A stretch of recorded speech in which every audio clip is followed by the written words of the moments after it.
Everybody knows I'm just the man. Alright, am I live? Is it finally working? Is it not torturing me anymore? I'm gonna guess so, because it looks like it. Alright, assuming I am live. How's everyone doing today? How's everyone doing? Jesus. Yes, I was having a bit of trouble. OBS, well, it was actually more of an issue on my end, less an issue on others. I was having a tad misunderstanding. No, you did. Well, I hope not. I mean, I wouldn't want these glorious features to go to waste, now would we? I'm not gonna fuck around with the chat box, so unfortunately it's gonna be that big for right now. As it was, I was barely able to get everything working. So, I kind of did everything last minute, so partially, it's my fault.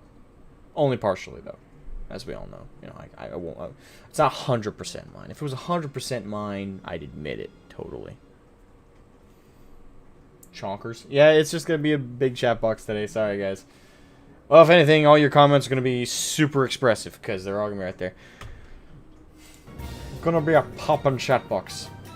I will do this though, just cause it's better to do it this way than not.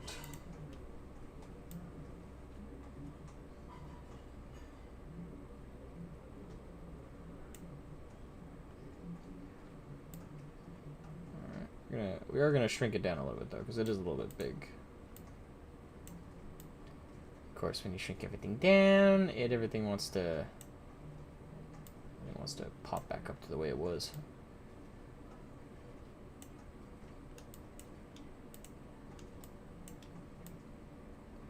I gotta figure out how to fix that, like, to hold its shape.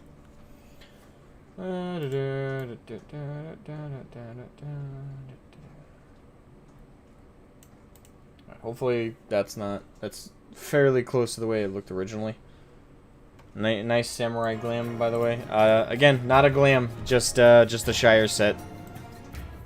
Not a glam. I haven't glammed anything.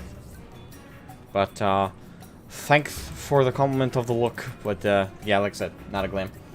I don't glam anything, really. First time I ever tried glamming something was the previous stream or the stream before that? A recent stream. Horace Brittle, hello! Welcome to the stream, how are you doing? Welcome, welcome, and welcome. Alrighty.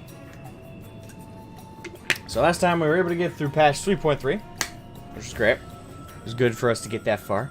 This time around, hoping, we can get all the way through all the pre-Stormblood stuff. I think we will be able to. It doesn't seem like there's a shit ton more quests to go through in all of them. The thing that will probably take the longest is the dialogue. So, nice hair. Me or my character? Either way, thank you. Actually, the thing is, I freshly shaved my head yet again. I gotta do it every couple days, or that my hair grows back too thick for me to shear it off again. I don't know why. I have very thick, fast-growing hair. Nathan! Sober, he could be drinking with us. Oh yeah, that's right. If you guys see anything, my buddy Nathan, he's a little sauced at the moment. The term glam applies to general cosmetics, plate or no plate. Alright, well, I've only ever heard it referred to when someone's actually glammed up. But, thank you. I'm just wearing the Shire set. Obviously, I'm going to upgrade eventually. I don't know if I like it. I mean, it looks alright, but it looks kind of off for, like, the Samurai specifically. So, try that set. But I was leveling my Sam, but I can do that more later. Now we'll stick with the Dark Knight, as he's currently still my main. Don't forget, the Arctic is sauced too. Yes, Arctic is also sauced. And also here. Hi, you guys go easy on yourselves, lads. Go easy on yourselves. No one else is going to. Alright. So, shall we begin? Yes, we shall. Well, I usually wait my standard 10 minutes, so we're gonna wait 5 more minutes for anybody showing up who wants to participate in the stream. Jalen, good day, Asmo. Good day, Jalen. Welcome to the stream. Welcome, welcome, welcome. I don't drink. Aren't you Scottish?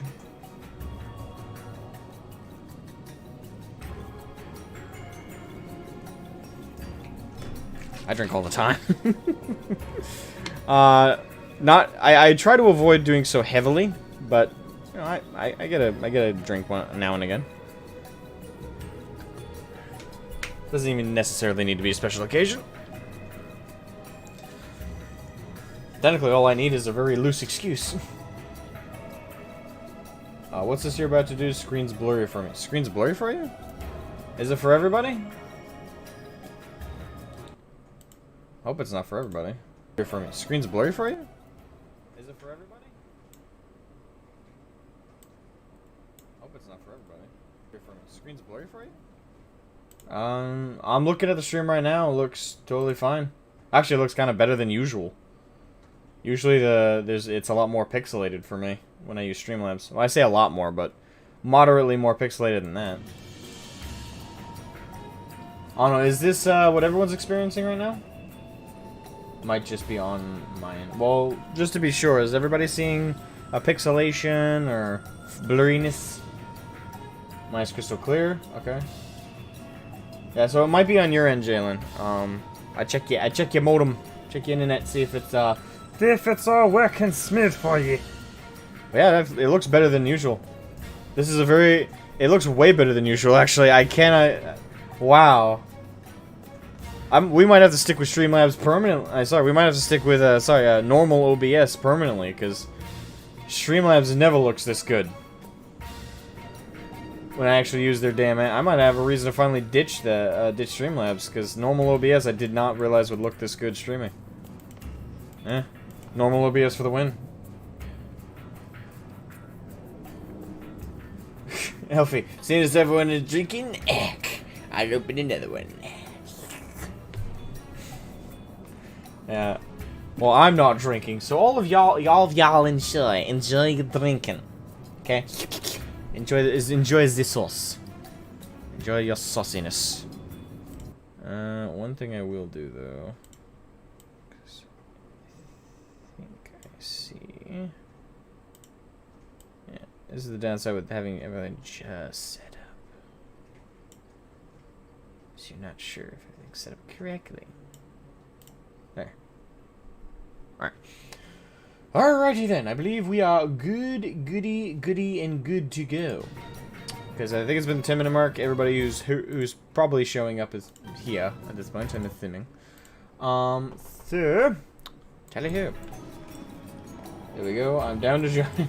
Everybody's like, booze. Alright, so last stream ended off on kind of hit me close to home, so I've emotionally recovered, and I'm ready to get back on, and hopefully not get too depressed this stream. Hopefully. By the 12, how could I be so foolish? I should have known better than to let Gabu accompany us, given what we were like to find. If I could speak up as a character, I would have said he shouldn't accompany us to begin with.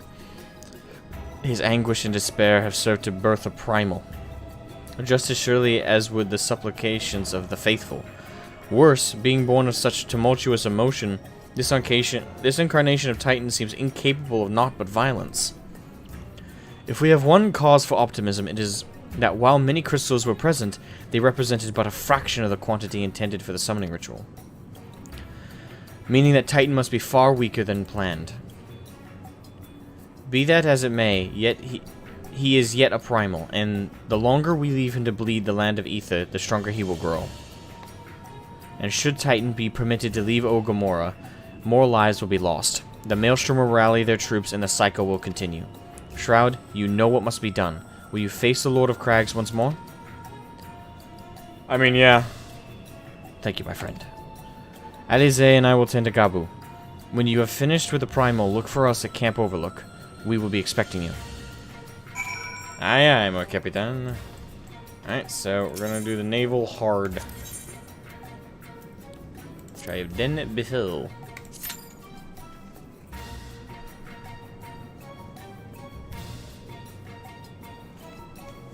As a Scot, don't need much of an excuse, and one person is everyone in my books. It's like one other person is drinking across the world. All right, It's time. I'm of Irish and Scottish descent, with apparently some Norwegian in there. I don't know what percentage. I know I'm mostly Irish, with quite a bit of Scottish, and then the rest is like a mix of stuff. But apparently Scandinavian / Norwegian is significant in there somewhere. Want a healer for this? I mean, we need 2. I'm just queuing it. If you want in, sure. I don't. There's a bug bite on my hand. It's really itchy today. Ah, stop it.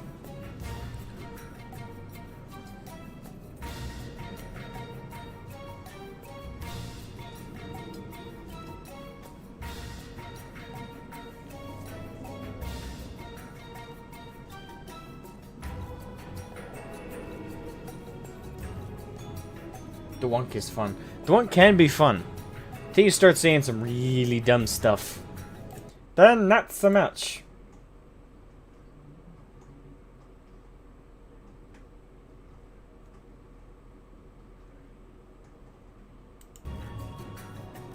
Hey Moon, you okay? Get up on Titan? Well, we're queuing people up if you want to hop in. If you want to, of course. Damn. Cool, I'm on if you want to invite. Dorian Rosala is my character name. Okay, can I just search that?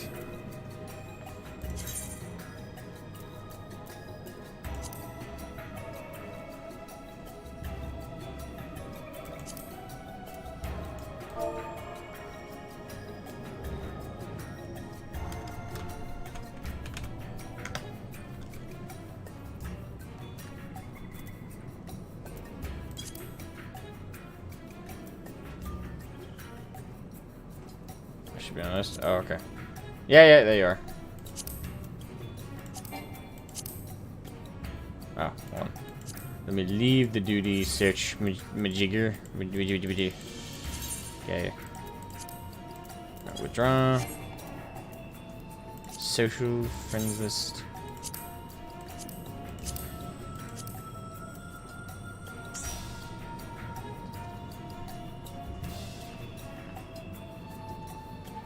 Just disappointed. Yeah, and you have every right to be. And I, from what you said, I can insinuate quite a bit, but I'm not gonna pry too much. Hey, Josh, welcome to the stream.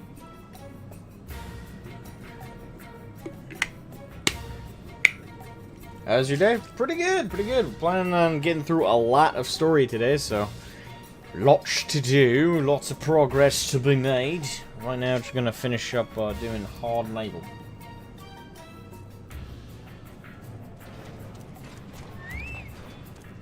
Nathan, go home, you're drunk. Severely. Did I cancel it? No, I sent it. No, I did not cancel it. Or would I cancel it? That would be weird.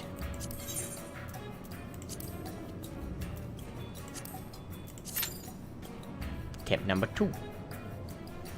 And we have the perfect roundup. We have a tank, we have a healer, and we have a DPS. Yes. There it is. It was a much faster queue. I blinked and it was ready. Righto, let's hop on in and get shit done. Well, I'm trying out a new flavor of G Fuel. I don't know if I like it. It's a new tropical one. One with like kiwis, pineapples, and raspberries and stuff in it. Tastes a bit weird. I don't think it tastes bad. It's one of those ones where I'm like, I don't know. Yeah, I don't know.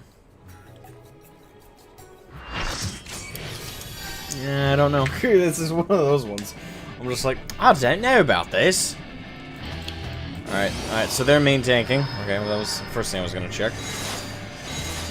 Tell you, gentlemen. Alright, let me zoom out. Alright, main tank, go on in.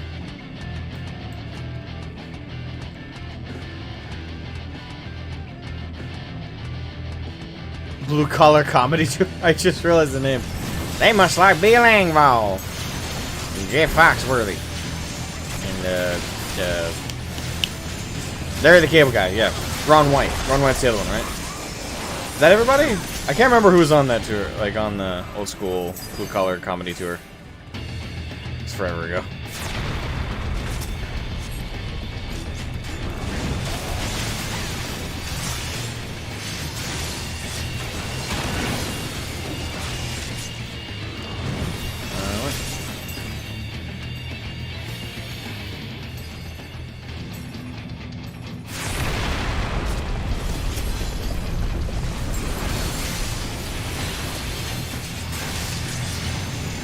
No, you don't. No, you don't. Boom! Fuck you. Bring it, boy! I'm taking you out the old-fashioned way.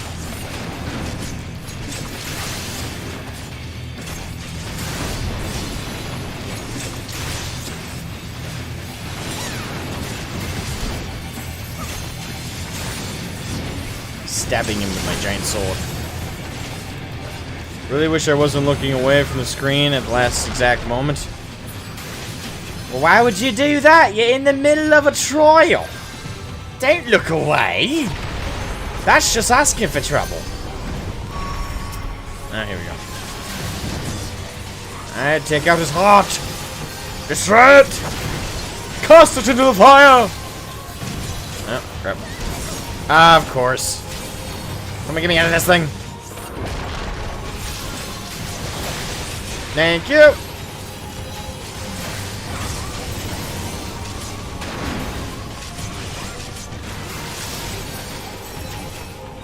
Alright, we got his heart. Now for the big man himself.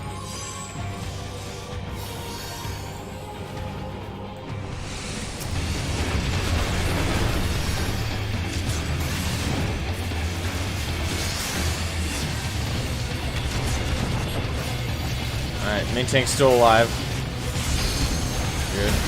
Just being sheer. I mean, it'd be weird if main tank wasn't, because they're a paladin, and they're supposed to be the best tank. And some people have said the best tank is Dark Knight.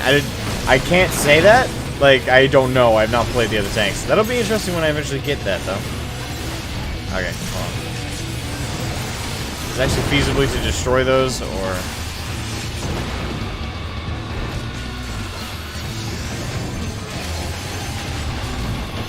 Come on, bring him down. Okay.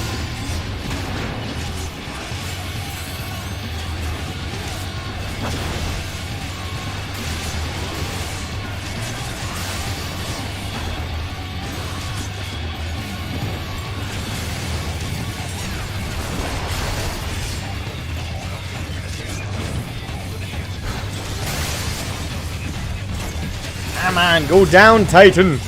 You need not be here anymore. You can go and die now. No biggie.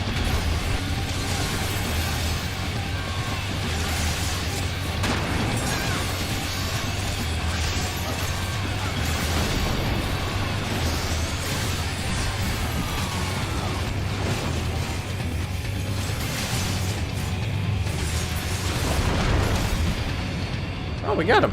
Nice. Give me the treasure. Oh, it's a bow. Just my luck. Alright. I'll give it to Blue Collar. At the very least, it deserves a commendation for the name. Alright. Tialfinu at Camp Overlook. And I really do hope Gabu is going to be okay, though. I mean, in certain respects, he's not going to be, ever. I mean, having both your parents sacrificed to your god. This, yeesh. Yeah, his reaction to it broke me last stream. It was brutal. I gotta tell you this: if Final Fantasy is a good reps, it's like a great workout for your emotions. It's just like doing emotional reps. Is what Final Fantasy is. It's just like every time it's just like I'm gonna stab you in the emotions just a little bit more. Beat tank depends on the level you are synced to and skill. I mean best tank. Few wasn't expecting the other healer to fall. I will wait, did Moon fall? No, Moon was DPS. Dorian? I didn't notice a Dorian fell in it. Oh. Ah, there he is. Did I not tell you he would return safe and sound? The deed is done. Titan is no more. Good. There has been enough tragedy this day. He has been like that since he regained consciousness. We believe he can hear us, but he has made no attempt to respond. But he's almost certainly still in shock.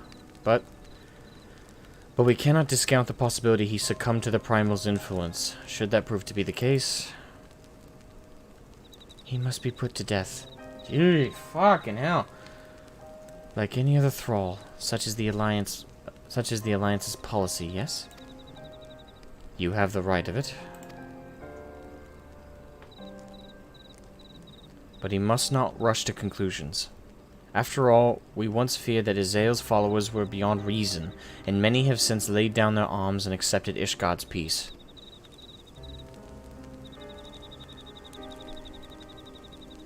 But we can watch, wait, and pray.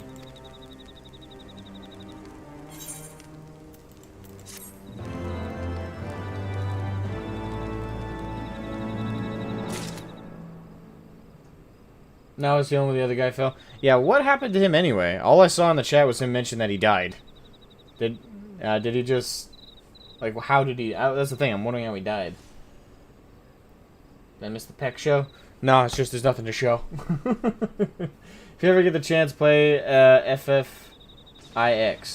So an FF9. That is probably the best story FF there is. Well, to be fair, I haven't played it, so I can't say. I enjoy... Out of the two I've played, 7 is still my favorite, so that's a bold statement, but I might end up seeing. I don't know, one thing I've considered, and I brought it up on previous streams, is playing through all of the Final Fantasy games. Well, at least all the ones I can get on PC. The console ones, unfortunately, I don't have a capture card. He got pushed off by Titan, okay. Said he wasn't looking at his screen, I think. Why would you look away? Alright, Alfie, give me the next quest. Let's make progress. Beneath a star-filled sky. There is naught to be gained from dwelling on an eventuality over which we have no control, much less one which may never even come to pass. Let us tend to more immediate matters, informing Commander Blodin of Titan's demise, for example. You may be certain that he will be glad of the news. Would you be so kind as to break it to him? Yes, joyously. Captain! Oh, Captain Blowy! Mr. Blowy! Where are you, Mr. Blowy? I got some good news for you. I killed another Titan again. It's a Tuesday after all. Actually, no, it's Saturday. Whatever. FF7 remake? No, the original FF7. I haven't played the remake. Isn't that only on PlayStation 5? Which, how many people even have those right now? Scalpers have been buying those things up the moment they hit the market. Ah, you're a sight for sore eyes. Wait, no, I had an accent for this guy. You're a sight for sore eyes. What the others came back without you. I feared the worst, and they said you had matters well in hand. All settled then, is it? I'm glad to hear it, but not half as glad as my men'll be, believe ye me. Regardless of whether or not he was summoned properly, a primal's a primal, and there ain't a soul in the maelstrom that hasn't lost a friend to one. Don't get me wrong, like, we were all prepared to do our part, but we weren't so naive to think we'd live to tell the tale. Thankfully, of course, it didn't come to that, which, me friends, sounds to me like cause for celebration. Now, I know you... I'm kind of twisted on the accent I want to do with this guy. I know you lot have places to be, but why not stay the night? We'd be honored to raise a glass to the triumphant return of Titan's Bane. Yar-har. Having played all the FF games, I encourage such a marathon. Thank you. It's on PS4. Even then, I still don't have a capture card. They are also doing pixel remasters of the first 6 games. I think the first 3 have been released and are the best versions of FF1, 2, and 3. Okay.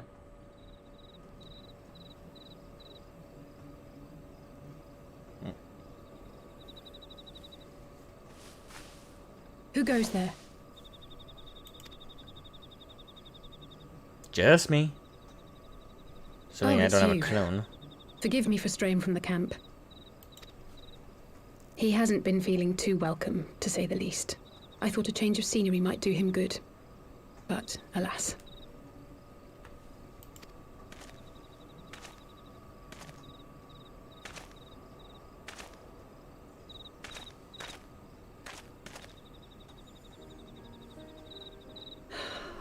It's so quiet out here. The stars spread out before us, beckoning across time and space. Dawn may banish even the darkest night. How bitterly beautiful, those words.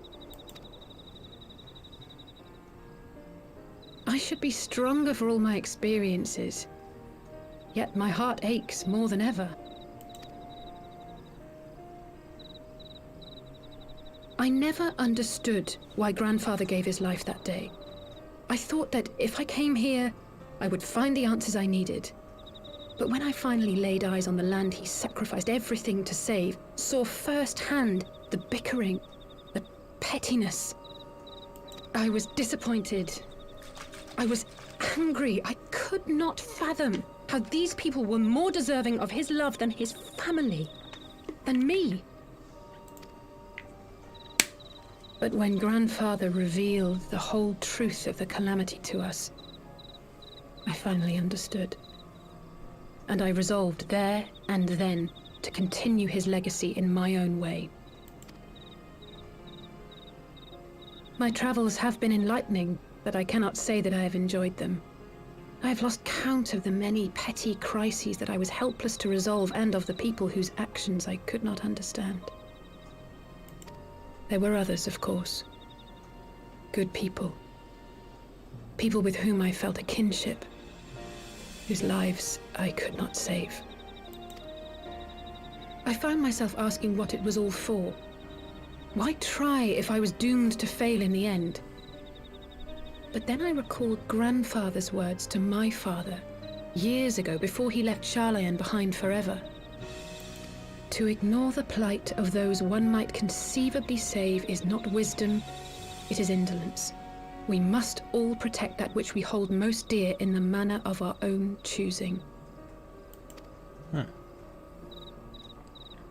We have to try, do we not? Aye. Yeah, never know for certain that you're going to fail unless you try. And even if you do, that doesn't mean you stop trying. Of course, Always it's gotta one keep thing at to it. try and another to do. There were times while I was tracking the Warriors of Darkness when I faltered, when I was afraid. But then I thought of my brother, of Urianger, of you. Yeah, about Urianger. Yeah. Remember that quote? Oh, pray forgive me. I'll try. This conversation has been rather one-sided, hasn't it? They Mayhap all you are. could recount I'm not some of your allowed to adventures in talk. Ishgard.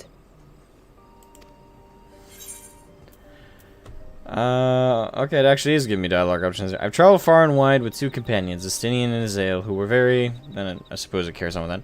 Under some rather unique circumstances, I had the pleasure to fight alongside Sir Emmerich when Alphino and I came at last to the Dravanian hinterlands. Estinian and Azael, yeah, this one. Carries on the tale of our Gods! horroring, They must have been at each other's throats from journey. dawn till dusk. Oh, yes. I dare say you managed to keep the peace, though. Merely No. being in the presence of the Warrior of Light is surely enough to shame anyone into behaving. The hopes and dreams of so many rest on your shoulders, Warrior of Light. As long as the sun rises, we can but carry on, for the sake of those we hold dear.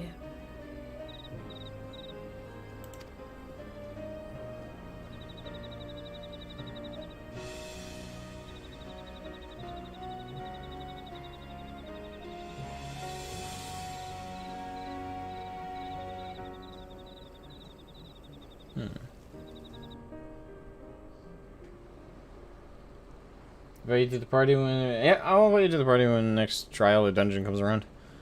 Do you know the... Oh, this asshole again. What's up, bitch? I'm gonna kill you. Just don't know when yet.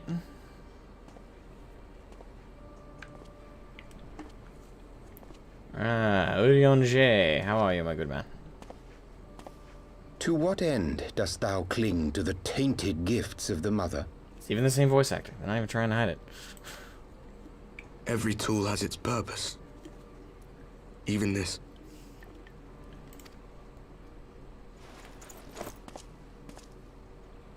Well, what is it? The seeds sown in Vilbrand have been plucked from the earth and left to wither. Alas, Titan's demise sufficed not to drive the kobolds to deepest desperation. What did the man in white have to say? That we are to proceed as he did first set forth.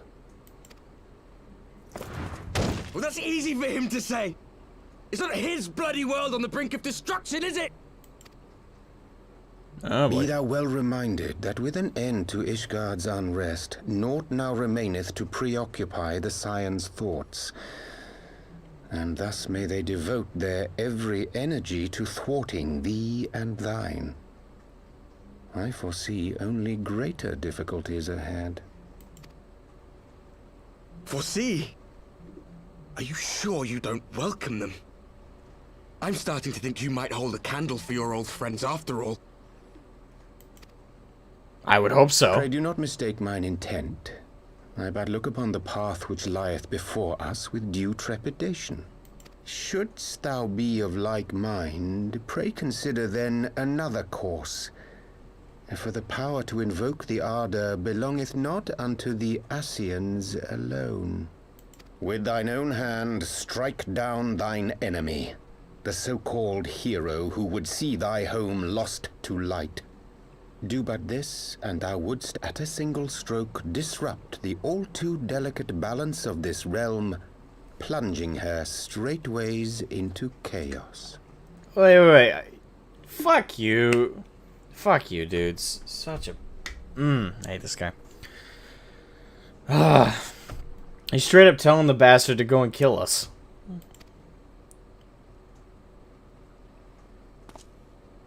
You do realize what you're suggesting, yes?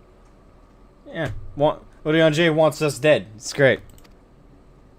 To ignore the plight of those one might conceivably save is not wisdom, it is indolence.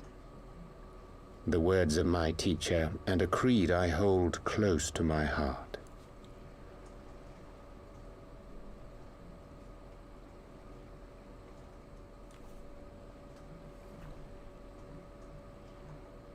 Okay, hold on.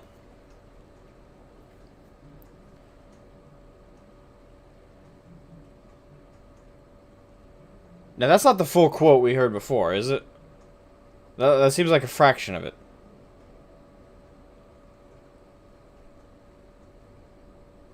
What did you study in college? Me? Or are you talking to somebody in chat, Horace?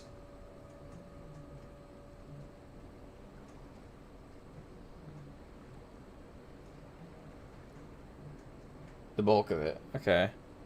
Didn't Alize say her father was told that by her grandfather? I might be misinterpreting this, but are they saying that Urion J is their dad? Me. Oh, okay. I didn't go to college. Didn't really want to waste the money.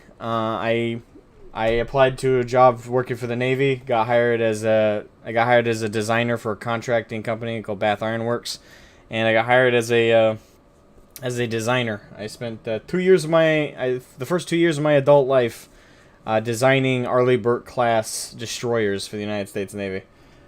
I thought it better to see money going into my bank account than out of it. So I didn't waste the money. No, he was always Sassoon. Okay, good. Befalton, welcome to the stream. Where elves are here, beware your rear. Wait, what? Oh, when elves are here, beware your rear. Huh? College is an interesting decision, isn't it? Yeah, and now listen, you guys don't want... If you're somebody who went to college, liked college, stuff like that, you don't want to talk to me about it. You don't, because I have negative opinions about college. About everything about it. It's way too expensive. And half the time, the degrees are completely useless nowadays. I mean... I have very negative opinions about the whole idea of college, as it is. I will say this, when all of our parents/grandparents were kids, college was a big fucking deal, and so was a degree. Nowadays, several employers I've worked for have told me flat out, they don't care about a degree, they care about experience. Did you work in a similar or the same field? Degrees mean a fraction of what they did back in the day. People want experience more than anything else nowadays. So, I would say that's just my opinion on it. If you enjoyed college, good. If you think it's totally worth it, good.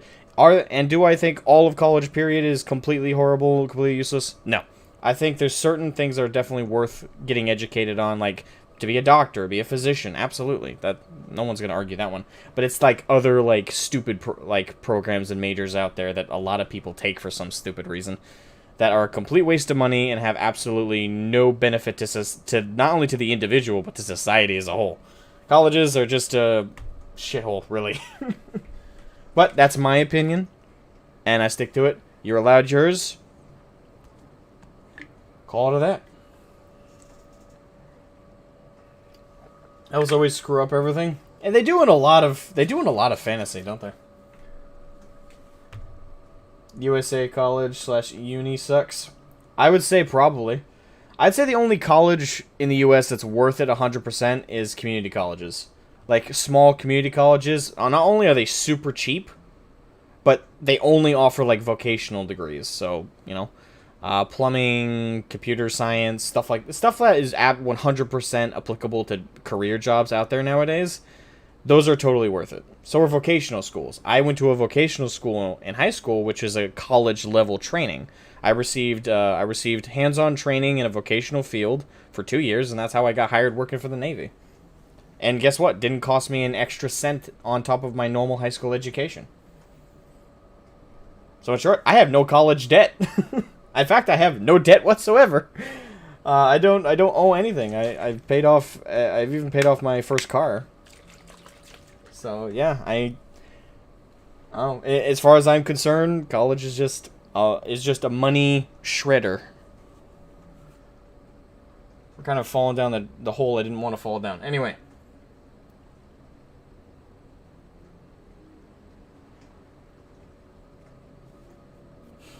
Okay, anyway.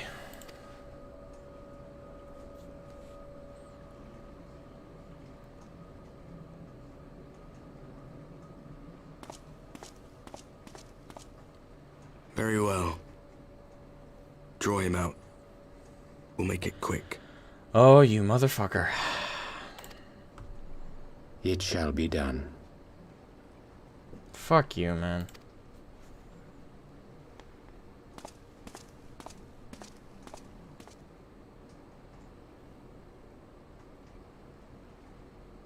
There's no dwarves? What good a creed one cannot uphold? What hurts soothed? What lives saved?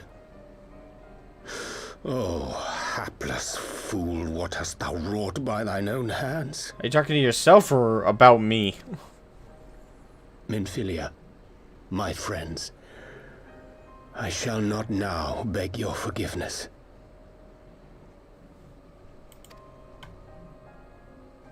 Full deeply though it paineth me to walk it, I shall not stray from my chosen path. As Moonbreeder remains Don't you steadfast, fucking dare, don't you so fucking too shall dare I. say Moonbreeder's name. Shame on you, you scum. Shame on you. You are helping the people who murdered her. You You shame her with your very breath at the moment. Go fuck yourself.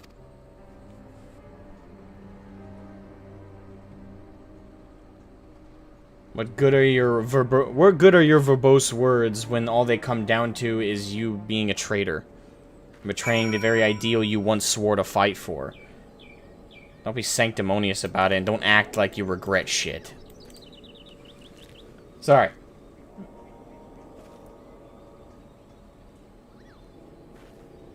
Still paying enough? Yeah, and that's why... And listen, I think the biggest issue in high schools nowadays, at least in the US, is that teachers constantly push for people to go to college. Oh, you have to go to college. You should go to college. Like, that's what all teachers really push and push and push and push.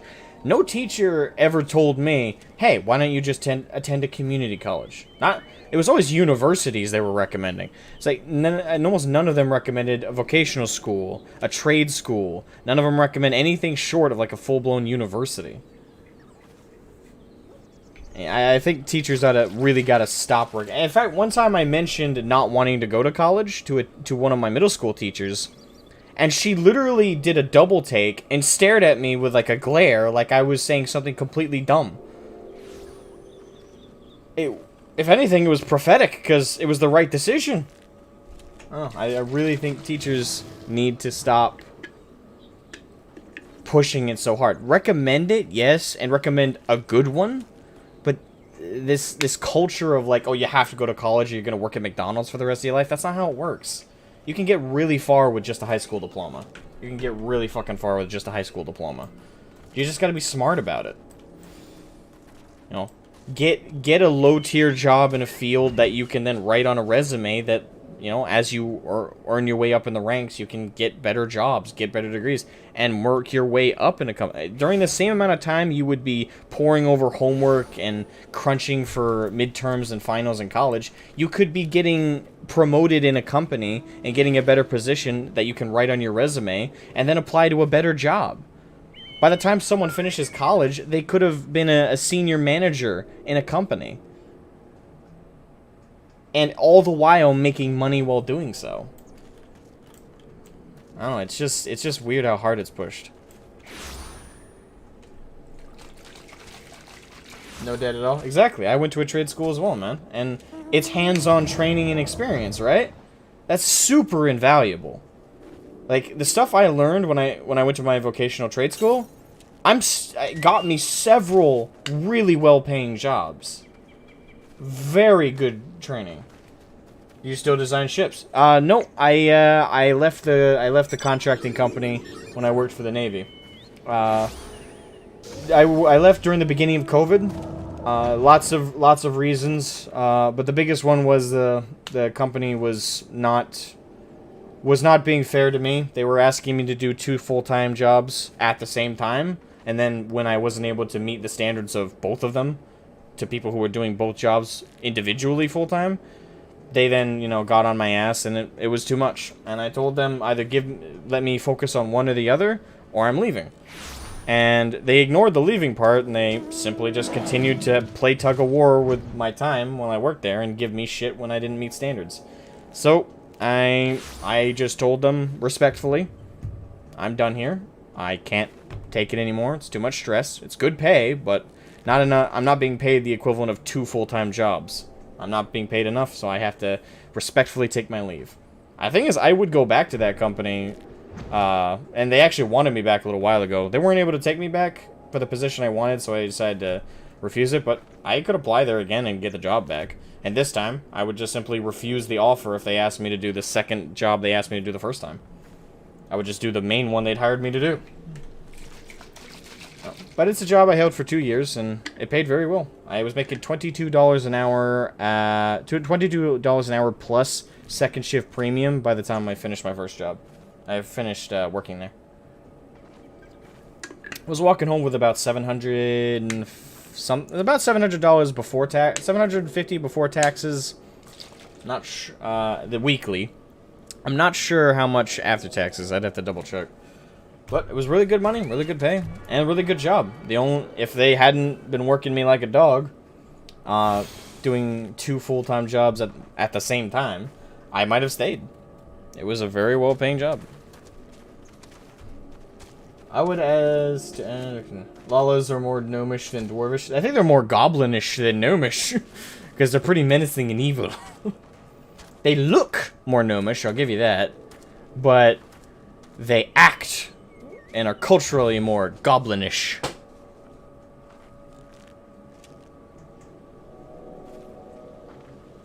I would add that work no more than 2 years at a job too, always straight up. Depends. If you're working a really damn good job that pays really, really well, and you're only looking to get a higher position in that company, make a career, make it a career. Especially if you're good at it and you like it.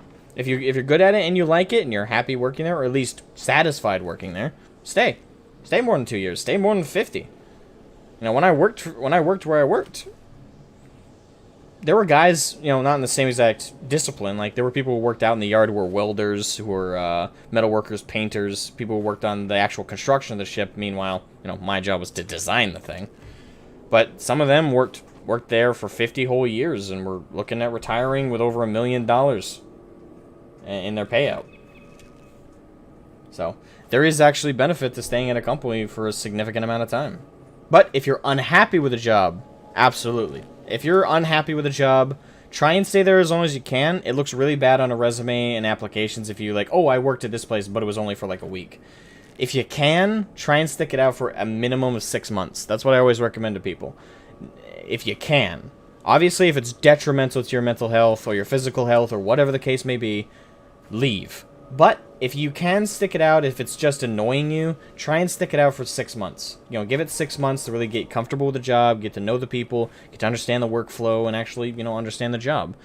And after 6 months, if you're still extremely unhappy or just unhappy working there, absolutely try and start looking around for other jobs. Obviously, don't try and get another job in the running before you quit. It's easier to get a job when you have one than trying to get a job when you don't have one. That's for 100% sure. I just realized there's 2 streams in a row we've gotten to talk about really personal stuff. Last time it was romance and dating advice. Now we're talking about career advice. Oh, man. Yeah, this one just starting up. This is something I'm learning. Alright. Career seminar with keynote speaker Asmo. Welcome to the Career Management Advice Center. My name is Asmogan, and today I will be giving you direct advice on how to better your life. Page 394. Oh, God.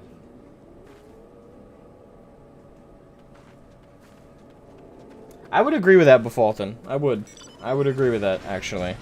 That is a big problem, it's less about the process of thinking and the way of breaking down your ideas and the actual, you know, creative thinking. There's definitely less of that, and it's more just, this is the thing you need to know, this is the thing you need to repeat and regurgitate. That's very true.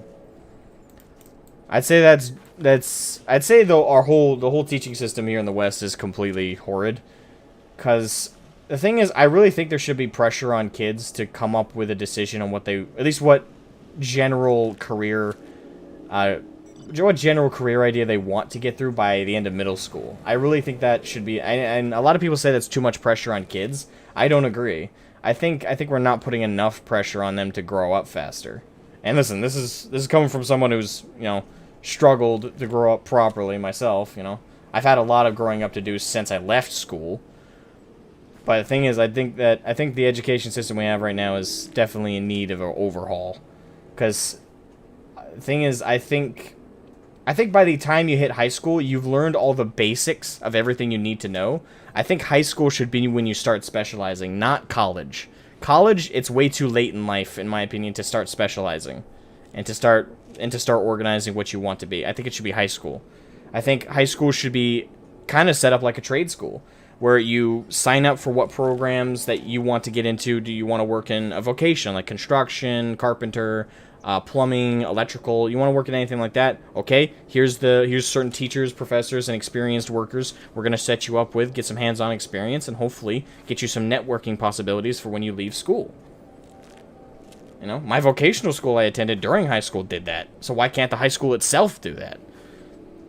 Additionally, you know, if you don't want to go to a trades job, there should also be a section that you can apply for like more specialty stuff, where certain teachers are brought in who are just experienced individuals in those fields who give you a curriculum that lets you better understand the career path you're seeking out. Like, let's say you want to be a 3D animator or a designer for video games, like I wanted to be. Have a teacher who just goes over not only just basic computer like it's very important to understand how your computer works, the processor, the graphics card, cooling unit, the CPU, you know, everything just functionally for the computer.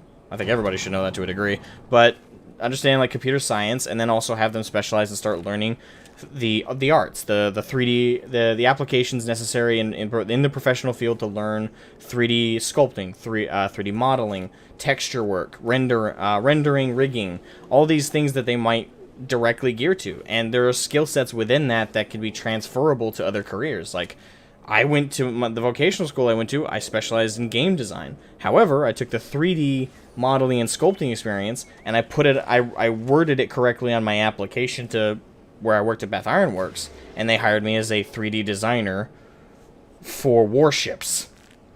Not exactly the same thing as 3D animating for, you know, a video game, but it's the same principles. And some of the raw concepts are still there, so I think that's a lot of transferable stuff. Asmo, you haven't done the fashion report this week. It is really easy, and you get almost 100k MGP from one activity. Yeah, okay? I don't know how to do that. Hi, I'm Asmogan. Welcome to my TED Talk. Run before you know how to walk. Sometimes you need to run before you know how to walk. Not really. I don't think it's that fast. I think it is. I don't think that makes sense. No. I'd say it's you need to learn how to walk, but the thing is, you don't need to take 12 years to learn how to walk. You know, you don't need 12 years to learn all the basics. Again, everybody by the 8th grade knows everything you're going to need to know for your adult life. Like, how many people use calculus in their day-to-day life who aren't mathematicians? How many people actually break down statistics, like in a statistical course in high school? How many people do those stuff? Out of all the things you learn in high school, how much of the high school education do you actually use in your real life? I could tell you, I've used none of it. Absolutely none of it. I've talked casually with people about the history lessons I learned in high school, but that's it. And that's not professional. That's not career. That's nothing like that. Nothing I learned in high school, I've used in real life. Not a single thing. So all of high school, I think, needs to be scrapped and rebuilt to be specialized for what people want to be in their career path. I don't think that's crazy at all. You learn everything you need to know by 8th grade. And honestly, I technically think you learn it all by 6th grade. But just to be generous, let's just say 8th grade. Anyway, enough of my TED Talk.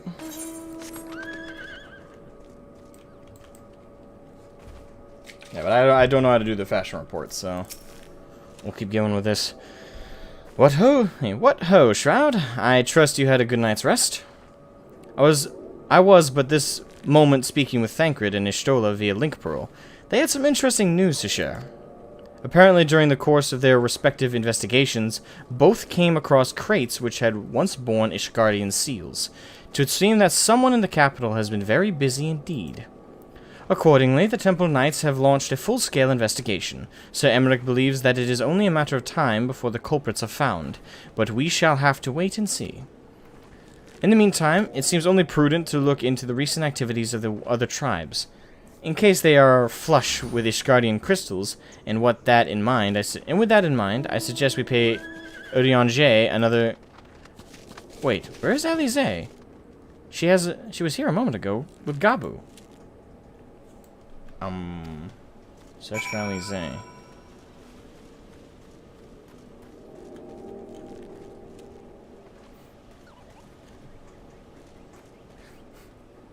Enough about me talking about things. Let's listen to NPCs talk about things. Oh, well. Alize? What's up with Gabu? Is he talking yet? Is he okay?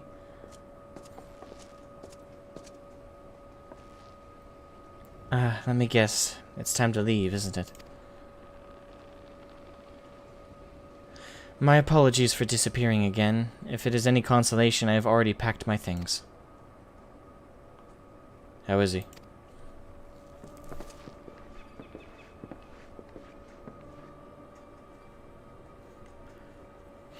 Brother, Commander Bluden, something tells me you are not solely here out of concern for his welfare. But to answer your question, there has been no change. He will not speak or eat. I'm not even sure if he slept. If he did, he seems none the better for it. He just shuffles about with the same expression on his face. But how can you tell? Their faces are kind of obscured. You will look after him, won't you, Commander? And treat him with every kindness? He's still in there, I know it. Beneath the anguish and the despair, he's still fighting with all his heart. He deserves to be given a chance, until he comes back to us. Until we know for certain what has become of him. Aye. You needn't worry. If he hadn't risked his neck to warn us and help you secure the better part of the crystals, this could have turned out a damn sight worse than it did. We'll not soon forget that, and nor will Maelstrom Command.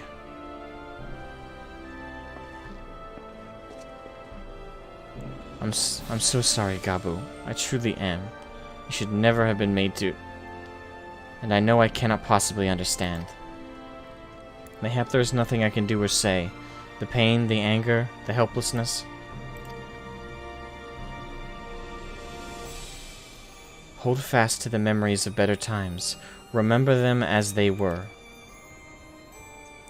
And when it hurts so much your heart feels fit to burst, let it burst. Let it burst and fill up again with your love for them. And never, ever forget. Come along, little one. I will remember them, and you, Alize. Thank you.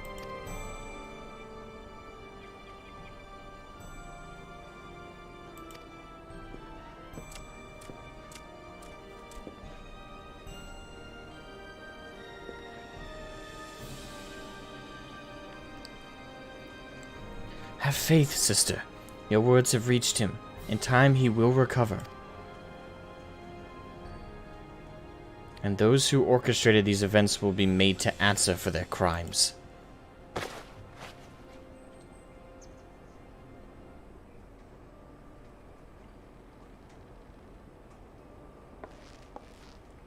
1,000 times over, there will be a reckoning.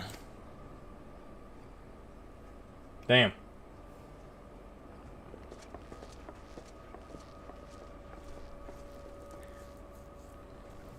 Yeah, Gabu's moment was pretty fucking sad.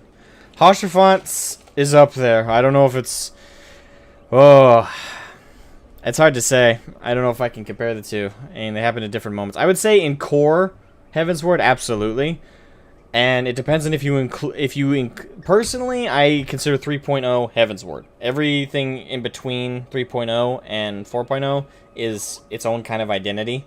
Like it's post stuff patches. That's kind of like how I look at it. So in that regard, I kind of see the situation with Gabu not part of Heavensward necessarily. Like, again, all those patches post like the actual proper end of Heavensward. Even though they may be directly correlated and connected to what happens in Heavensward, technically speaking, the credits rolled at the end of Heavensward. So that's supposed to be one whole arc. What's happening in between that and Stormblood is also its own arc. There's 8 of us, even Maya's raving. Jesus Christ. Would y'all easy on the drinking? I never forget Gabu. Gabu must be protected. He must... Does he come back? Hey, don't answer that. Alright, return to Quaking Sands. Oh, great! I used to use my last Aetheryte ticket to Vespa Bay. And get fucked over. Let's enjoy this. Let's go visit Urianger and get assassinated.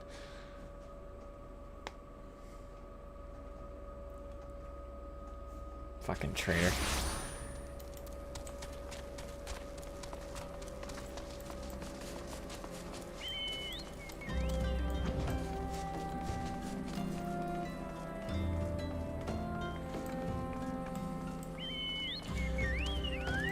Alright.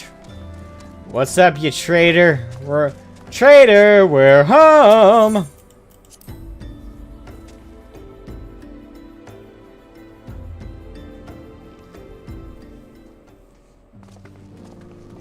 Urianger. We have heard the glad tidings of Ogamoro. My friends, by the grace of the 12 and your most valiant efforts, the people of Limsa Liminza may rest easy. I should like to think so, yes. Though we failed to prevent the Lord of Crags from manifesting, we did succeed in weakening him, enabling our friend to dispatch him before the Warriors of Darkness could make matters worse. 'Twas by no means an unmitigated success, but it will have to suffice. Then let us speak of another matter, one which weigheth heavy on my lady's mind. As thou didst request, I sought out the Garoon oracles, that we might better understand the aims of the Warriors of Darkness. Though their copious use of allegory defieth any single interpretation, the oracles paint a most disturbing picture, one of worlds parallel to our own, apart yet linked, reduced to ruin with every humble calamity. 7 times they have succeeded. Then, of 10 and 3, only 6 worlds remain. Aye, all is as my lady Minfilia spake unto thee. Spake.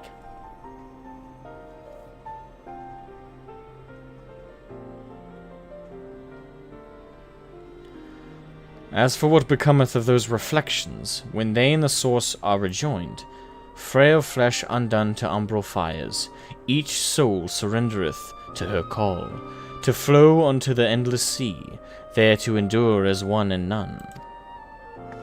Then if the Warriors of Darkness succeed, everyone in the world will die?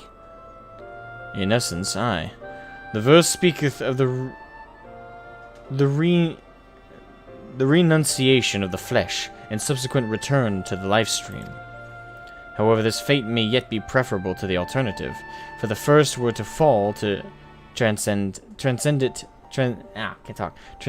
light in the manner of the Warriors of Darkness described. It would give way unto a void wherein none may know either life or death. Far better to die, they reason, for in death there is life. The essence of a soul which returneth unto the source may be born anew, saved. Such at least is their belief, I surmise. If that is true, then, gods, no one should ever have to make such a choice. Ere we speak further on the subject, I would share with thee another recent discovery. 'Twould seem that several sizable shipments of crystals have been delivered into the hands of certain Alamegan parties. Alamegans? Strange. And you believe this to be the work of the same Ishgardian smugglers who supplied the beast tribes? I know beyond a shadow of a doubt, and lest thou wonder at their motive, I would remind you that the Ascians did once attempt to bring about the summoning of Ralga. The individuals who took receipt of these shipments are refugees belonging to a group devoted to the cause of Alamegan's liberation. It may also interest thee to know that the Ishgardian suppliers appear to be none other than the remnants of the Aline Roali's network of spies. Surely you jest, and yet it is not surprising.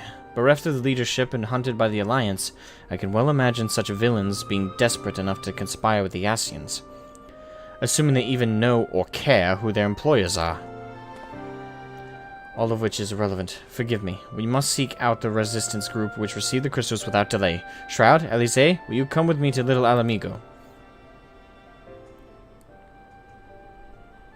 I'm still wondering why she's not fucking telling us. She knows. She was there. She knows Urianger talked to... I don't know why. I don't have a clue why she's not speaking. Oh, fuck. Whoops. May you ever walk in the light of the crystal.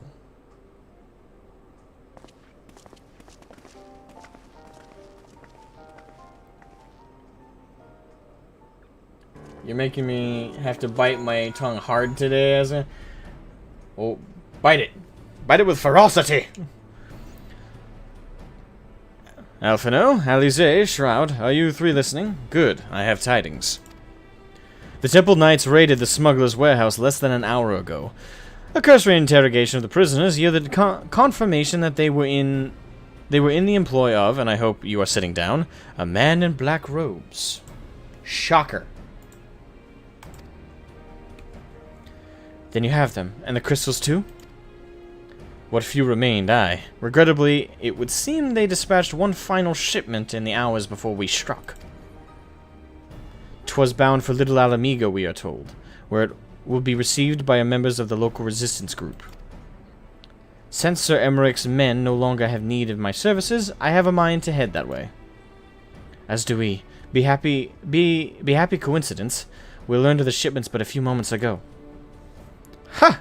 And there I was thinking I might finally be one step ahead of the Warrior of Light and his little helpers. Ah, wait a moment. There is more, and I defy you not to be surprised by this revelation. The leader of the Ishgardian smugglers was formerly in the employ of one Aline Roeli, the infamous Ivy herself. Once again, Thancred, I fear I must inform you that... Thancred, with whom else have you shared this information? About the smugglers? No one. As I think I mentioned, the raid was less than an hour ago. I was planning to contact Ishtola next. But is there someone else you would have me notify first? No, there isn't. Why are you staying quiet? Hey, Double A, what's up? Why is she being quiet about that? This is aggravating. She better have a damn good explanation for why she's keeping her trap shut about it. Like, she saw Urianger speaking with the freaking dude in white robes. Elidibus, whatever his name is. What in the world has gotten into her? It is twice now that I have sought Urianger's aid, and twice she has treated him as if he were a stranger. Yeah, and the reason she hasn't told us why she's treating him as such, don't know!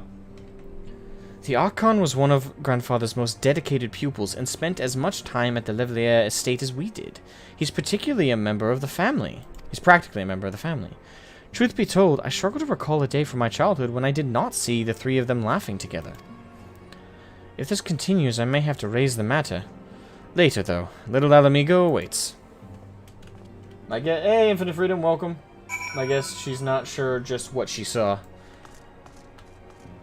Yeah, it doesn't explain why she's not talking about it, though. It's suspicious as fuck. It's like, whether you're not sure what you saw or not, it's best to share your suspicions. How long do you think you could go living in the wild? Considering I live in the wild, a couple years, give or take.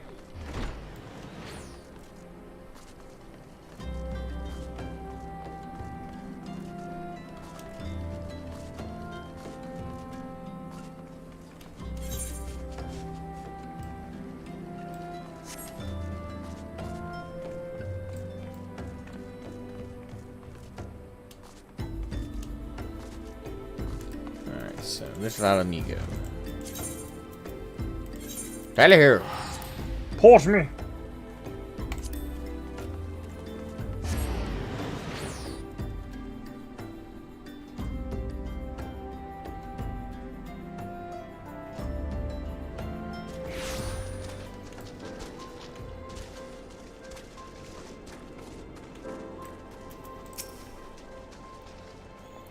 I don't think she knows who he was talking to. Did she ever seen the man in white?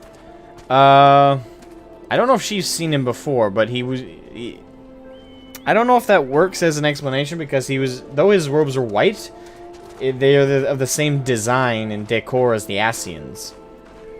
And I believe she knows what they look like, at least. This channel surpassed the reaction channel? I know, thankfully. I will get to the bottom of this.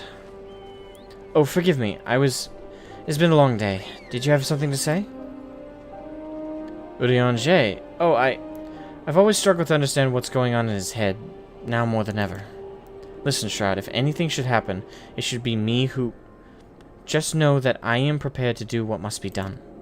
Right then. To more pressing matters, since we have no idea when Thancred might arrive, I suggest we see what information we can gather in his absence. Alright.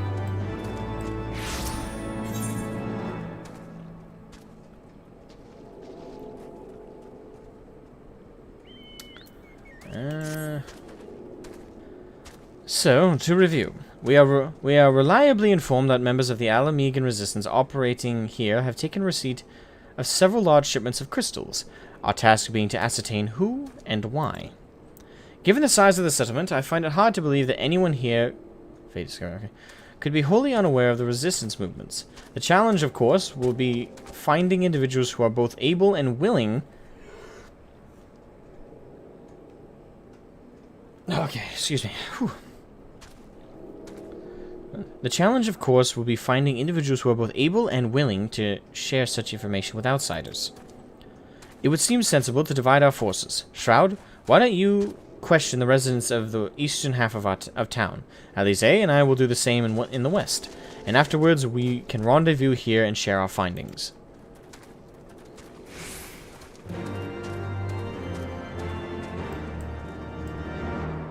Alrighty then, time to question some individuals. I wonder if I'm allowed to do it the old-fashioned way. Would you ever play Shadow of War or Shadow of Mordor on this channel? I don't know. It would depend on if I'd put a poll up for that. There's been so much Final Fantasy focus, and a lot of new people are subscribing for Final Fantasy content, so I'm not suspecting there'd be a lot of interest in that at the moment, but I could put a poll up for that at a later date.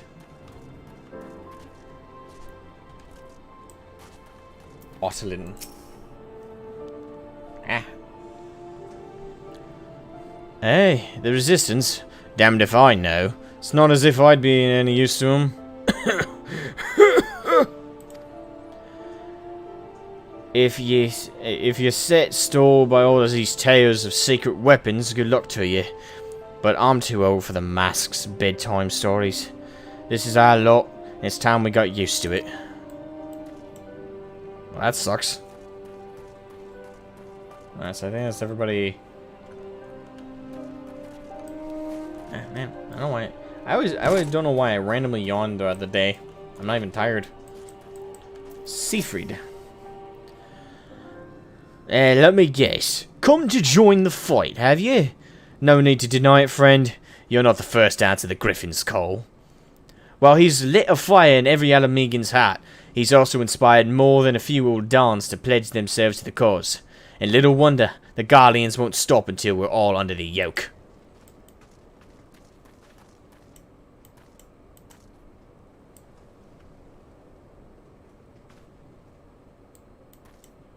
You burnt out on it? I didn't realize it was so popular content at the moment. I'll see you there going. Round asking questions, looking for the Griffin and his lot, I'll bet. Seems they're the talk of that little Alamigo these days. Folk wondering what he's about, what he's got in store for the Guardians, and what's under the mask of his, of course. Some say he's hardly got a face, what with all the scars. Others reckon he's been marked for death by the Empire, and that they'd send a bloody legion if they knew he was here. Your guess is as good as mine. Right out.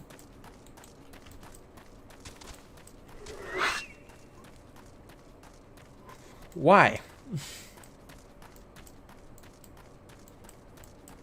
I don't know why I'm yawning. It's weird.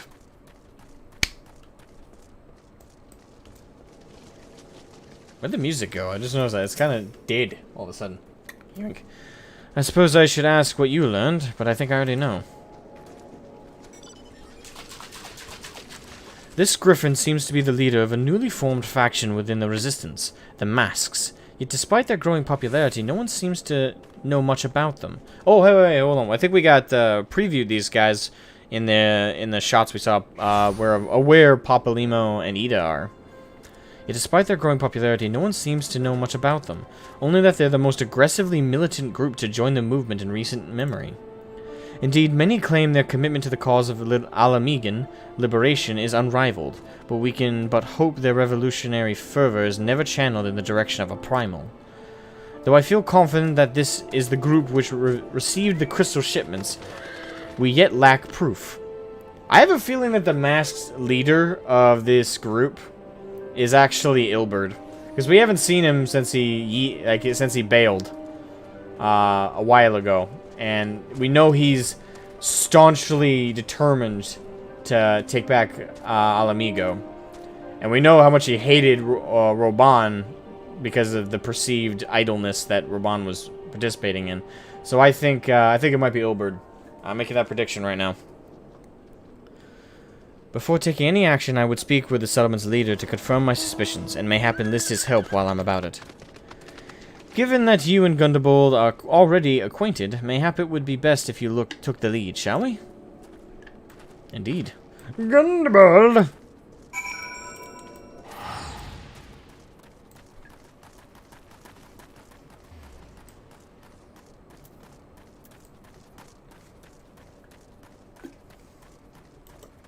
Alright, I know I had a voice for Gundebold, so I'll have to see if I can remember it. Much as it pleases me to see you again, Shroud, I cannot help but wonder if I should be worried. I hear you and yours have been asking questions. The Griffin. Aye, I know of him. As do we all, and he and his masks have become a leading faction within the Resistance. Though there was suspicion at first, given his secretive ways, he quickly proved himself a charismatic and capable commander. Men are drawn to his passion and his vision. They truly believe that he has what it takes to lead them to victory. Even I cannot help but admire the man for what he's accomplished, but I have not forgotten Wilrid. I was blind to the danger of his ambitions, and you were not. The Griffin will soon deliver a speech to our people at the sunken temple of Khan. Go and see him with your own eyes. Weigh his words with your own heart. How convenient. 'Tis but a pity Thancred is not here to join us. You two go ahead. I shall stay behind and wait for him. Uh-oh. Just me and Alfie, and we're marked for death at the moment. Who's my favorite Middle-earth character, book, and movie? Okay, book. Book. Let's do book first. It's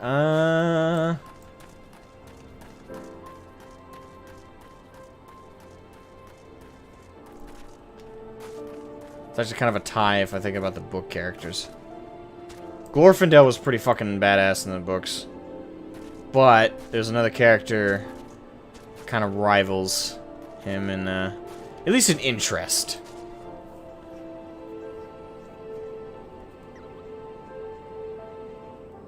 I'll just say Glorfindel for now, because I'm not sure if I can really count the other one. Movies... Movies, I'd have to say... I like Sam a lot in the movies, but I'd have to say... either Gandalf or Sam for the movies.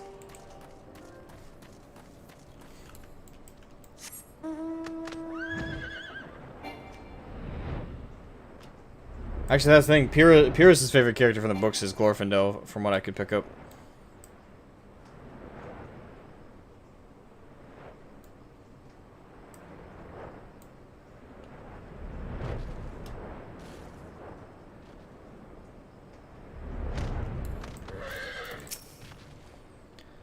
Has it begun already? I hear voices coming from within. We shall see now, won't we? Huh? So Peter didn't include his favorite character. I don't recall Glorfindel being in the movies. Or if he was a character that wasn't as predominant, wasn't as big. Oh yeah, that's definitely Ilberd. Brothers and sisters! It's even the same. Yeah, it is. 20 years ago, Alamigo, our home, was claimed by the Garlean Empire. In our haste to overthrow the King of Ruin, We turned a blind eye to our foes in the north. Faramir the book. With our glorious Respectful, sir. revolution, we but laid a path for a new tyrant to succeed the old. And when confronted with our failure, we fled. Not a day goes by that I do not think of those we left behind. Think of them and feel ashamed. And I know each and every one of you feels the same.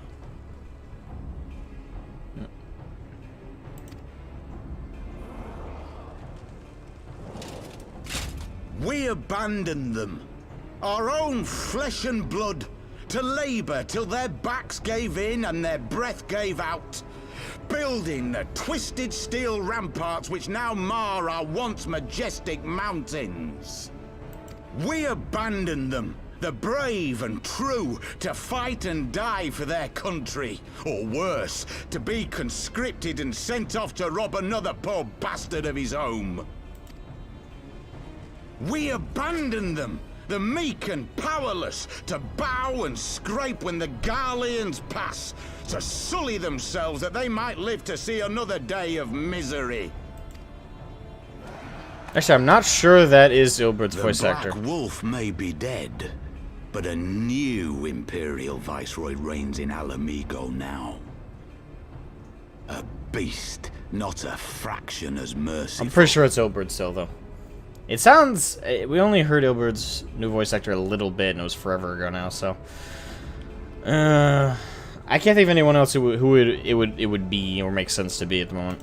You all know the Eorzean Alliance will do naught to oppose him.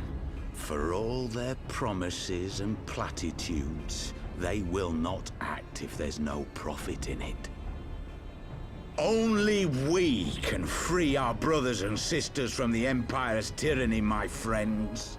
Only we have the courage to stand and fight. They have imprisoned us. They have enslaved us. And they have murdered us. But no more. Blood demands blood. And the Garleans shall pay for every drop they have spilt upon our lands. I mean, he's making a good point. I'd follow him. It's still Ilberd, he's still a dick, but he's got a point. This I promise you, for we have a power within us, my friends. A power befitting our pride, our righteousness. Only join us, and we shall grant you the means to unleash it, and together we shall see the Alamegan standard raised over the mountains of Gia Arbania once more!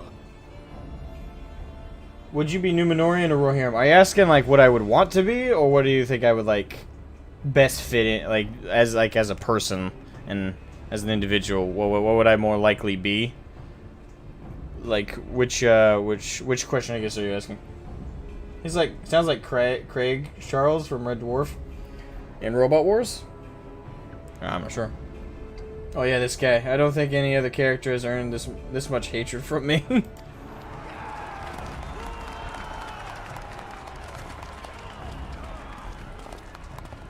A power befitting their pride. Not at all ominous, that. If you were put in the world. Oh, okay. I'd probably be Rohirrim, more than likely. If I was just, like, dropped in the world. I don't think I'd end up being a Numenorian. It'd be cool, but I probably wouldn't end up like that. Wait, is that...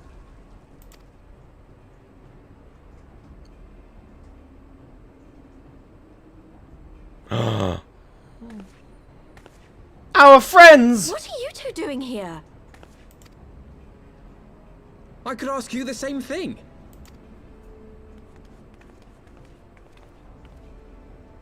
Well, well, this is quite the surprise. That's the new voice for Papalymo, apparently. If you see what I see, if you feel as I feel... Might I suggest we continue this conversation in more agreeable surroundings? For it is not strength of arms that will win this battle. but strength of heart.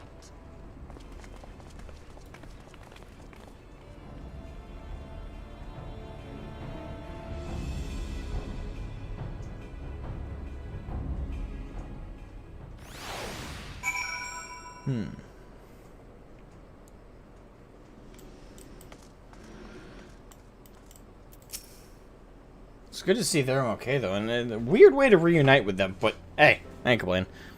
Words cannot express how glad I am to see you both alive and well. And you, though it was pretty obvious you and Shroud would be fine. The Crystal Braves never had a realistic chance of capturing any of the Scions, divided as they were and disturbed by the better part of Eorzea. But if you truly believe that, forgive me, what exactly have you two been doing all this time?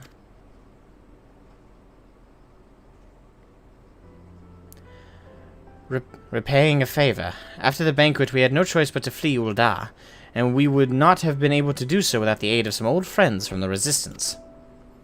That's right. They smuggled us out of the city and sheltered us in Little Alamigo, all at great risk to themselves. Obviously, we couldn't let that go unacknowledged, so we offered to help them out with their operations for a while.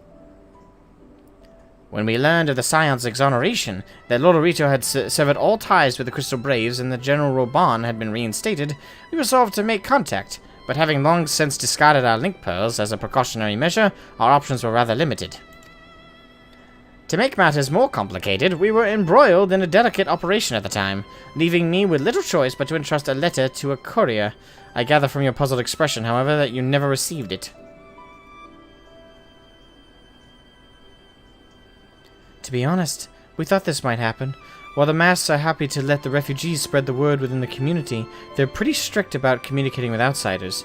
Oh, and we also heard a rumor that the Griffin doesn't want us meddling in his affairs. The Griffin mistrusts the Scions of the Seventh Dawn? Curious. It is well known that we are no friends of Garlemald. One would think that the man we saw beseeching all and sundry to join his cause would welcome our support. Ah, I should say that the man you saw was not in fact the Griffin, but an impersonator, and a talented rabble-rouser to boot. 'Twould not surprise me if he were responsible for the majority of these public appearances. As you may have gathered, the Griffin is an extremely cautious and distrusting man who has made every effort to conceal his identity. Even when we participated in a raid under his direct command, we were not permitted to approach him. It's hard to know what to make of it all. The secrecy, the impersonators, the masks. What? It's not as if I'm making all of you wear one, and mine only covers half my face. It's completely different. Okay, that was actually kind of funny. Anyway, when we heard that Griffin was due to give a speech, we thought it might be good opportunity to get a better sense of the man behind the to get a better sense of the man. For all the good it did. And now you have heard the whole of it. But tell me, what prompted you to take interest in the Griffin? Lots of shit. Summoning? You're not serious. I can't believe it. The Resistance would never even entertain such a ridiculous plan. But the Griffin... Well, the man is an enigma, and I cannot say with any confidence what he would or would not do. What I can say, however, is that the speech we heard today was not the first to make reference to a power capable of defeating the Empire. The masks have made many such claims of late. I confess I had assumed it to be mere bluster, but in the context of the shipments of which you spoke, it is not impossible that they are alluding to a primal. Whatever it takes, we'll find out together, and if anyone tries to stop us, they'll answer to me. Indeed, that is assuming you'll have us.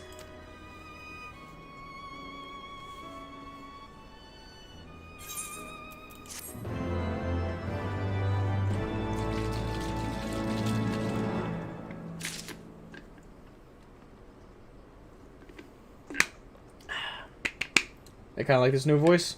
Which one? Been over a year since I've done this part. Need a new game plus it.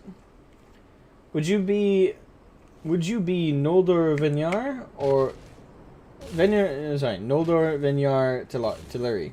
Teleri. Ah. If you were dropped in the world, would I be? I'd have to say no. Probably not. A body double?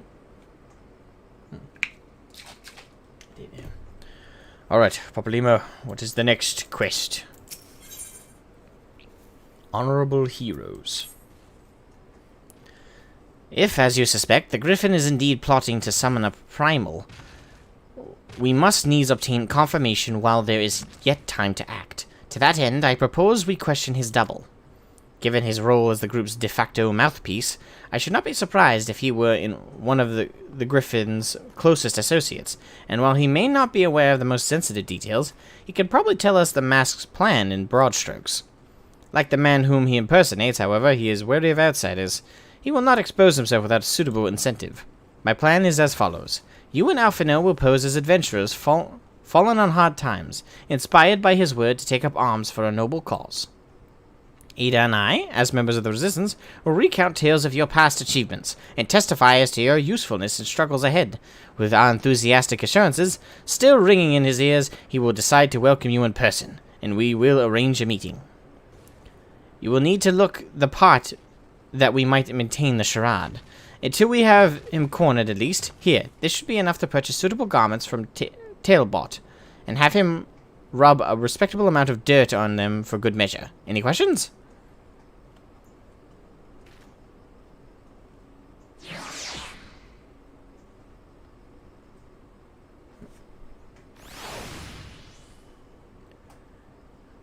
It all seems simple enough, thank you. And with that, Shroud, let us be off. More gil for the cause. Oh. Somebody doing it?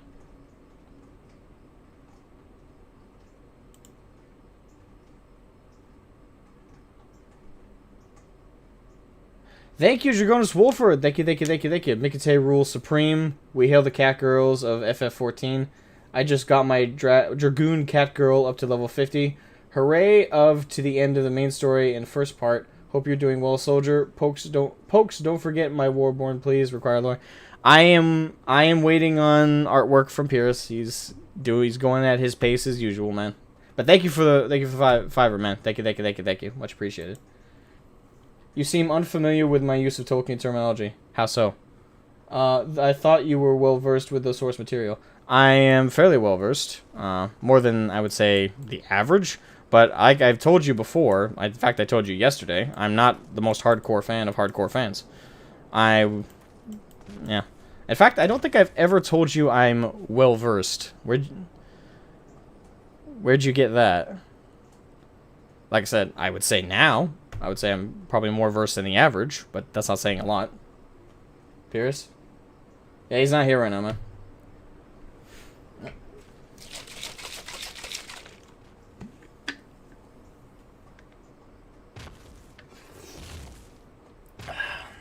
Oh, there he is. And I guess he is here. Sorry, I'll have an update tonight, probably. Okay, I appreciate it. You've read all 5 main Middle-earth books.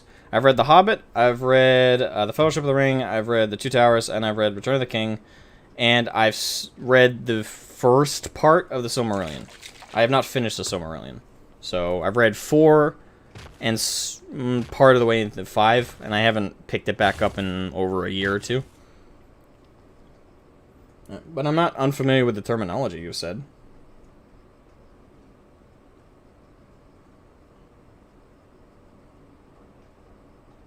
I'm not sure why you're thinking that. If you require a lore nerd, go to our Jacob. Yeah, Purus is a hardcore fan of, at least compared to me, it is a hardcore Lord of the Rings fan. By comparison to me. Although often he says he's not, he knows way more than I do, half the time. Papalymo, once again, a source of wisdom and planning, and then I remember he's in his late 40s, so being able to apply some logic is to be expected. Okay. All flat colors down that piece tonight? Alright, nice. Have you read any of the Witcher novels? I have not read any of the Witcher novels. I've only played the game. I've only played through the third game. I'm not even sure if I finished it. Pretty sure I did. At the very least, I finished the core game. I don't know if I finished of Blood and Wine and the other DLC. But yeah. Unfortunately, I have not read the Witcher novels. I hear they're good, but I'm not a novel reader of those ones. You have all the Witcher novels? Nice. Are they good? Alright.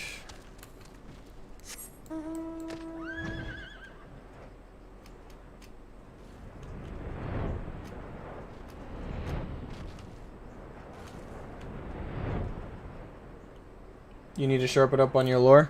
What makes you say that?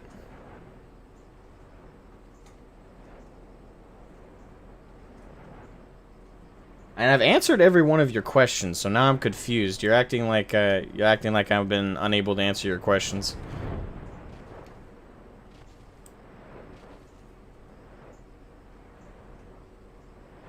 You're fairly good with giving a 7 out of 10. Only a 7 out of 10? Really? Still surprised Rudy J is younger than he is? Really? I thought he was like the oldest one there. Outside of Louis Soir, obviously. How old is he?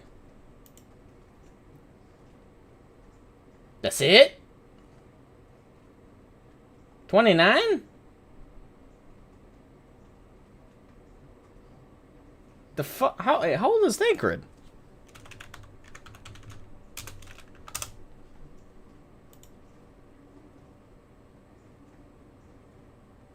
Thancred's 32? These ages don't make goddamn sense. 29, 30. What? What in the hell?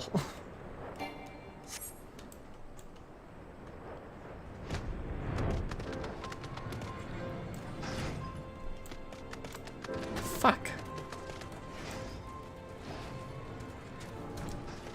I feel like my brain just got fucked with. It's anime? Well, it's not anime, but it's Japanese. Hey, you want to buy what? I don't know what you're up to, but I want no part of it.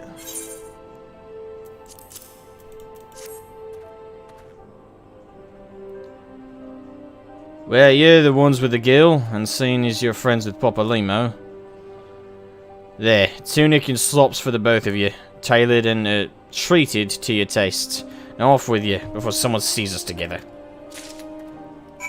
The Square Enix characters, Asmo, you can't tell any characters' ages. And it's fucking true. Lalafels, they're a complete fucking mystery. Actually, now I'm curious, because I never looked it up. How old is Lolorito? Or... Lolorito... He's 64. Really? God damn. God fucking damn, dude. When Teleji was alive, how old was he? Teleji. Teleji, there he is. So Teleji was 55. Really? Sweet lord, these fucking ages, man.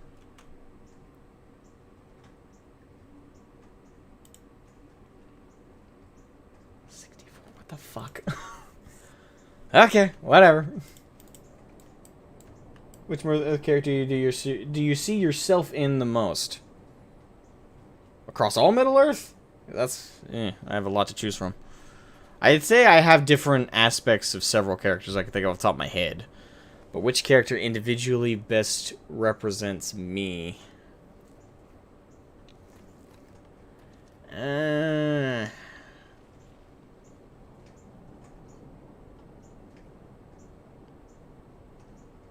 I guess a little bit. No, well, I was about to say Radagast, but again, it's only parts of his character I identify with. I think everyone kind of likes Tom Bombadil, but I don't think I'm anything like him. I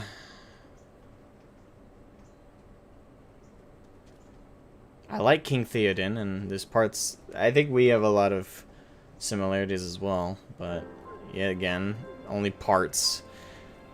Who is the character I'm most similar to?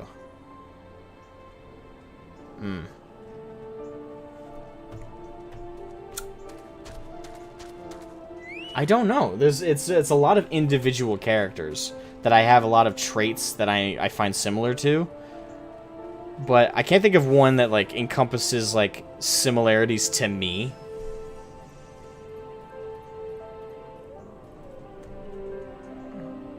I don't know.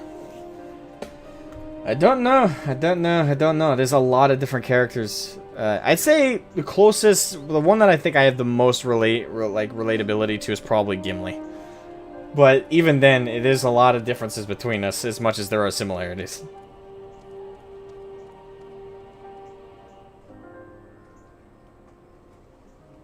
I remind you of Eowyn. I guess I'll say thank you.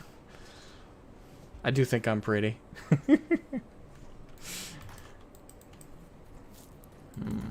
Elfiner.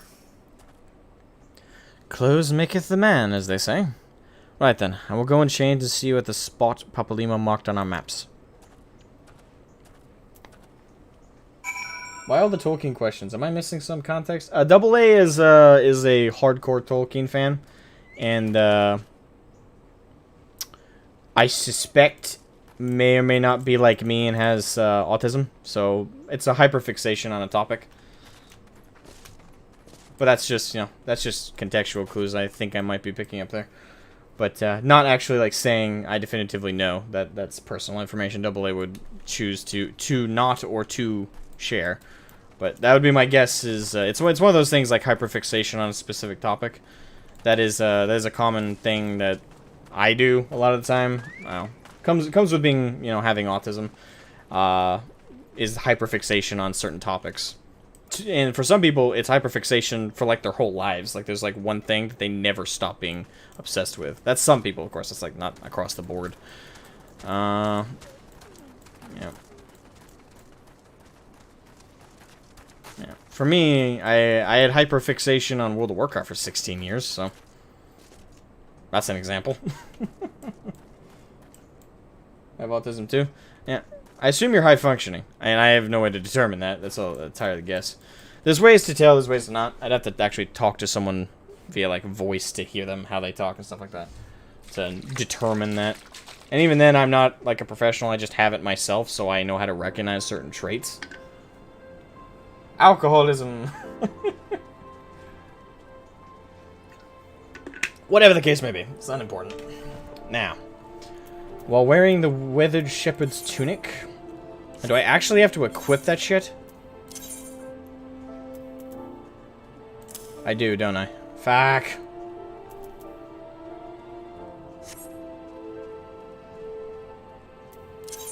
And slops. Dumb. I hope they don't notice the giant sword, the gauntlets, or the greaves.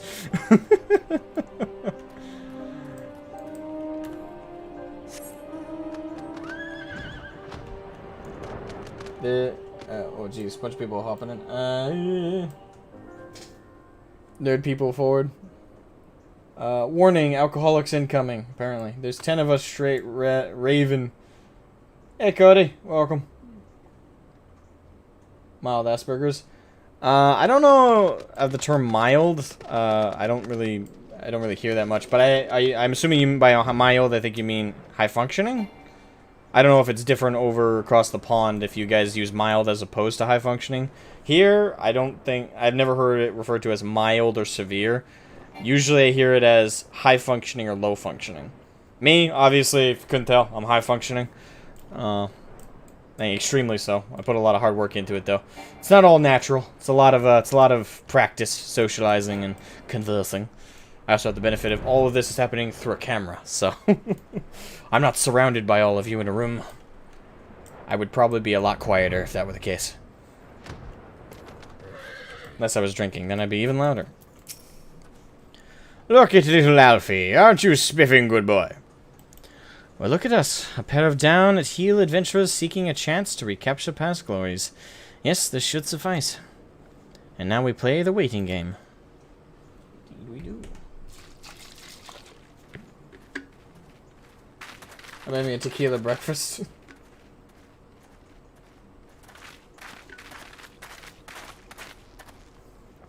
Hey, how are you, masked man? Thanks, comrades.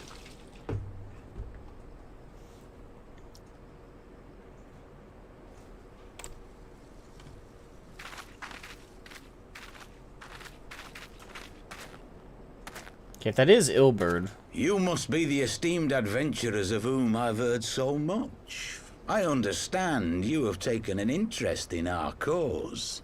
If that is Ilberd, why would he take the risk of meeting with us?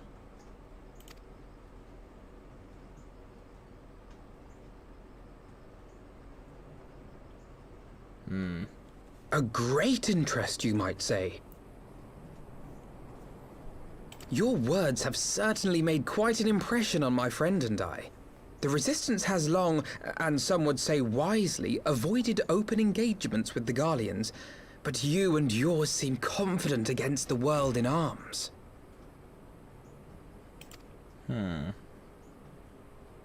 I can only assume you have good reason to be so bold. Why, one might even think you are planning to summon a primal. Because that would do much to explain the sizable shipment of crystals you recently received from your smuggler friends, whom our Ishgardian allies have since detained, lest you wonder. Thank you, Arctic, for the super chat. And, no. I don't know. I know Twitch's policy with showing any kind of nudity. And More gil for the cause. I'm assuming safely YouTube is just as fucking bad.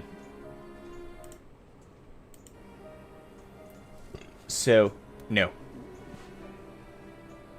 My pecs are remaining clothed. But thank you for the super chat. Thank you. Your generosity knows no bounds.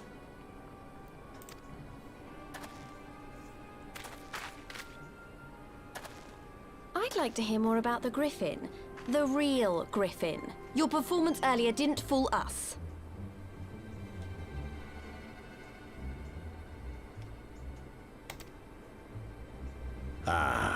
The famous scions of the Seventh Dawn.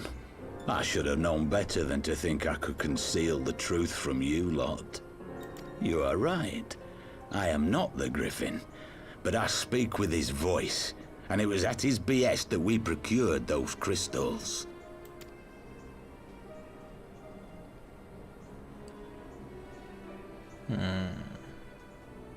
You are wrong, however, if you think that we procured them to summon a primal. We used them to reach an accord with the Amalja. In exchange for crystals to summon their god, they will aid us in the fight for Asmogan liberation. But that still has something to do with the primal, you idiot. It's like, you're wrong if you think it has something to do with the primal. We're just giving it to the Amalja who are using it for a primal. It's still the same shit, you idiot. That is literally the definition of arguing semantics.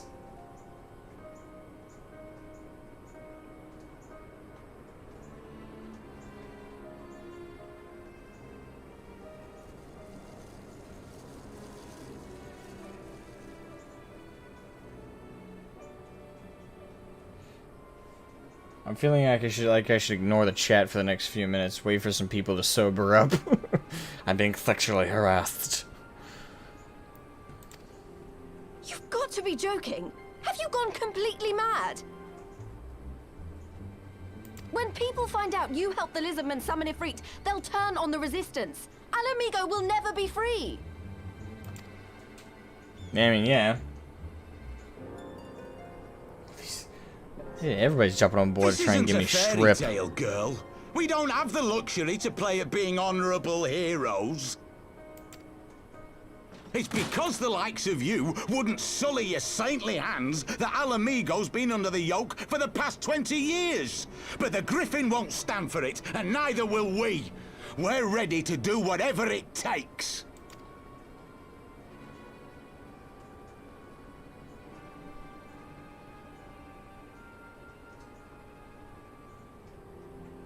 What proof do you have of this arrangement with the Emulger? What? Aside from a lack of crystals? None. But the beastmen have a great big pile of the things if you fancy looking. You might want to hurry, though. It'll not be long before they summon their god. Search our camp if you don't believe me. We have naught to hide.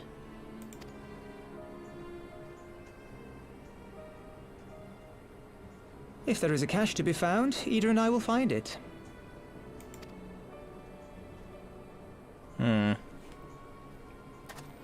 Then let us be off.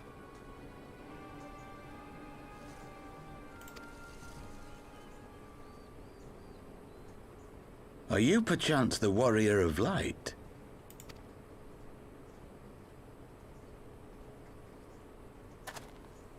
Aye. I thought so. You should know that a great many who have joined us did so because you saved them. Because you showed them that one brave man can make a difference. This guy probably isn't Ilberd if he's talking to us like this. Ilberd would not be friendly with us for shit. But it's probably one of his lackeys. I'm thinking that the real Griffin is Ilberd. You saved me too once. Helped a friend over in Quarry Mill make some medicine I needed.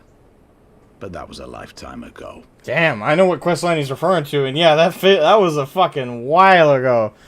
Damn. Quality to the writing, though. There's actually callbacks to shit you've already done. That does not happen in WoW. Unless we're talking, like, overarching shit. On behalf of my brothers and sisters, I thank you. You gave us hope where there was none, courage and strength when all was lost. We shall not squander your gift.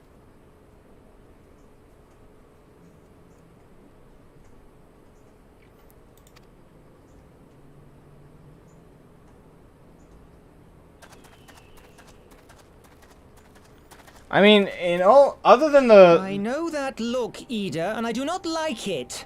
You cannot seriously be contemplating taking up arms with that band of cutthroats. Well, the thing is, if she does, I'm kind of on her side. At the end of the day, though, yeah, not the nicest people are made up of it, and yeah, they kind of took a really bad action with giving crystals to the Amalja to summon a fucking primal. Outside of that, though, their core intentions are pure. They want their home back. They're fighting without the help of a greater force, and that forces them to make dirty decisions. At the end of the day, I kind of sympathize with them, and if I were there, I'd probably fight with them personally. I mean, it sucks that they're going through what they are, and it's not even like they're demanding another nation fight for them. You know, they asked for help, but have been refused at every turn. So at this point, they're just taking what benefit they can and fighting their own fight. And I don't really think we're in a place to really tell them, nah, fam, you're not allowed to do that. You're not allowed to take your home back. No, I can relate, so. I don't question the motive, I question the methodology. And yeah, you can question methodology 100%. And yeah, their methodology is very flawed. But outside of the dealing with the Amalja, we don't know of any shady stuff they're doing other than that. So, in terms of blots on their record, they only got the one, as far as we know. We might find they're a lot more corrupt than that, but we'll see. More than likely, they're being influenced by Ascians.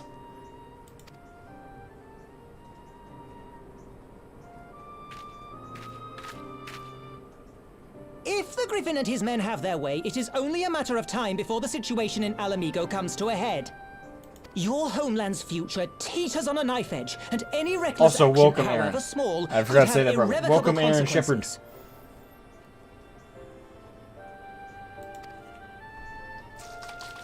You mustn't lose sight of that, Ida. When the time comes, we must all make our choices, but we must do so in full possession of the facts. Now, let us away. There is work to be done.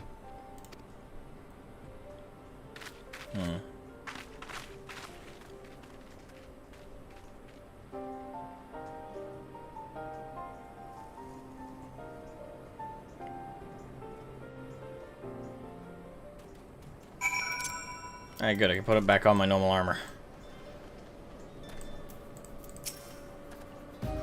Quarry mill, he said. Do you remember?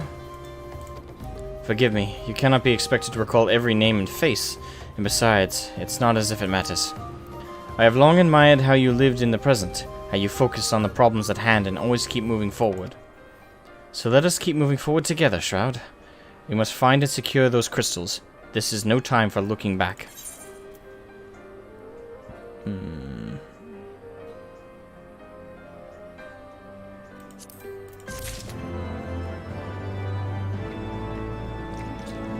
Favorite Tarantino film? Let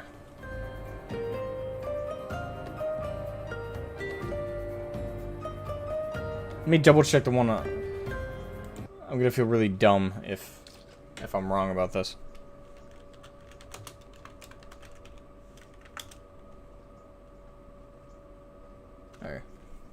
Okay, good. For saying that, I was just double checking. Tarantino was the right guy in my brain. I would have to say Pulp Fiction. Kill Bill is a good one though. Good one, Aaron. I'll give you that. I'll give you that. That's pretty good. It's pretty good. I'd still say I like Pulp Fiction more, but Kill Bill. Kill Bill is, ooh, that's close. That's close. It's like right there. Inglourious Bastards. I love Inglourious Bastards, but I don't love it as much as Kill Bill. As much as Kill Bill and Pulp Fiction. And even then, Pulp Fiction's, like I said, at the very top. I love Pulp Fiction.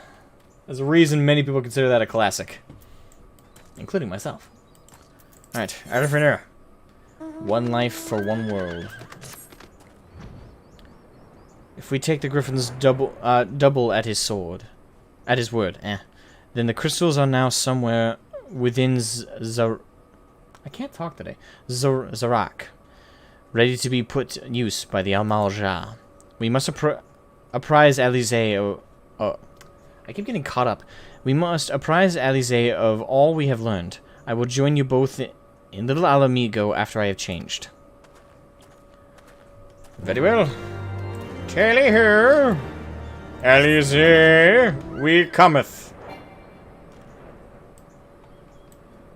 I believe I can fly. Okay, I won't do that.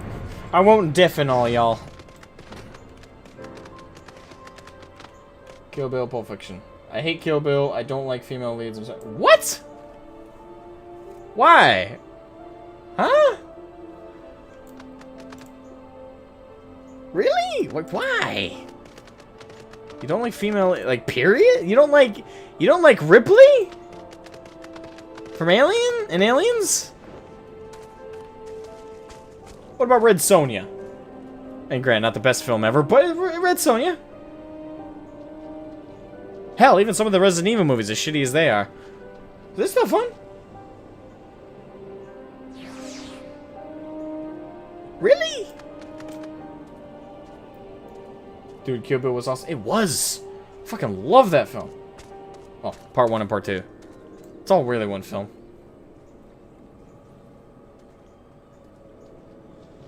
Ultraviolet? Yeah. Really, though? Sarah Connor. Technically, she wasn't, like, the protagonist, but Sarah Connor. Judgment Day? I mean, come on. Come on! I just can't stand female leads. Please, please don't give me crap. I don't know why. Okay, I guess that's your taste. I can't relate. Salt was also a great movie. Yes. I keep forgetting Salt exists, though. Is that bad? I always forget that one for some reason. Incoming? What's incoming? More drunks? Now that Thancred has finally arrived, mayhap you would... He's only slightly... Okay, no, it's a hill. I was about to say, is he only slightly taller than them? Your latest findings.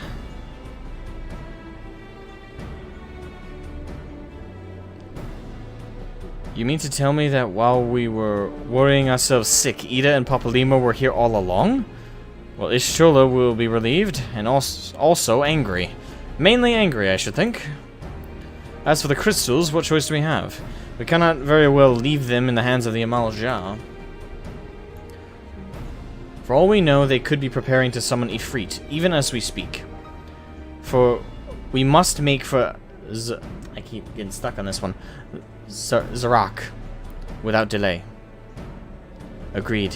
If there is naught else to discuss, then let us depart at once. I'm still waiting for the ball to drop. Because we saw J do the plotting and shit. And there's the fucker. Masked man. Really? And so they go forth, in accordance with the Griffin's plan.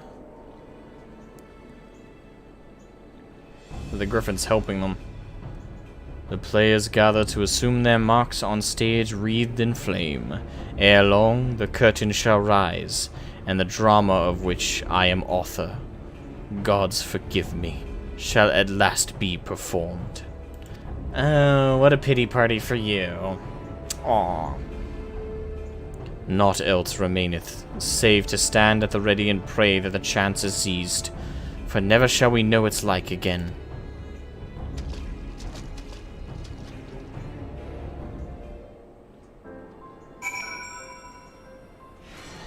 More gil for the cause. Jesus!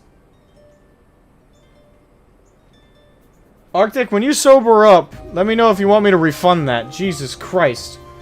Thank you, thank you, thank you, thank you, thank you, thank you, thank you, thank you, thank you, thank you, thank you. Thank you for the super immensely generous donation, which I will more than likely have. I don't think you would have donated that if you were sober, man. I don't know, dude. No, dude. Like, I need to know that that was legit. You will definitely regret that, dude. Like, let me message him. Let me message him. I'll just leave this with him. When you sober up, let me know if you want me to refund that. Because I will, dude. Like, I know you do. People do dumb shit when they drink, so I immensely appreciate it. But holy fuck.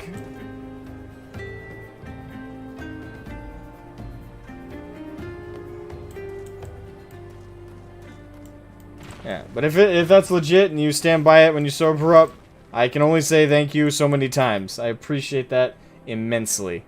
Thank you, man.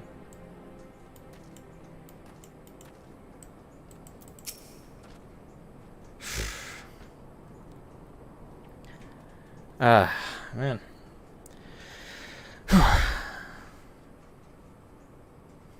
All the felon supremacy. I confess I expected a warmer greeting, but we must not jump to conclusions. Not until we braved the Bowl of Embers. We must be ready to engage the enemy at any moment.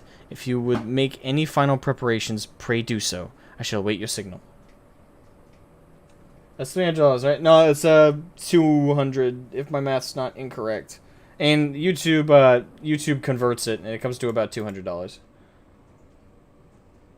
Or a little bit over $200, I think, because it's my total revenue for today is $258, which is probably more revenue than I'll get on any of my videos for the next 2 years. So thanks immensely yet again.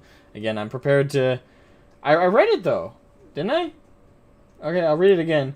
Oi vey goy, here's your monthly donation to support Lalafell's supremacy. Destroy the tall ones, mad because small. Yeah, if you need me to read it a third time, I guess I will, but let me know. We must be ready to engage the enemy at any moment. If you would make any final preparations, pray do so now. I shall await your signal. Okay. Upon receiving the Bowls of Ember, several cutscenes will play in sequence. Okay. Shit's about to go down. It is recommended that you set aside sufficient time to review these cutscenes in their entirety. Alright. I'm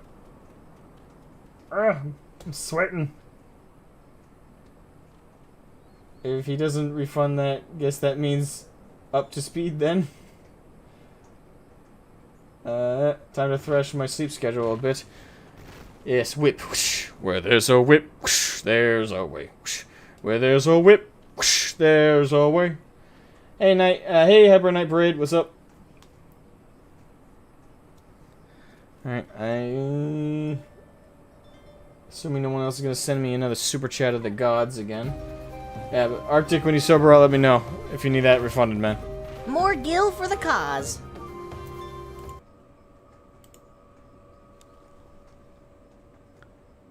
People! The fuck? Jeros Warford, thank you for the $100. Jesus fucking Christ. Warborn artwork. Commission, please. Needs lots of work. Also, cat goals are far better. Admit it. Better than what? What? Yes?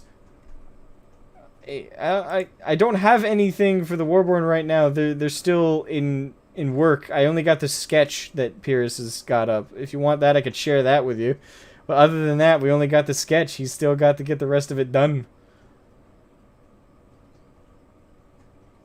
Jesus Christ. I'll send you the sketch. I'll send you the sketch. More gil for the cause. Do I dare look? Aaron, thank you so much, dude. Thank you. Thank you, thank you, thank you. That is awesome. Thank you. And I'm not even drunk. I've been following you for a bit. Well, I appreciate it. Thanks, man. I really appreciate it. And yeah, Jesus, people, calm down. I love you all. Whew. Yeah, you guys are fucking awesome today. You guys are fucking awesome today. Jesus, damn. Jeez, whew. Goddamn. God fucking damn.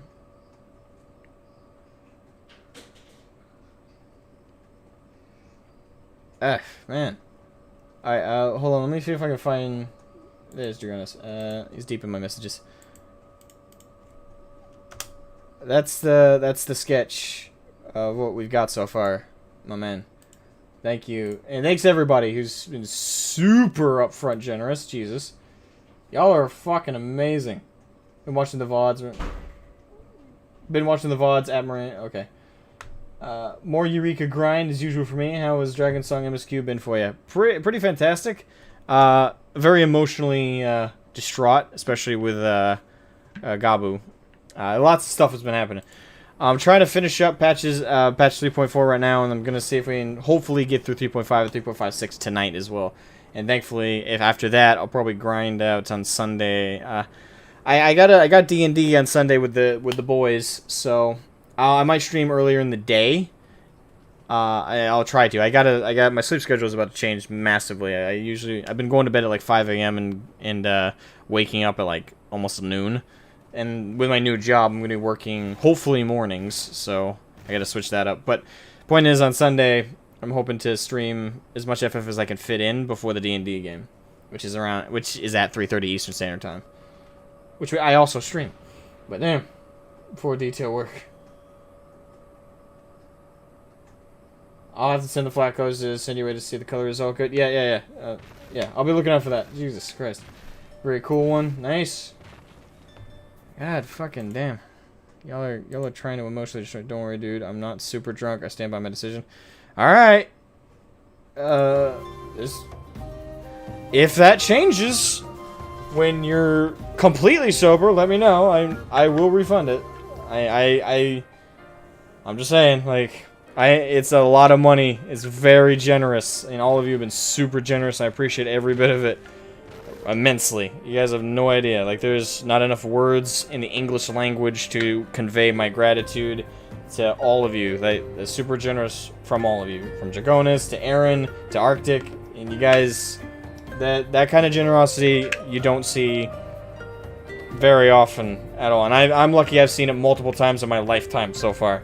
So I really appreciate it. Well deserved. Well, thank you. I appreciate it. Thank you. All right. All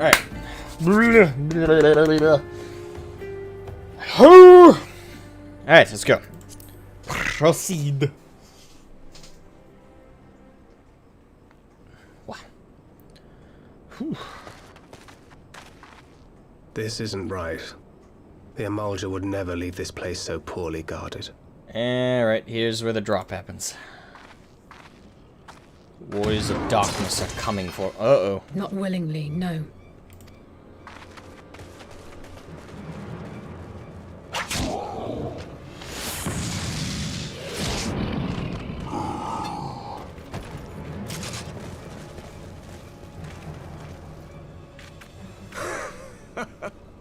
Ah, the saviors of Eorzea. Slow as ever.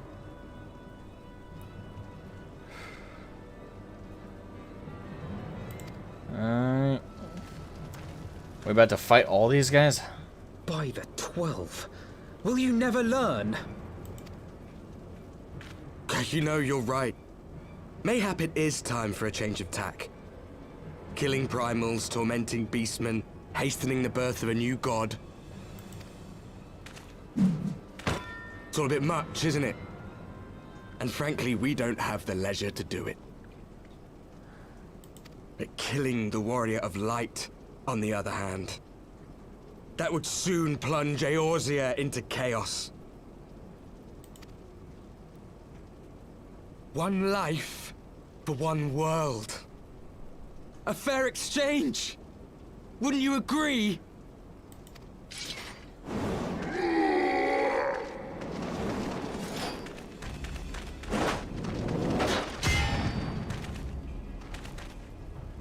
Lest you forget, you've more than one opponent. Oh boy.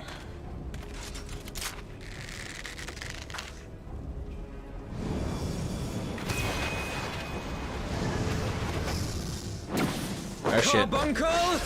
Defend me! Carbuncle?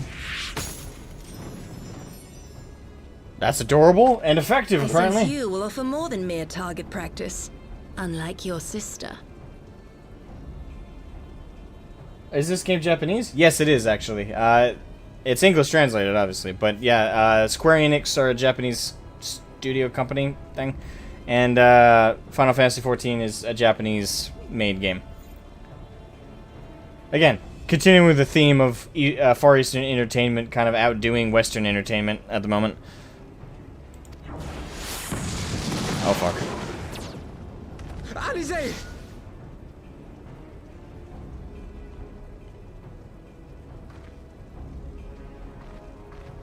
Shit. Did I not tell you, Alphino? I am not the girl I once was. Okay. My brother was always the clever one, while my talents lay elsewhere. Alright. You gonna pull out the drip?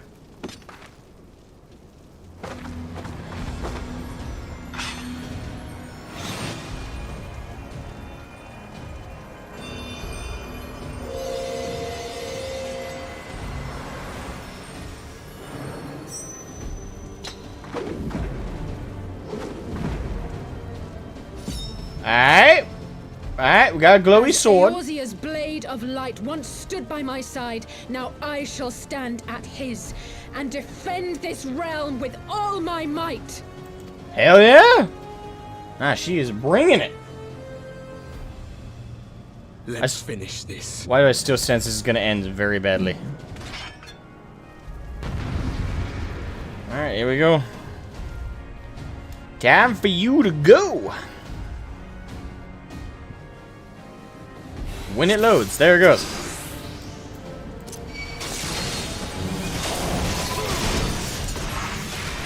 I find it ironic we're fighting the Warriors of Darkness and I'm playing a Dark Knight, so a little bit of irony there.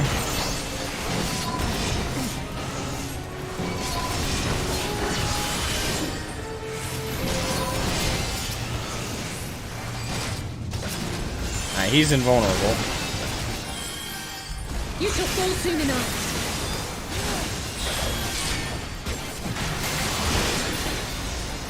Boom. Hey, Miss Archer lady, you're going down too.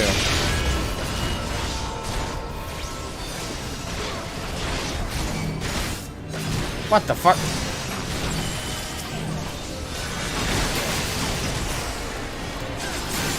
Alright, Warriors of Darkness, you shall know my wrath.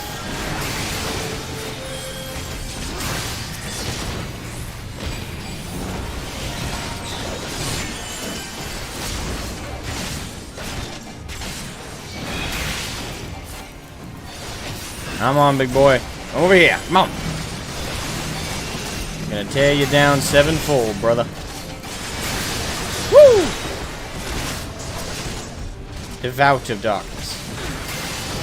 Ranger of Darkness. Okay, I just realized they all have separate titles.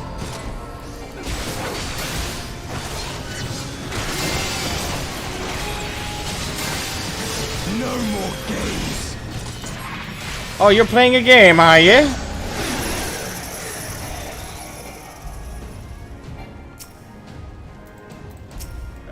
Okay. Fuck. For a main character versus a main character? Apparently. Say hello to the red mage.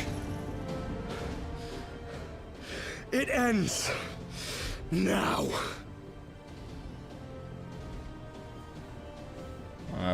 Okay.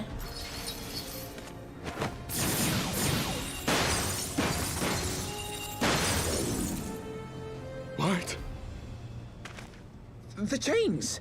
That looked like Urianger's. Yeah. You snake! You would betray us as well? He that holdeth fast unto his convictions shall never count betrayal amongst his crimes, though all the world may call him villain. My path is unchanged, my creed sacrosanct. This I believe with all my heart. I'm even more fucking confused. But say, warrior of darkness, and speak true, what dost thou believe? That rendering up the souls of thy world in service to the rejoining will grant it salvation? By the 12! Urianger! Yeah.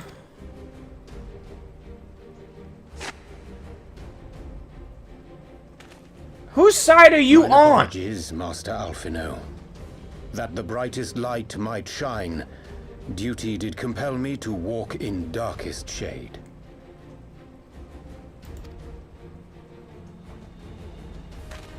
You sweet fool. I was almost willing to believe you had turned against us. I fully admit I did. Damn, he played me for a fool. I'm happy I'm wrong though. Yes. Turned your cloak for the last time. Good. You do Moonbreeder proud. Thou mayest, my lady.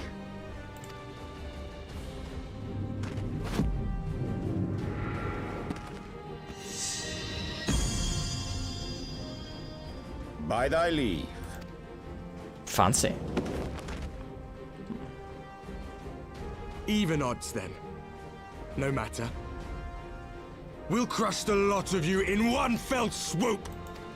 Alright, bring it, motherfucker. Come on, let's do it. Woo! Come on. Understood. How about you? Yeah, come out here, man. Yeah. Hearken to me. We only have one chance. Channel your ether into my blade that I might strike before the mage casts his spell. I cannot do it alone, but together we can defeat them. Hell yeah. Urianger is so extra. Yeah. That. Wow! With the book. Yeah, I can stop biting my tongue. Get her in! Make ready! They come! Alright, let's do this. Alright. I am actually exceedingly happy, though, that Urianger is not betraying us. Quite the opposite. That's fucking amazing. I was so downtrodden when I thought he betrayed us. I was truly downtrodden by that.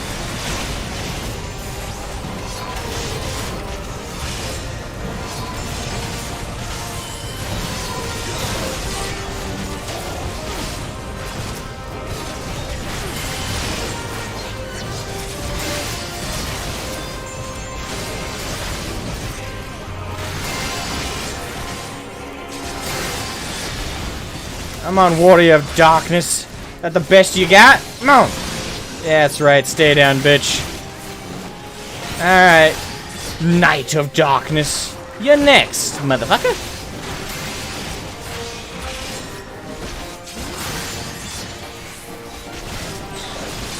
You may be a Knight of Darkness, but I am a Dark Knight. There's a difference. Look it up.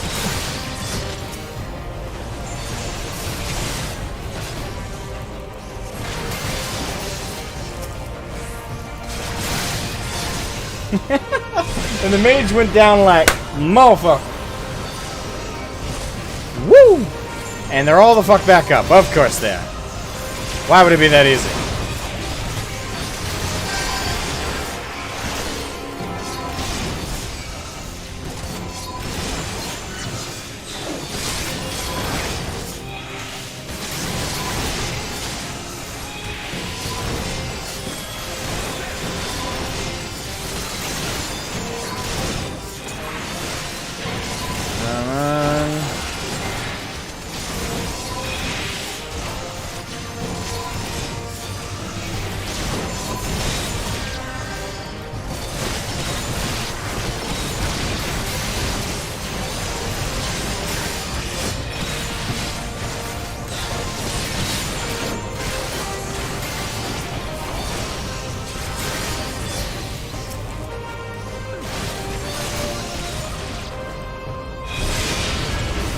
Wait, what am I doing wrong?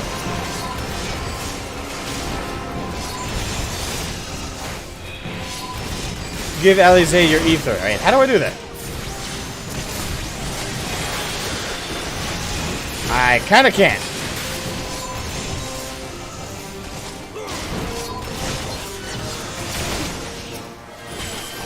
Fuck.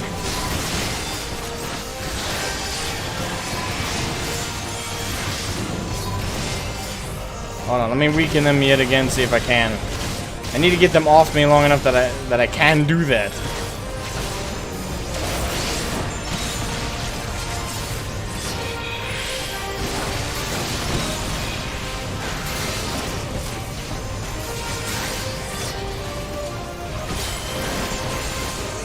Come on. Ah, fuck you. Just need to get him off me long enough that I can give her my ether. Get off of me. There. Alright, here we go, here we go. Take the ether. There we go. It's not enough.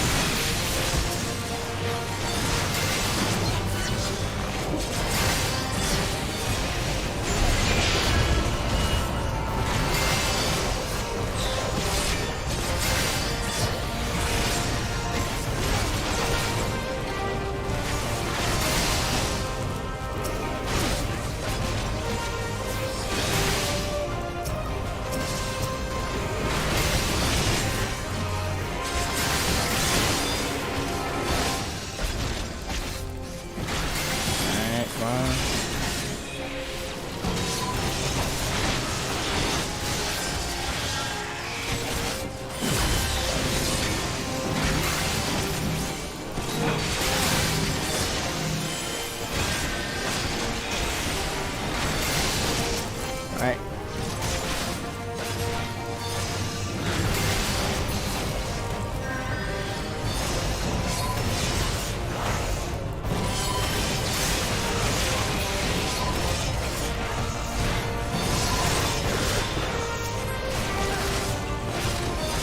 Alright. Take it, take it, take it, take it, take it, take it. Woo! I can feel it. Just a little more. Yeah, gotta take him out first.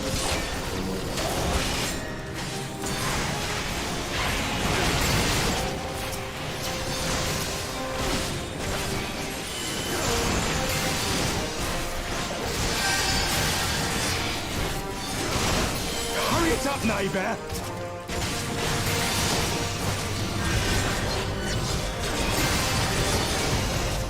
Ah, fuck. Ah, come on, that tickled, motherfucker.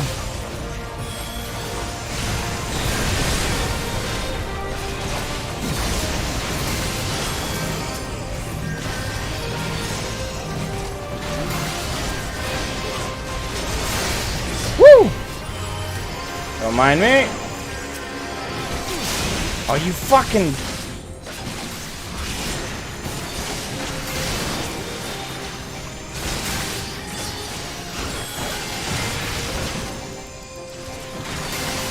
Gotta get him off me, otherwise I won't be able to transfer.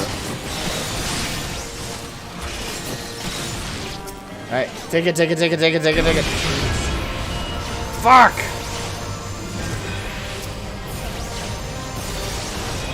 Ah!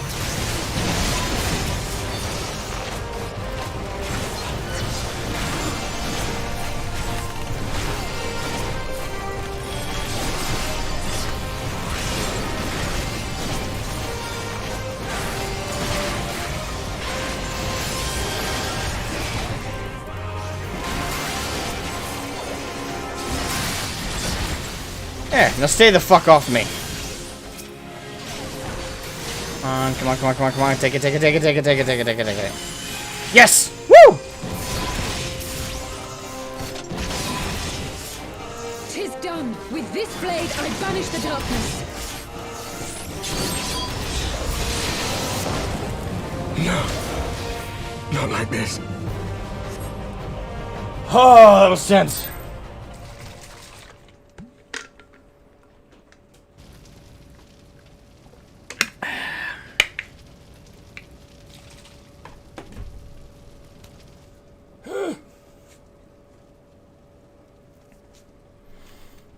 Turn off tank stance? Nah, I did it with it on. I turned on hard mode. I kept it on. You know? I added that extra challenge. Wouldn't have been as satisfying if I hadn't. Alize, are you hurt? Gotta add that extra bit of just spice to it, you know? A touch dizzy, but otherwise fine.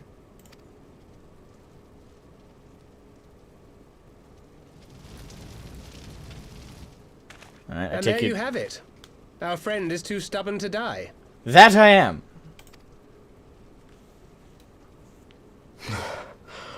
We are far from finished.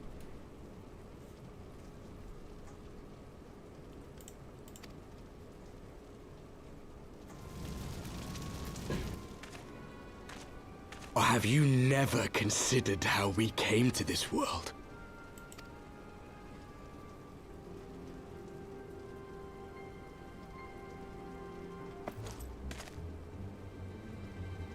Crystals? You mean, like the Ascians? Just so. As the Ascians flee unto the rift twixt planes with crystals of darkness, so did these warriors come hither with crystals of light.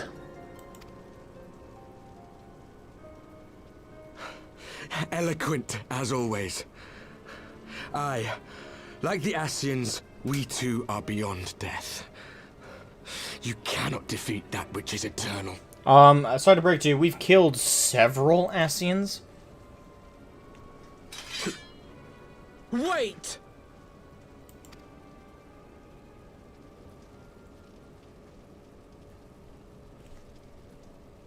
Such methods as the Ascians employ require the renunciation of the flesh. You would have had to...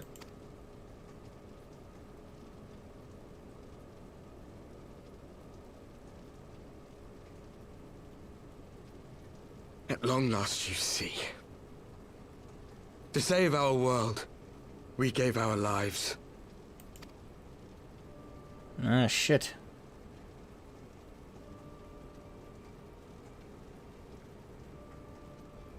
We were just adventurers trying to make our way. An odd job here, a favor there. We never aspired to be warriors of light. But word of our deeds spread. And soon people were calling us heroes. They placed their hopes and dreams on our shoulders and bid us fight for all that was good and right.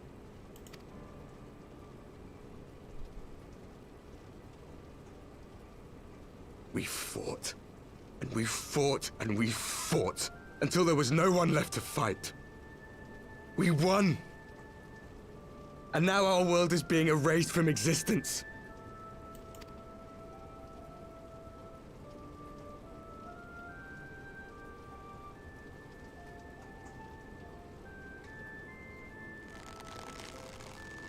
We did everything right.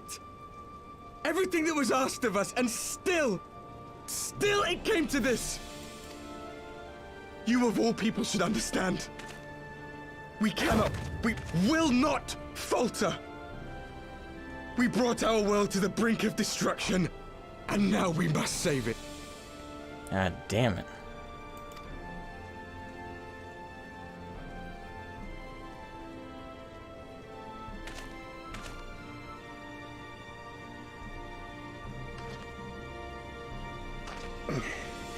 I've died before, Arbet.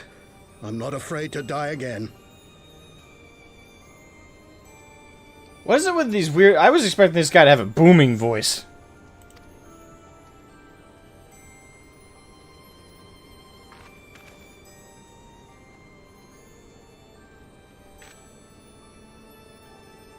No matter how many times we fall, we must rise and carry on the fight for those we left behind. This is what I like about the writing in this, is like, the villains are all not really villainous. I mean, they all fight for their own reasons. The Ascians are the only ones that really come off as like the stereotypical bad guys with no complexity. But even they are fighting for their god, and they believe they're fighting for a form of good reasons.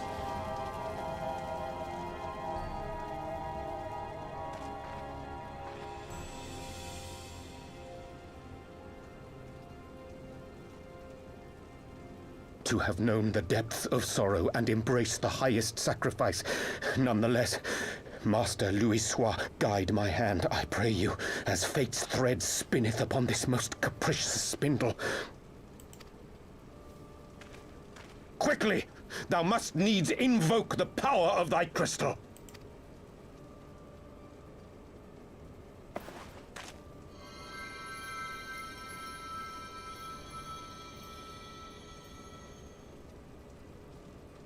Oh, fuck. Okay, what are we doing?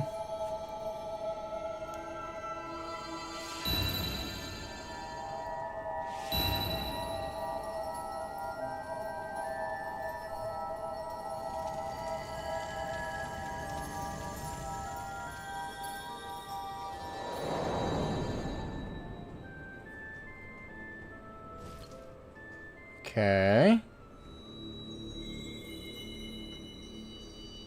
Acid trip.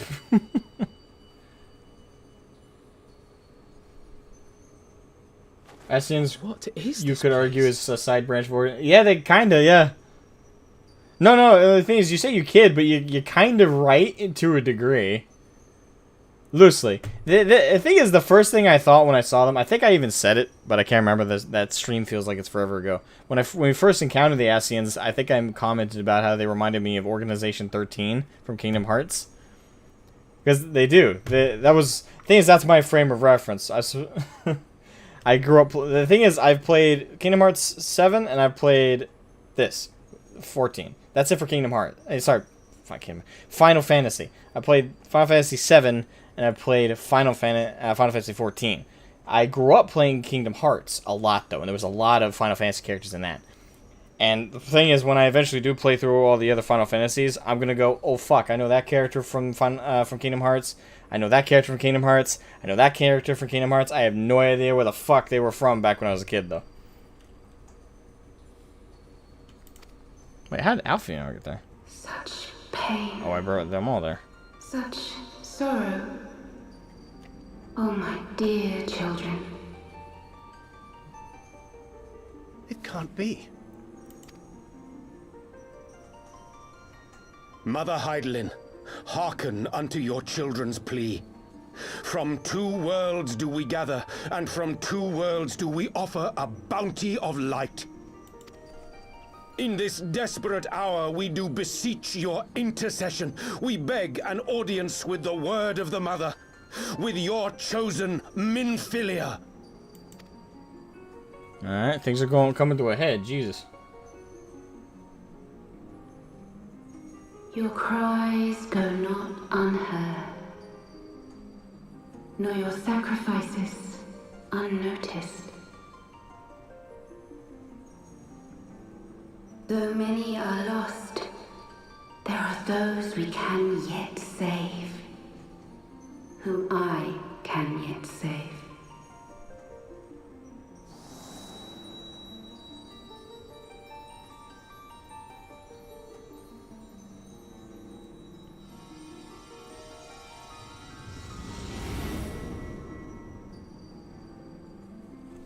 Minfilia. Excuse me.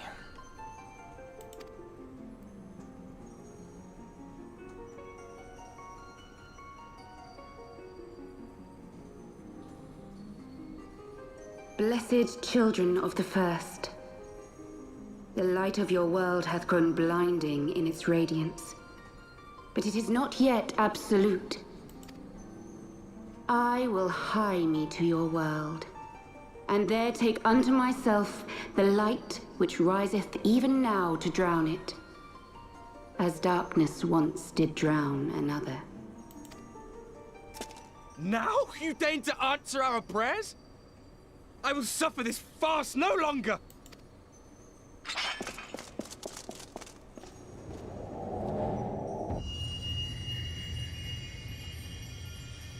And I kind of get where he's coming from, though, on that one.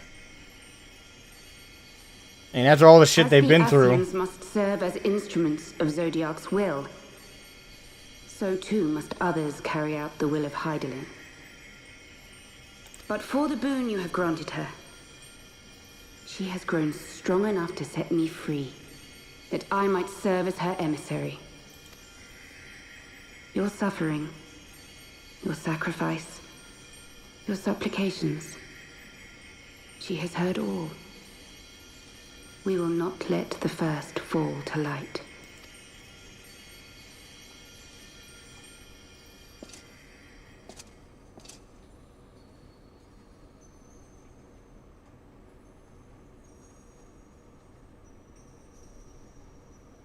Thank you, Urianger, for bringing everyone here. It fills my heart with joy to look upon the faces of my friends once more. In taking you unto her bosom, I knew that Hydaelyn had bequeathed to you a sliver of her grace, granting you strength long sought. And in treating with the Ascians, I learnt of a star like unto our own, a doomed world of fallen heroes, in whom I glimpsed ourselves, the first. Full long did I search for a means to save this world, concluding at the last that the answer lay in the power of blessed crystals. And thus did I labor to set light against dark.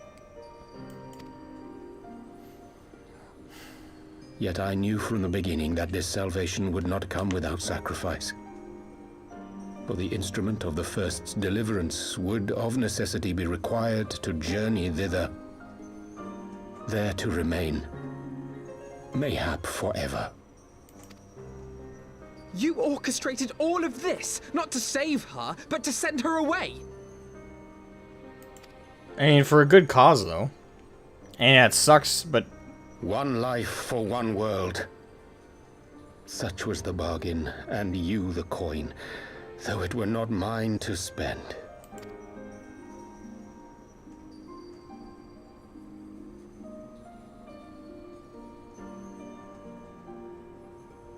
Have we not walked together in the light of the crystal, and at her bidding borne witness to the joys and sorrows of this land?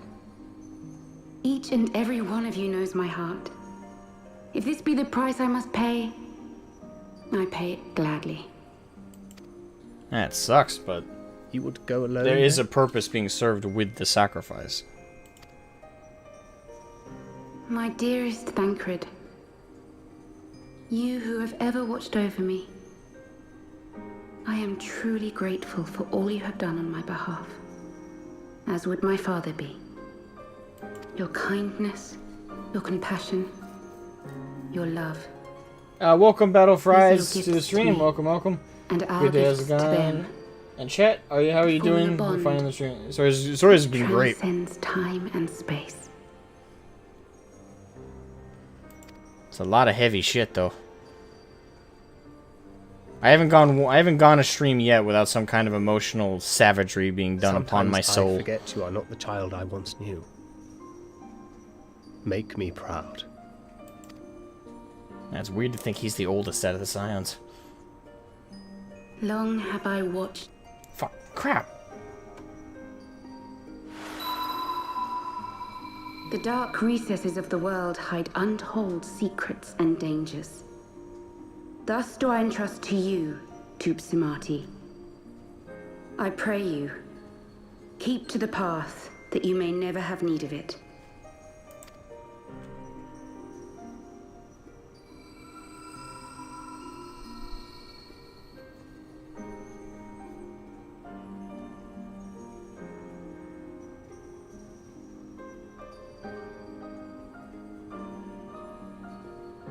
Would seem the power of our crystals is all but spent. Perhaps, if there is naught else to be done... He's not the only... He is 32. And apparently Yurion J is 29. Which is very weird. Who's older? Don't tell me Tataru. Well, it might be Papalymo. Him being Lalafell, it's impossible to tell.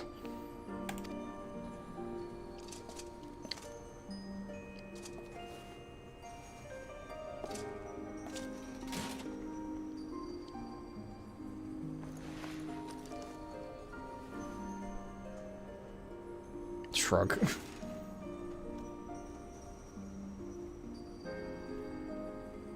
I'm 21. Hear me, servant of Hydaelyn. Sid is 34. Well, yeah, but he's not a If you Scion. would have us place our trust in you, then I would ask a favor. He's a friend of the Scions, but he's not one himself. Unless I missed something. Take us with you. Take us home.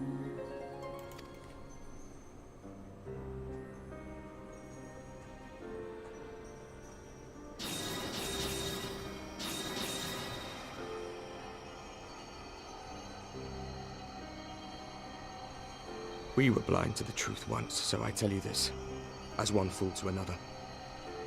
Light, dark, it doesn't matter. What matters is how you choose to use them. And you need to use them both, I think. We made our choice and you see what came of it, so please, forge a different path. Seize a better fate. A balanced fate would be the goal. And I will.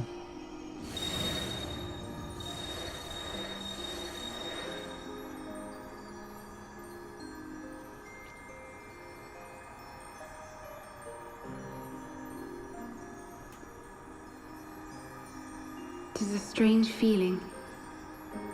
So many times have I watched you depart, my heart filled with worry. And ever did you return to me in triumph. Someday, when I have found a way to free this star from her sorrow, I promise you I shall repay the favor.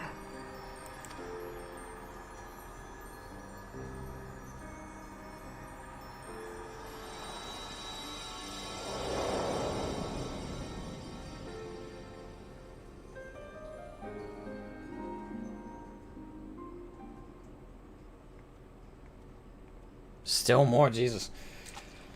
Oh, please tell me she's gonna see. She's gonna visit Flamand.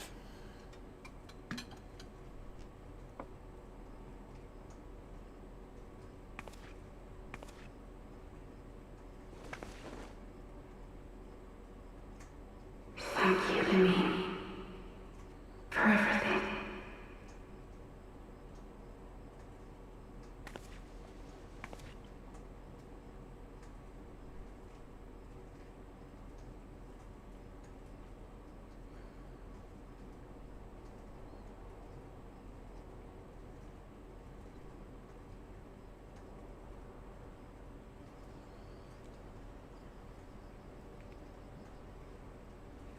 Papalymo's 42. Ah, God. Alright, so yeah. Sounds like Papalymo's the oldest.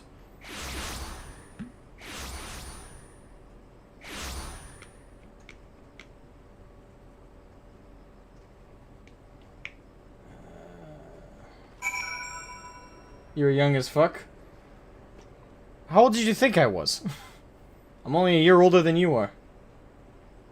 No, but he looks ancient. Well, the thing is, we saw a flashback of him without the beard, and he looked like a fairly young man. It sounds like he just has silver hair. I don't think that's indicative. I thought it was indicative of his age at first, but apparently not.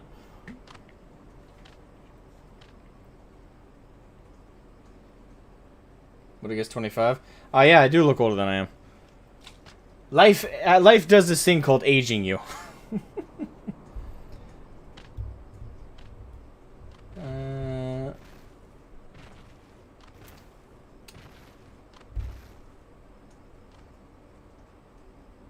One need not be a scion to be worthy ally or friend. I didn't say they needed to be. I'm just saying though we were talking about the oldest out of the scions. So you do need to be a scion to be included in that pool. So that was the discussion. Apologies in advance, you look older than you are. I would have guessed 25. Alright. Yeah, no, I'm 21. So are you the Avatar, trying to bring balance to the world? Did the Fire Nation attack when I wasn't looking? Well, we pretty much are the Avatar. I mean, the Warrior of Light, the Chosen One, the Avatar. It's all the same. In the end, balance is more important than over-tipping the scales. It's an old and cliche kind of storytelling at this point, but it's a really enjoyable one, and it can be done very creatively.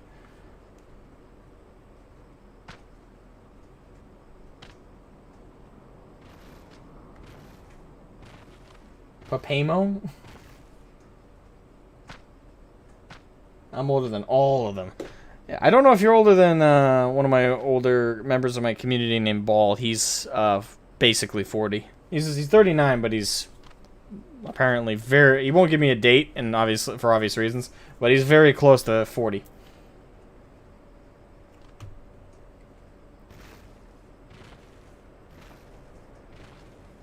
I don't need to hear that from you, Dragonus.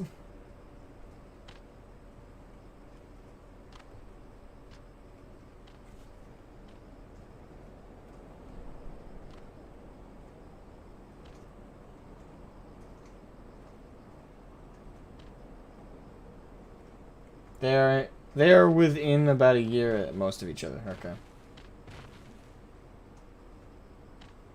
My apologies for assumption about canon. No need to apologize. I love the Scions, but I also love people like Roban, Emeric, Lucia, Estinian, and so many more. I agree. I've loved every character we've been introduced to that isn't an Ascian, pretty much. I don't really like the Warriors of Darkness we just faced off with. They're kind of dicks, but at the same time, I understand where they were coming from. Turned 50 this month? Wow, congratulations! You're half a century. Got another set to go. And you're wrong. It's the 25th anniversary of your 25th birthday. That's what my mom does. When she turned 50, that's what we actually put on the cake because she said that several times up to her 50th birthday. She actually laughed at that. Well, the dreadnought. I do not approve of Lalafels. I'll be 35 in 1 week, exactly. Oh, wow. Happy early birthday. Midfield is 27. Laugh my ass off. It's the 25th anniversary of your 25th birthday. Or if you include dead Scions, Louis Soir would be the oldest at 72. I don't, because he is dead. He is long gone. We're talking about the current paradigm. We're talking about the current Power Rangers squad. Alright, Alfie. It would seem we are in southern Thailand again. Minfilia is doing, no doubt. May the 12 speed her on her way, and the Warriors of Darkness, too. I cannot help but wonder what awaits those wayward souls. The fuck? They gave their lives in order to travel to the source. Then in return to the first, would they not? But mayhap that was their wish.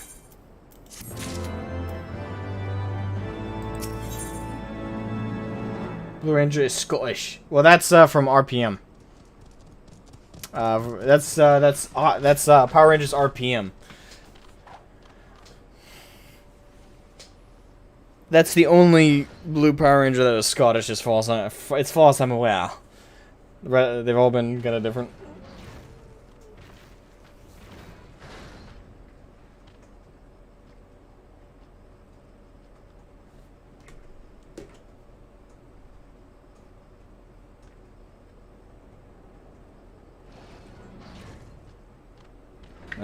Okay, 18th. So that's a good way to tell like what number anniversary you're on. Your kid was born.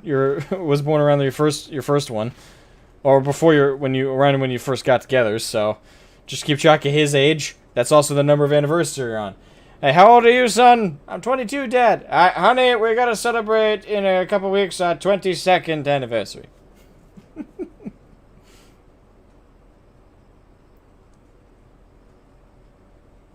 Actually, he was technically alive in Rome Reborn.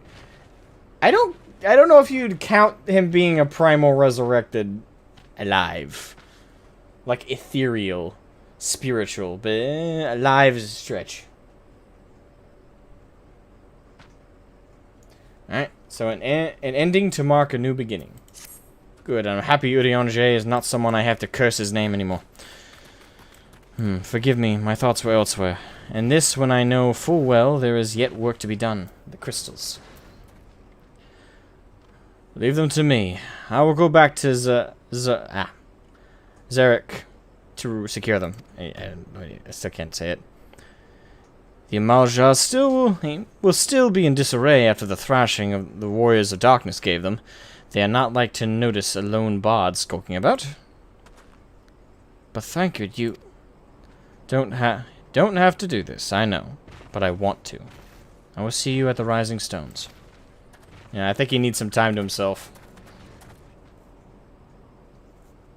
Guess how old Tataru is? I'm gonna say 22.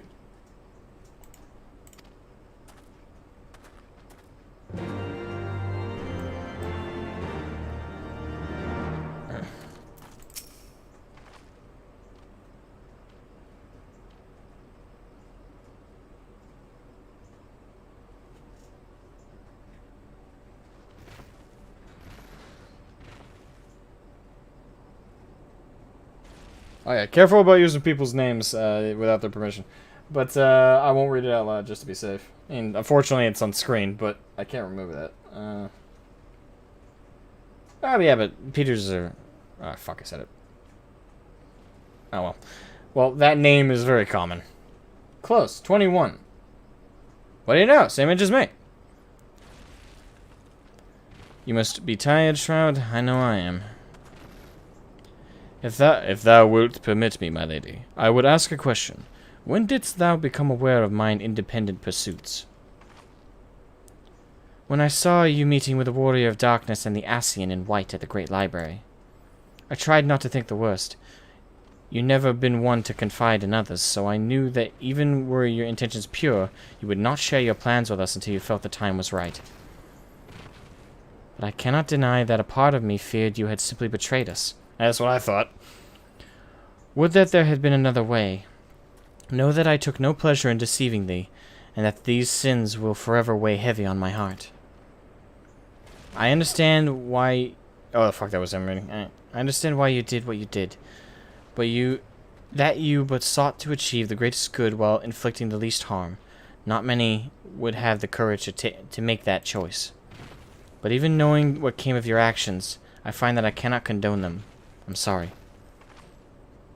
Shroud, forgive me, but I believe the events of today have taken their toll on me. I should like to rest for a while.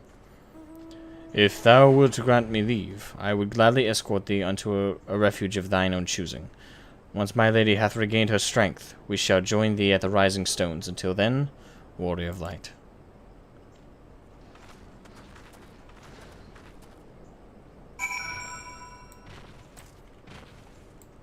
No one plays the attack on Castro? What? Papalimo. Let us sprechen sie to the little Lalifel.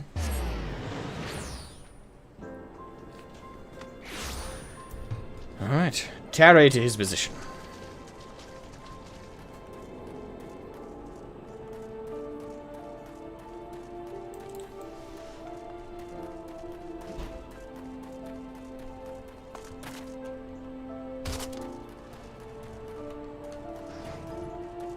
I guess he's outside the gate. There he is.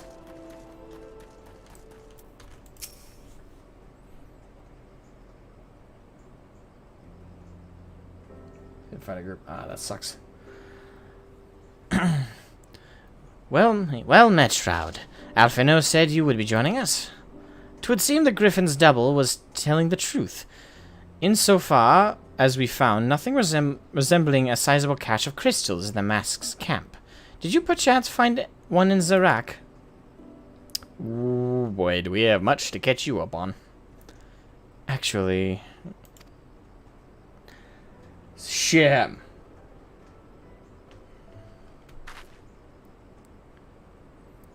I don't believe it. The crystals, Minfilia, all of it, it's just... I don't know what it is. I sympathize, Ida. Even now I struggle to comprehend that which I saw. The only thing I can say with any certainty is that I feel blessed to have been granted a final chance to speak with her.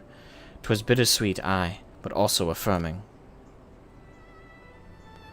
Alphino, I believe it is past time Ida and I rejoin the Scions. We've been away for far too long. Though I am loath to leave the Griffin to his own devices, I feel our investigation would benefit from your more dispassionate perspectives. And I hope that we might, in turn, offer our own opinions on the many challenges that you have faced in your absence. Gods, it's been absolutely ages, hasn't it? I can't wait to hear about everyone's adventures. We should be glad to recount them, and Tataru's tales may well surprise you.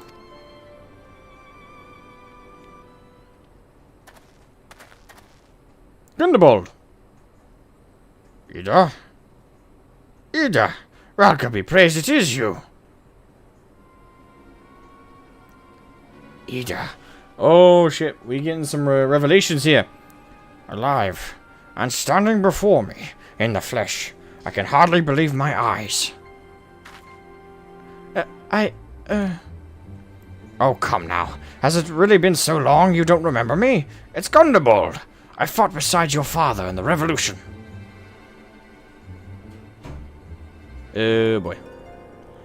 Do not think less of her, friends. It's been 20 years since the occupation sent us our separate ways, but the resistance were always welcome in Little Alamigo. They gave us hope, and young Ida most of all. Aye, Ida here was always full of fire. Even the first to volunteer for a mission until the day she up and vanished, that is. There were rumors, and we feared the worst. But here you are, alive and well, looking nary a day older. Well, what can I say? I'm sorry for running off like that and make you all worry. It's a long story, but you see, I got involved with friends here, and the Scions. Oh, sorry, we were still the Circle of Knowing back then.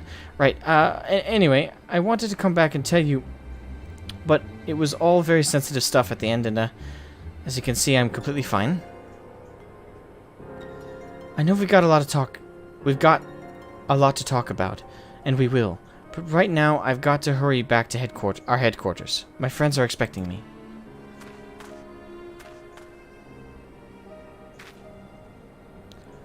Pray forgive her. It has been a very long day for us all. I promise we will visit again at the first opportunity.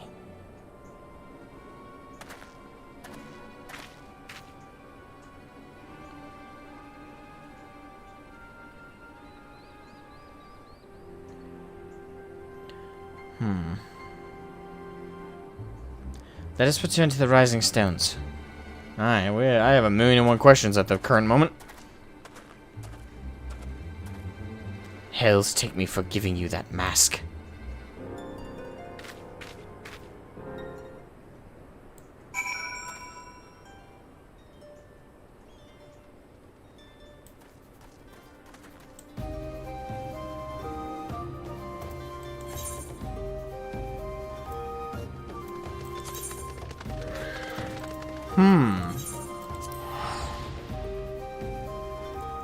Suffice it to say, I have a fair few questions at the moment.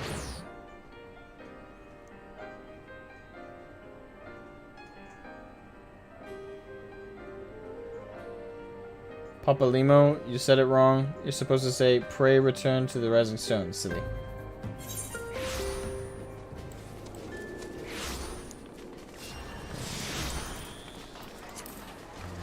Alright, what the hell is going on? I suppose we'll find out here in a moment. The Rising Stones.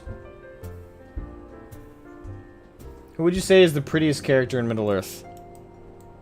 By book description or by, like, the movies? with like the actors and actresses.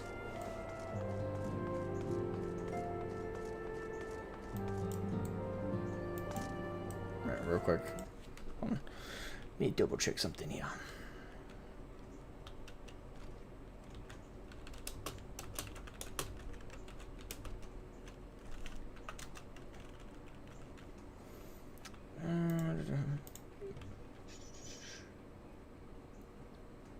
Alright, okay.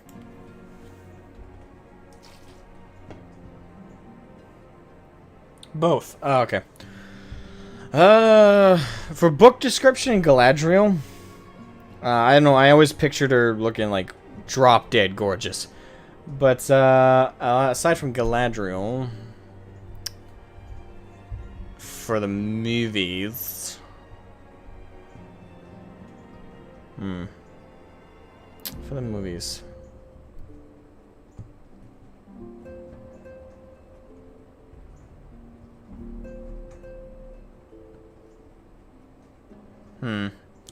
Kind of a tie, because they both have their own charms.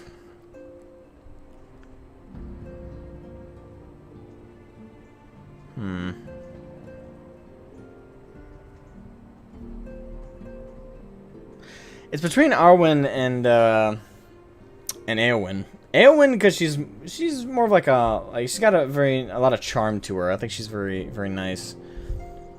And with Arwen, I think Arwen looks more pretty, the actress. I don't know, it's hard for me to say though, because I like them both. And I like Eowyn more as a character. So it's hard for me to say definitively.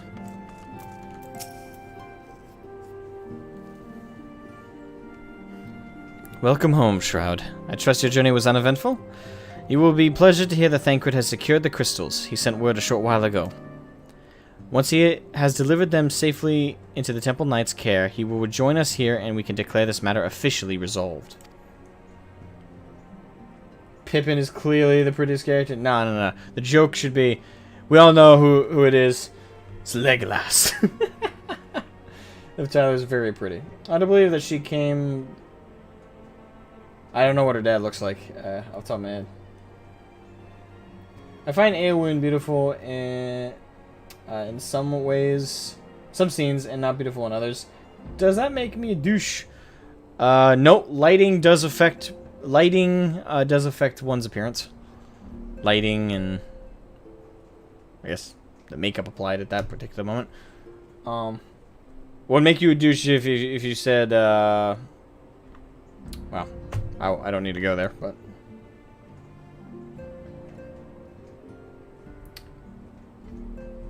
yeah, I can't remember what Steve Tyler looks like, though. That's on my head, though.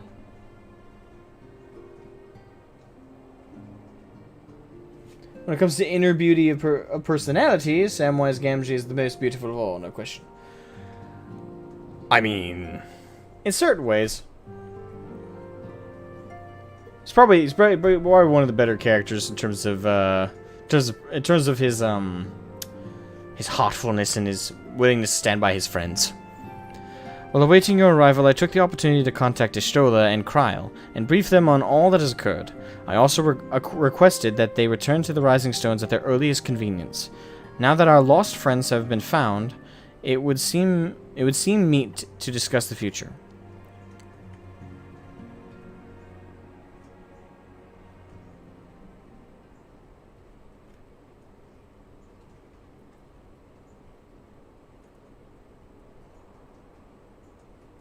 Back in the Solar. It's been too long since we were all together like this. Not since after Moonbraider. Yeah. Much has changed since then. We ourselves, most of all.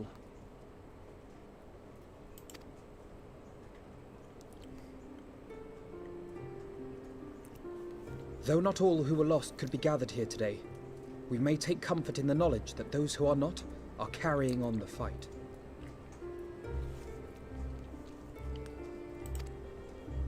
While I am grateful to our friends in the north for their hospitality, it isn't half good to be back. But, as Papalima rightly said, much has changed since we last stood here. The Scions of the Seventh Dawn are not as they once were, nor should we be. Our travels in the north brought us into contact with a host of fine and generous people, and their selfless deeds serve to show me that it is not lofty causes that should inform our actions, but our hearts. And I hope that the Scions might continue in this manner, as individuals driven by individual principles. Provided we all sincerely desire to work towards Eorzea's salvation, I believe the paths we follow to achieve it need not, and should not, be dictated by any single ideal. Companions bound by a common purpose, free to go whither they will.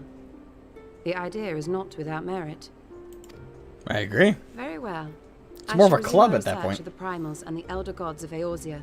Should anyone have need of my findings, you need only ask. Okay, so everybody's going their separate ways, but we're still gonna be united in a cause. I should be glad of your continued assistance. Well, my main purpose in coming here was to see the signs of the Seventh Dawn restored and my dear friend found. Nevertheless, having involved myself in your struggles, I feel compelled to see them through to the bitter end. For Minfilia's sake. That is, if there are no objections. I don't object. So when you look back to the Bloody Banquet, we lost one person and an arm as far as the good people go.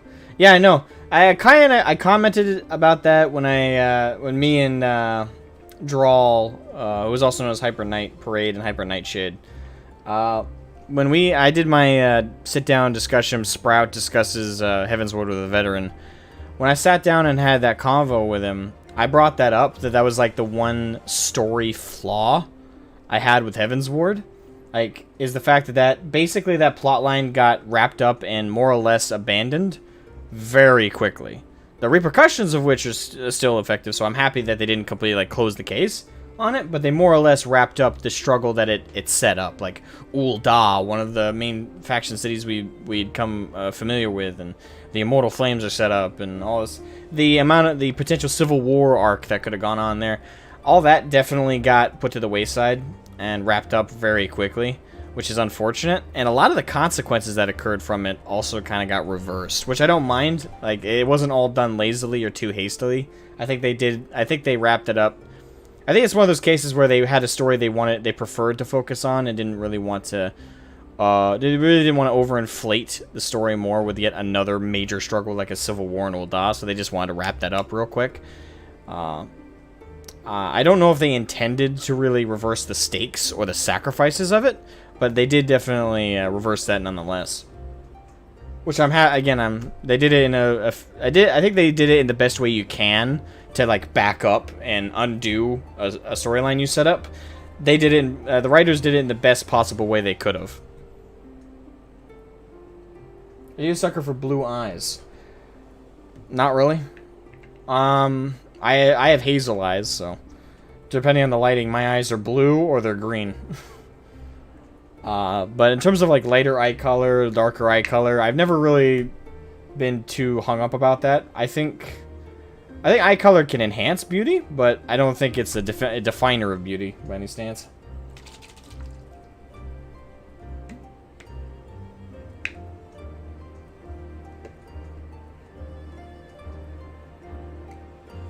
I think Alfie realized they got too big, so they're going back to shadows, which is what they should be.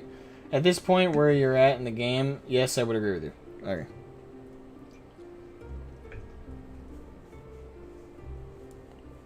And whether or not they go back and reference it and use what happened at the Bloody Banquet in a new storyline that they set up in the future, it doesn't change my perception that they reversed it for Heavensward. And they might undo the reversal later, but it's very clear. Like, I'm not wrong, I don't think. They definitely reversed it for Heavensward. Later on, they might rekindle it, which would be great, and I think that would be interesting. But it doesn't change the fact that they did reverse it in Heavensward. But I'm excited to see if they bring it back. Like, rebuild up the stakes with the same premise. They'd have to be careful about bringing it back, though. They'd have to be careful about that. But, you know, the writing's been superb thus far, so I'm sure whatever will come will be amazing. I am Phoenix. No one could help me. Green eyes are great. Green eyes can be pretty, yeah. No, you're not wrong. I'm just not saying anything about it. That's fine. There's no objections. Okay.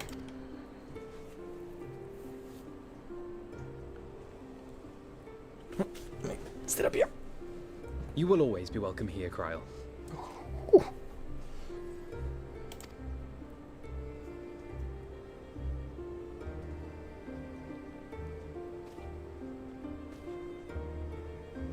Urianger, can we trust you to carry on your investigation of the Ascians as before?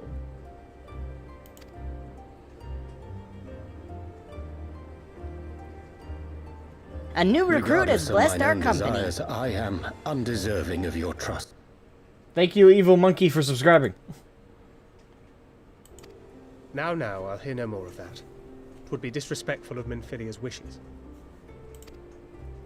She entrusted matters here to us, that we might protect this star and understand the truth which hides at her heart. Mayhap I can handle the former, but I think you far better suited to the latter. No?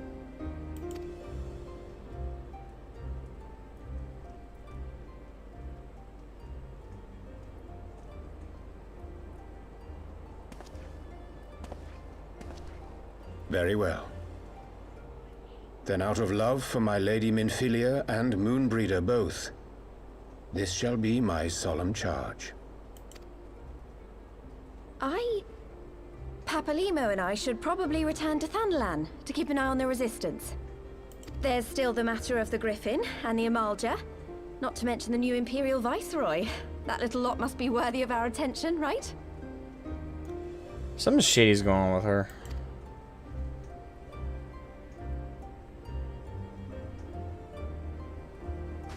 And what will you do, Alize? You know I have no great love for organizations and formalities.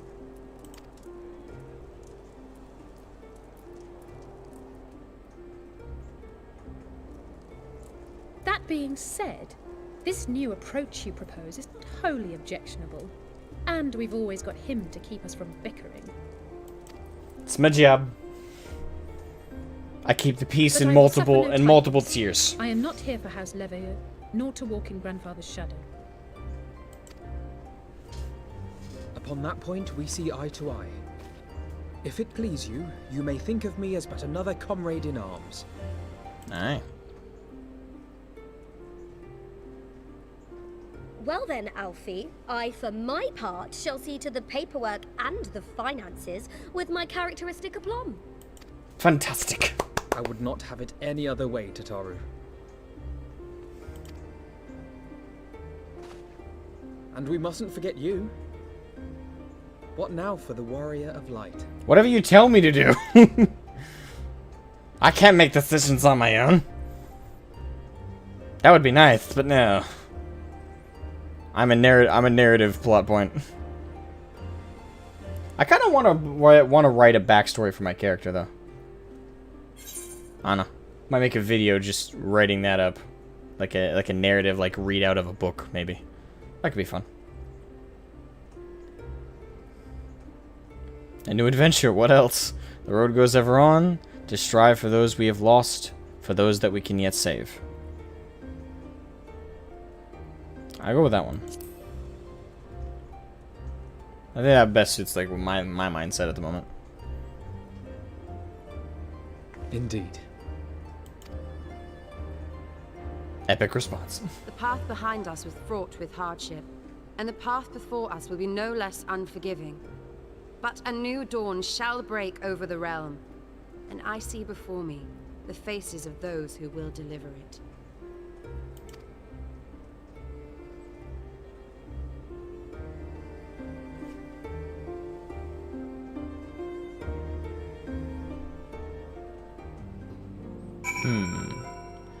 Fantastic.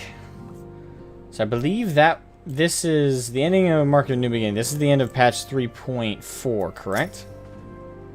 Look at them, Shroud. The scions of the 7th Dawn. Look how far we've come. The people we've met, the moments we've shared, the losses we've suffered, the tragedies we've overcome. All of it has made us who we are today. Where we go from here and what the future holds, only the 12 know. But I know that we will find out together. Here we are. Aww. Why are they giving me wind-up toys of all the people I love?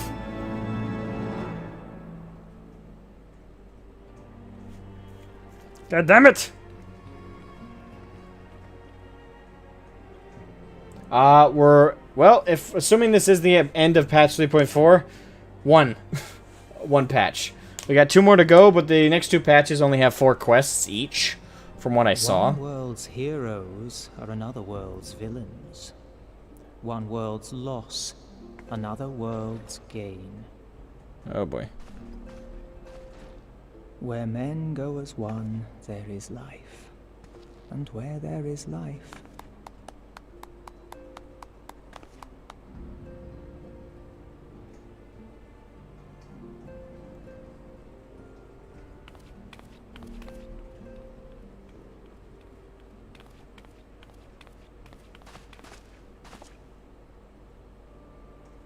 My friends, if I may, I would ask that you entrust Tupsimati to me. Why? Clouds gather upon the horizon, and as Master Louisoix's disciple, I would keep it close at hand. Okay, yeah, but you're not the only disciple out of the group.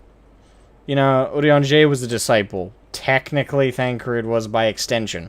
Fucking Alphino and Alize are his grandkids and learned under him. So, why are you trying to pull that card?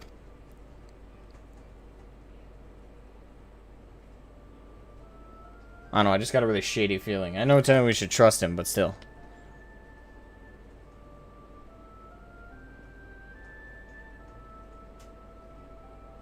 Thank you. I shall guard it well. Please just be that. I don't need this to end off with a fuck you.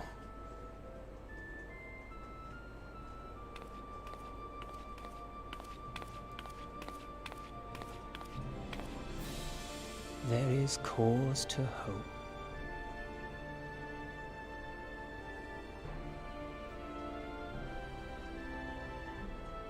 Actually, come to think of every ending, every parting, marks a new beginning. He's like one of the only good potatoes in the game. But still, I'm allowed to be suspicious. Not the first time we've had some internal strife and confoil, you know? She knows where all the bodies are buried.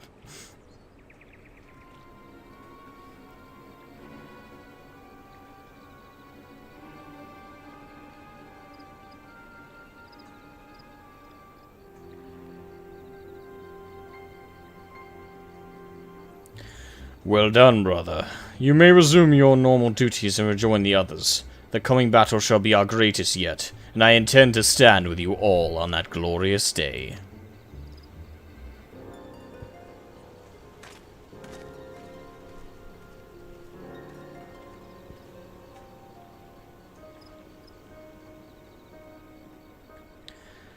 True believers are so readily led.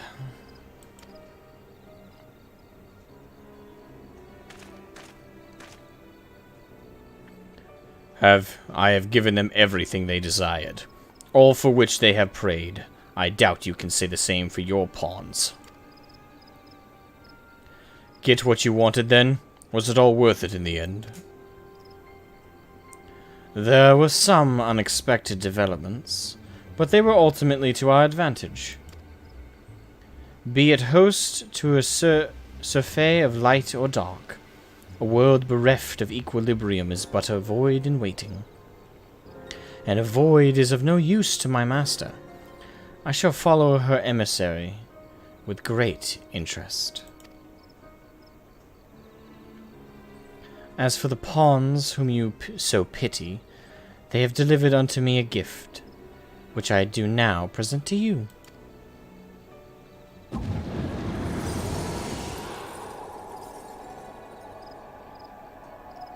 No.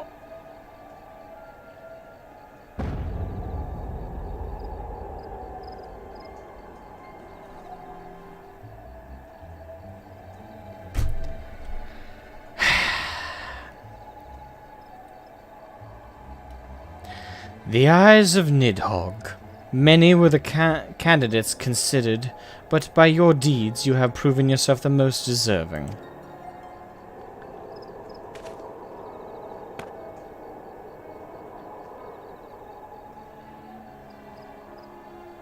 A man of boundless rage and bottomless despair, in whose breast beats a heart which thirsts for vengeance. Only you are fit to wield these eyes, for weal or for woe.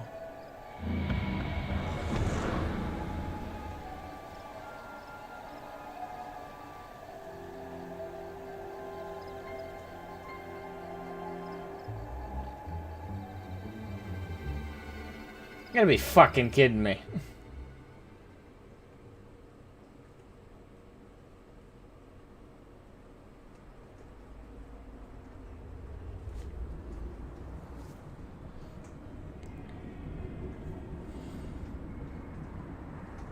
Oh yay, what else? What fresh hell?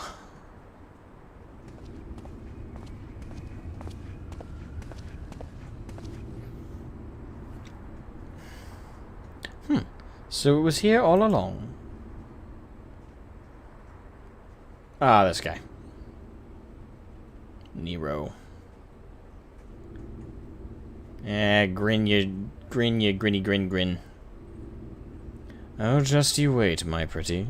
You and I are going to have so much fun.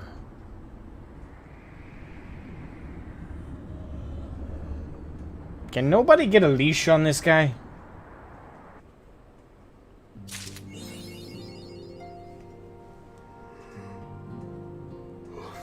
Ah. No retreat, no surrender. Indeed.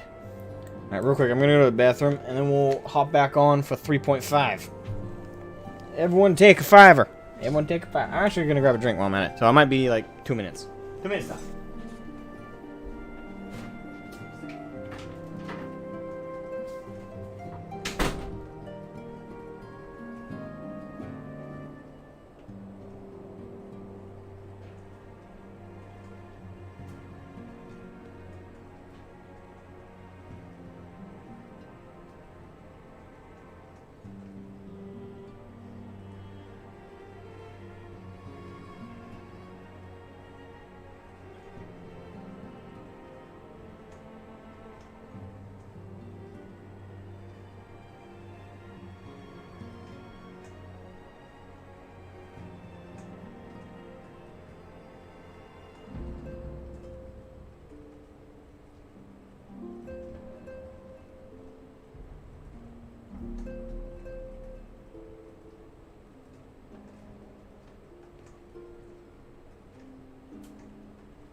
Hello, I have returned.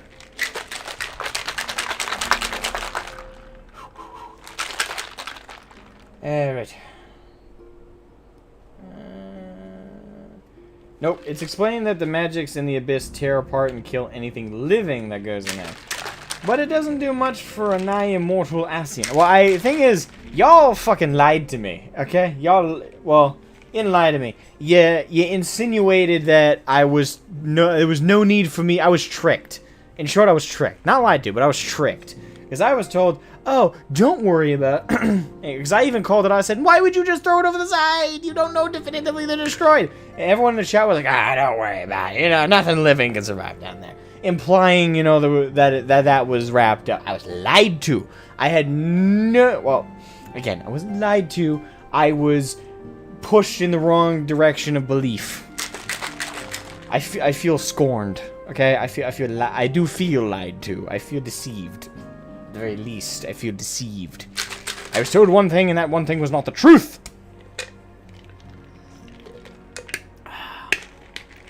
Anyway, before we start, let me grab some peanut butter balls.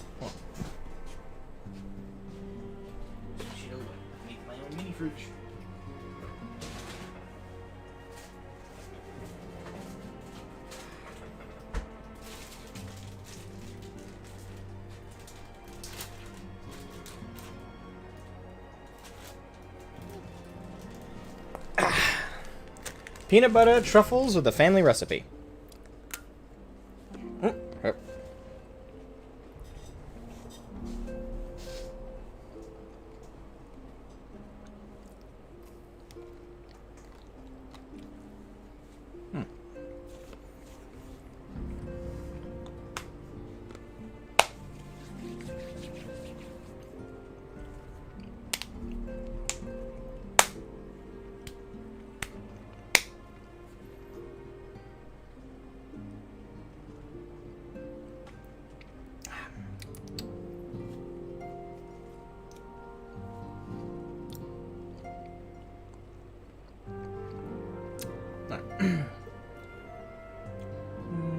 We don't lie, we don't tell you things, because spoilers. Well, the thing is, I wasn't not told something. I was told... Don't worry. I was told, oh, no. It's fine. The Abyss destroys all living things. So technically, it's not just, it wasn't just everybody, zip their trap. People said things to intentionally dissuade me from my thought process. But we didn't lie. We did word it as anything living. Yes, which also imply like eyes are part of a living organism, so that was it was still a trick. Would you rather have been spoiled, or are you just joking about being upset? I'm joking. Battlefries, if you can't tell, I'm being sarcastic and humorous. We're gonna have a lot of misunderstandings. I speak in 85% sarcasm.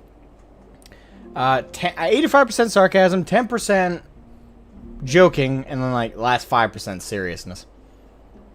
I very rarely speak in strong, definitive, serious terms.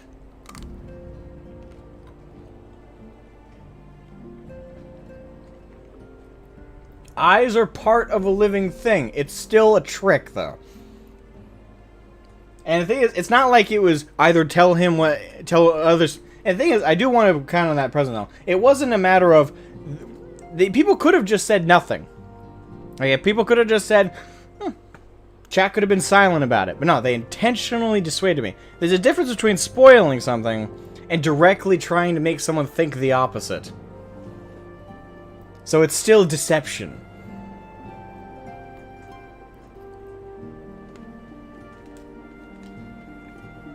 May not be lying. Pretty close to, though.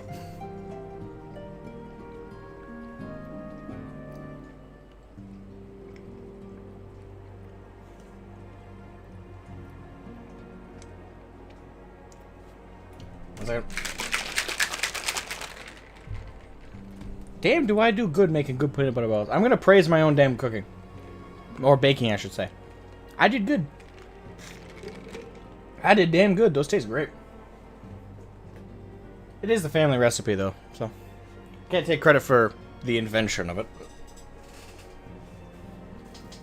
It's not a very complicated recipe, so it's not exactly like a family secret or anything. But we did damn good.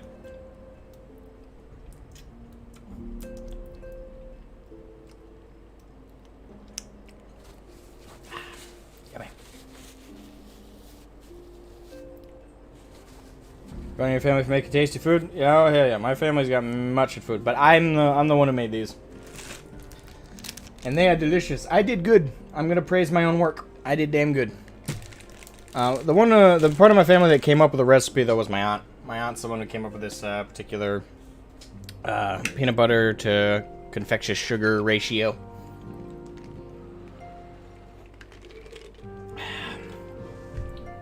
I love baking from time to time. I know I'm weird, since most guys don't like cooking or baking, but I enjoy it. I find it therapeutic, and the end result is so worth it. Look at that. That's delicious.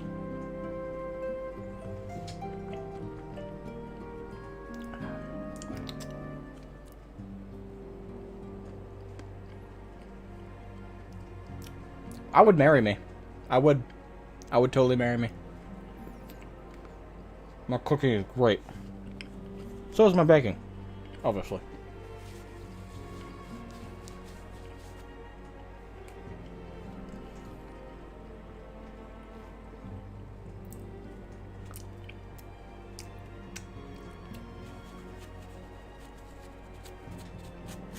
Too much story? Alright, see you later, drones.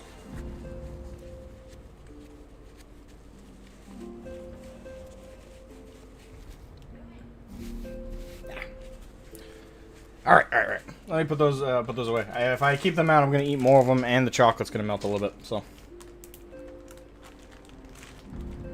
Alright. And so we can get back on track. I put my peanut butter all away. Damn, I did good though. The key is not to use too much confectious sugar, and also the type of chocolate. You want some of that bitterness.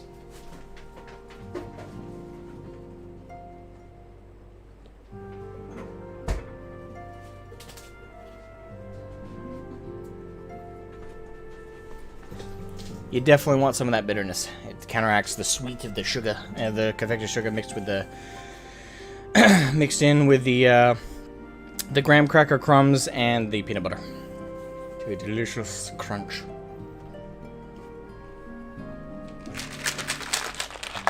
I like cooking, but I'm gay, so I don't know if it counts. Of course you count. Of course you count. I know plenty. The thing is, that's a stereotype. I know plenty of gay. I know plenty of gay men. That may sound wrong, but I do. I got a couple of gay friends, and neither of them could cook, which I find funny. Because the two I'm thinking of are married to each other, and from what I can tell, they like to cook, but they can't. Like, they constantly complain about each other's cooking, so it's kind of funny.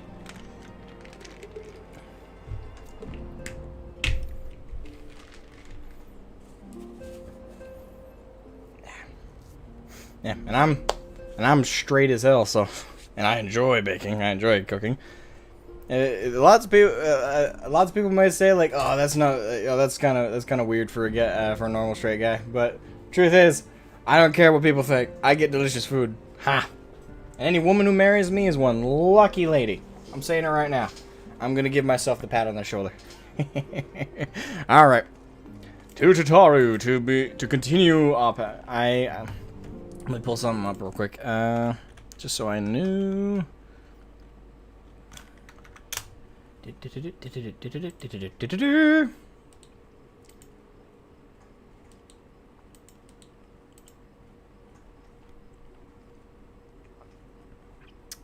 Alright, so I believe we have a total of, and I'm just counting, I'm not reading the names of them. 1, 2, 3, 4, 5, 6, 7, 8, 9. We have 9 quests left to go, ladies and gentlemen. 9. And they probably include several talky bits, some battle, no doubt. But we're not ending the stream until I get through the entirety of the Far Edge of Fate, Part 1 and Part 2. We're doing it. Luckily, it appears we don't have too much to worry about. Right. Ah, Shroud, just the hero I wanted to see. Would you mind doing me a small favor? I need you to meet me at the Diamond Forge. This won't take long, I promise. The Diamond Forge. Okay, it's in Revenstall, so I'll just hop up. Tony here. Nothing wrong with a guy liking cooking. I'd say there's anything wrong with it.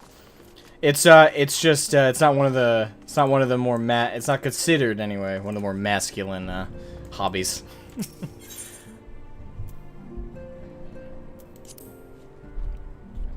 probably less of a taboo thing to do now, I suppose.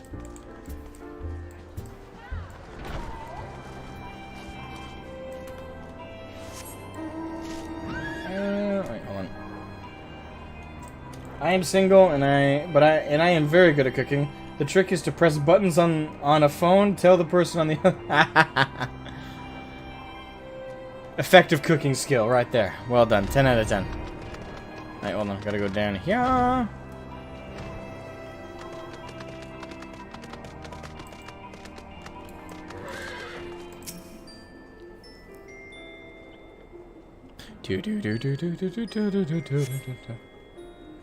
The chief profession is mostly male dominated. Really? Really? Is cooking? I wouldn't know. I'm not in the field of like cooking. Like I'm not in the profession of cooking. I'm in the hobby of cooking. I'm sorry to drag you away from your duties, but as I said, this won't take long. I just need you to stand perfectly still for a few moments.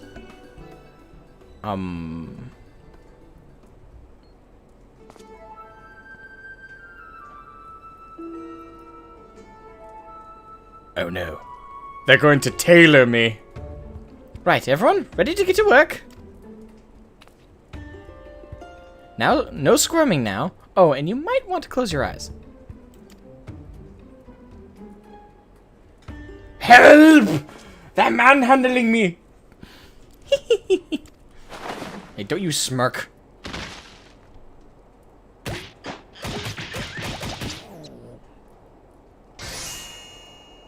What are these sounds?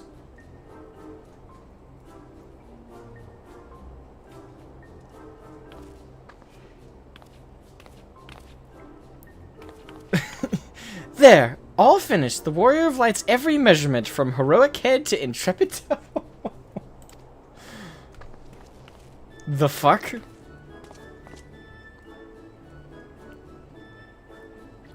Well, wouldn't you like to know? All in good time, Shroud. All in good time. Careful, Missy. Ah, Ida. Aha! Found you. I just got finished getting manhandled. So, how are you doing? Alphino wants everyone in the Solar for a meeting. I don't know what it's about, but he seemed to think it was very important. Go on, we have everything we need. No sense in keeping everyone waiting. Alright, alright.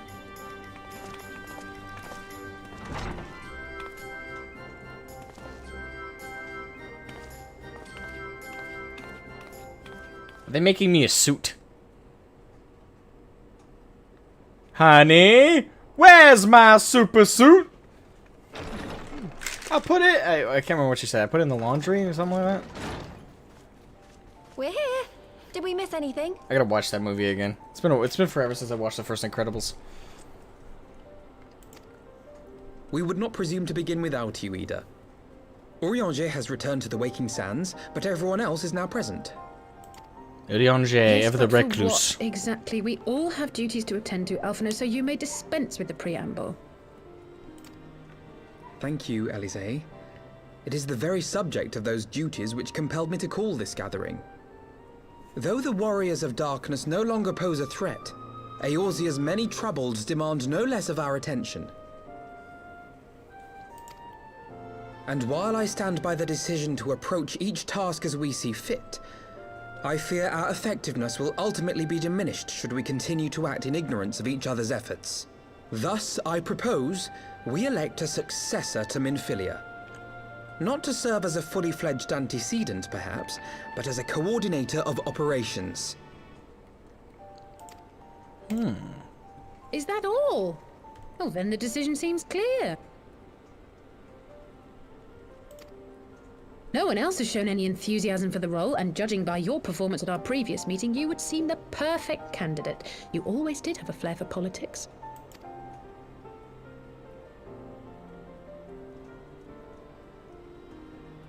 Alright. I did not mean to... That was not my intention.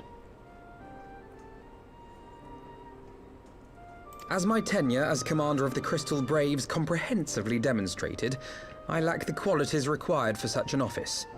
I would much prefer to remain as I am now, a soldier in the field, so to speak. Should none of our numbers step forward, must we then constrain some unwilling candidate to take up the position? Can't be me. I'm the fucking handyman around here. Well, based on merit alone, a certain adventurer would be my choice. Though I concede he might struggle to balance his new responsibilities with, let me see, slaying primals, thwarting legatuses, and feeding the orphan poor. Thancred makes a good point. Any who would wear such a mantle would be bound by its obligations. Have we not become sufficiently familiar with each other's methods to act without an overseer? At present, I see no cause to so willingly limit one of our number. And I'm kind of on his side. Oh my goodness, you're...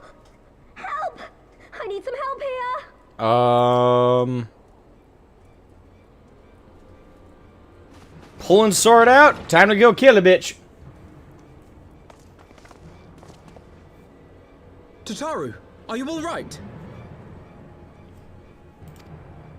Me? I'm fine. It's this poor girl who just staggered in and collapsed on the floor that I'm worried about. Narco! God, how did... Yashola! Please, you have to help her.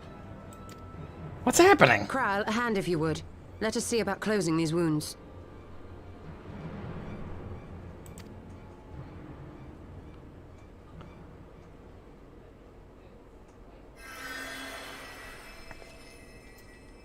And who is this? No, we've staunched the bleeding, but it may be a while before you can move about again. Though having seen your wounds, I'm surprised you are still moving at all. Thank you. My message. It was too important to delay. I took the shortest route I could, though I knew it was more heavily patrolled.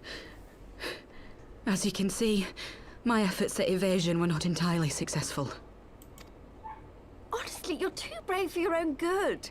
What was so urgent that you needed to fight half the Empire to get here? You could have been killed. I'm sorry, Ida. I had good reason. But I imagine your friends are wondering who this bloody mess of a Mikote is. My name is Minago. Well, that's how it's said. And I belong to I thought it was the Mikate. Alamegan Resistance. Mikote. I've been saying it wrong. Alright, so she's I out came in to warn resistance. Ida and Papalimo about one of our leaders. A man who calls himself the Griffin. He's always been dangerous, but he's planning something new. Something reckless. Okay. The Griffin, you say? I've heard the name.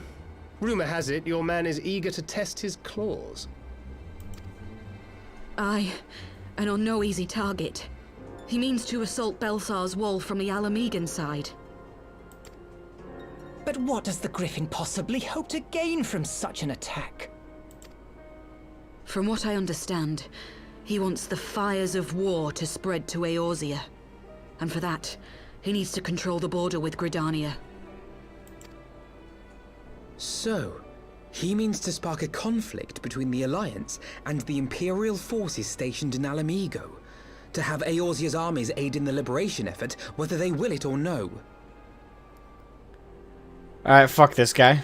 Well, I've already fucked him before for helping the Ascians, but even more In now. occupying the wall, they would not be able to hold it. Imperial reinforcements would drive them out within a week. Be that as it may, if there is even a chance that this scheme could bring about an escalation in hostilities between Eorzea and the Empire, the Alliance must be informed. Agreed. I should depart for Limsa forthwith and seek an audience with the Admiral. Thancred, Uldar is yours. Alphino and Alize, make haste to the Twelveswood and notify the Elder Seedseer of the danger to Gridania. She will duly call a council of the Alliance leaders, whom you must be ready to receive. You will be our voice in Ishgard. Of course. Explain the situation to Sir Emmerich and encourage him to send an envoy. Yes, ma'am.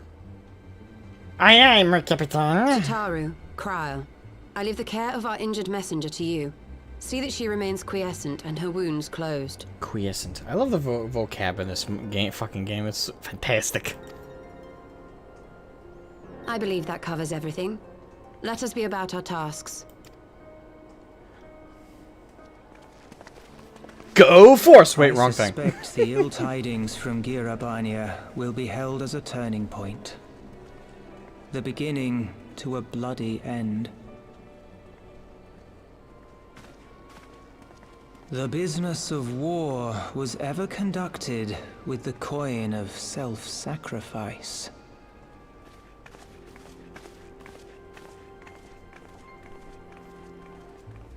'Twas Master Louis Soir himself who taught us that such costs are not to be ignored or denied.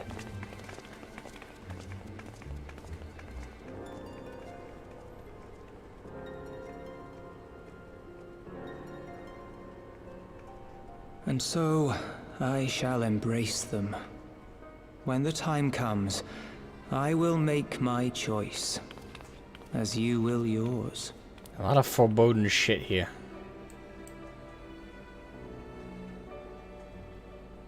Hibik? HB, what does that mean? I don't know all the abbreves.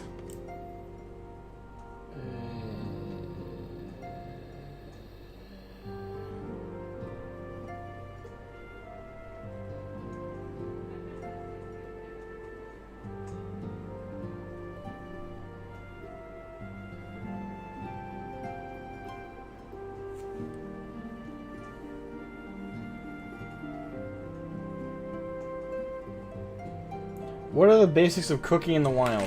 Well, you're gonna need sticks and something to spark, preferably something sharp. If you can find a sharp rock, you can, one technique to make really easy kindling, hopefully if you have some dry wood to work with, is if you scrape flakes of wood off of a log, and I mean scrapes, I don't mean like cut up a log into bits. You won't want to do that for a bigger fire, but to actually get some kindling to start up, you need basically little scrapes of the wood itself, little thin layers, and you kind of want to pile them up like a bunch of hay, and then you want some kind of way to spark it.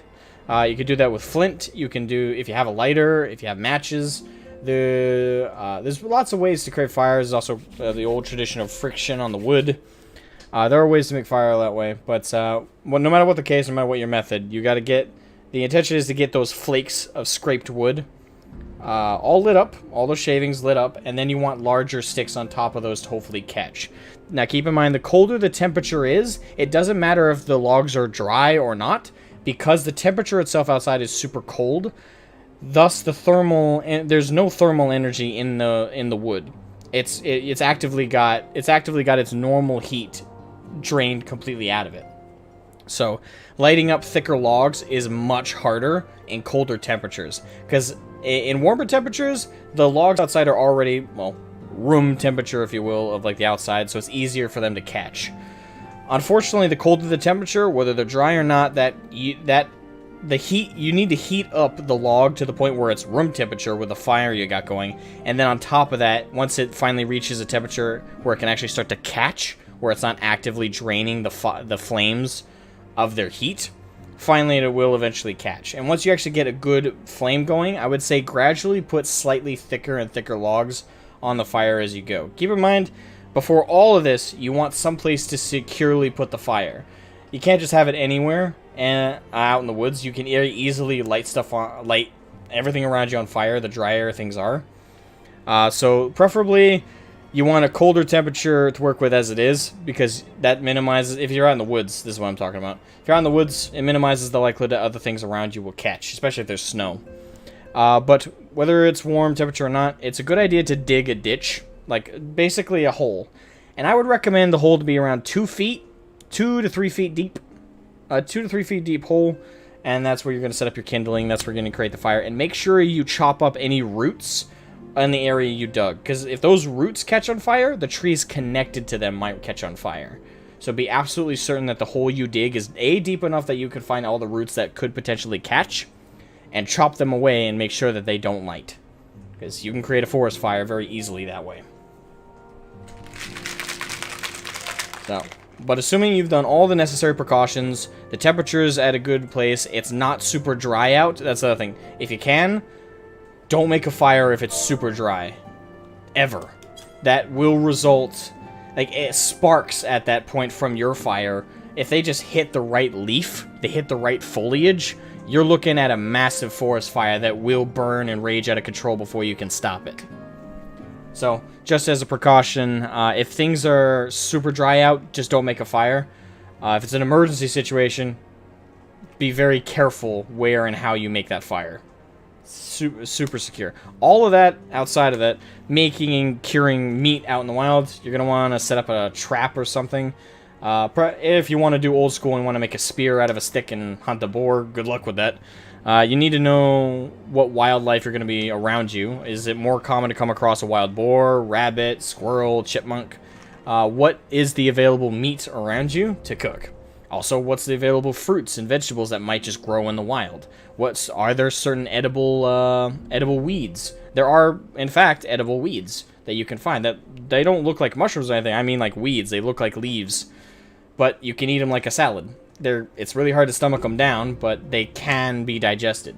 So, if you're aware of what those are around you, I'd collect those and eat those and snack on them if they can. Unfortunately, they're not going to provide you much energy while you're out in the wild. So, if you want food that actually is going to sustain you, you need meat. So, set up a trap or a snare. There's many, many ways to do it. I personally, it's a crueler method sometimes, especially if you don't make it correctly. But one trap I make is I dig a hole that's big enough to catch a rabbit. If it's like a deer or something larger, it'll just like fall in like slightly, but then it'll keep going. I only do it for small game, but if it's like rabbits, hares, I set up a fall trap. Basically, if just the right thing jumps on this, it's going to fall into a ditch. And I don't make it a spike trap like that, because that can kill it instantly, but that can also leave it suffering if it doesn't stab it the right way. So I just make it deep enough where whatever the creature is will struggle to fall, or I set up a counterweight so once something falls in, it's going to cause basically a trap door to fall on it. That's very intricate, and you'd probably need a lot of tools to do that appropriately. Then there's the more basic snare, which is basically a sharpened spear sprung back. Usually you can use like a tree branch or something. You then set up a tie to it, and if something disturbs the tie, it whacks it forward and stabs whatever it is. It's also a good trap to keep away human predators that you might be worried about. It's a very old school trap, but it works really nice. And it can work on larger game, but you have to be very, very careful not to forget where it is, or you could end up killing yourself. And then, assuming you have any technology you want available to you, if you have a gun, you can skip all of what I just said and just camouflage yourself, minimize any notable scents that'll give you away to predators and to prey. That's why a lot of hunters sometimes spray themselves with deer piss and shit. It's disgusting, but it masks your scent. If anything, it draws in certain predators sometimes. So, I could go on with this for hours, but assuming you catch your whatever meat you're looking to catch, then you have to field dress it. You need to skin the animal properly. You need to remove the flesh. You also need to rear what muscle and fat you want to cook. And for certain animals, you need to be very careful. If you catch a skunk, for example, I'd be very careful how you gut that, because you could end up making something inedible very easily. If you catch a rabbit, those are probably the easiest animals in the wild to not only kill, but rear their flesh and eat them. They're probably the easiest you'll find, because once you make the proper incision around the back of the neck here, you could just peel off the outer flesh and done. It's super easy to catch rabbit. Unfortunately, they don't have a lot of meat on them typically. Not a lot. They have more than like a squirrel or a chipmunk, but it's something. If you catch a lot of them, that can give you plenty of food for a while. But usually, if you're going to be out in the wild for a long time, you're going to want something with more heftier red meat. Red meat is what really gives you a lot of good protein, gives you a lot of energy. White meat, like you see on chickens, that's tasty, it's delicious, but unfortunately, it's not great for maintaining your energy. It's also not super healthy to just eat white meat. I just realized I'm on a rant. I apologize. I did not mean that to go so far. It's just I'm sorry. I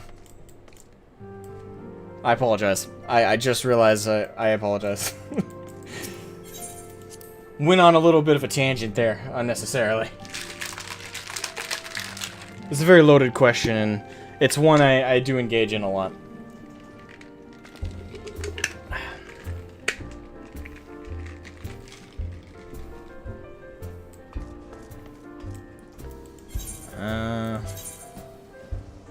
Next on Bear Grylls. Well, I live in the woods. Okay, I go hunting regularly. I deal with animals regularly. I live on a farm on top of everything else. So the nearest city to where I live is 30 minutes away. Well, 30 plus minutes really. Nearest like town, like small town. Technically, I'm in a small town, but my nearest neighbor is a decent walk away. So it's not exactly like I can walk and ask for a cup of sugar. It'd be more of a hike. You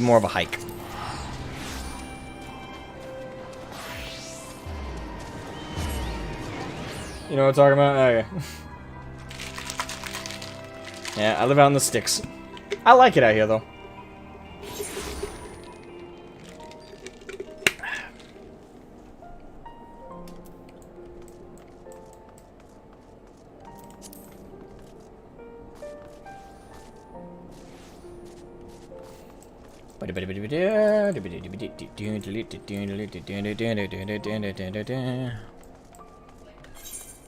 I kind of feel bad if anyone who's watching me right now is a vegan or a vegetarian, because probably what I just described sounded like a horror movie.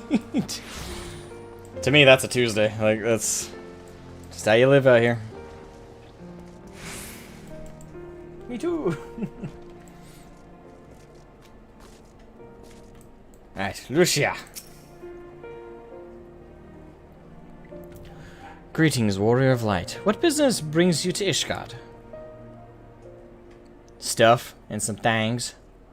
I see. Wait here, I will summon Sir Emmerich.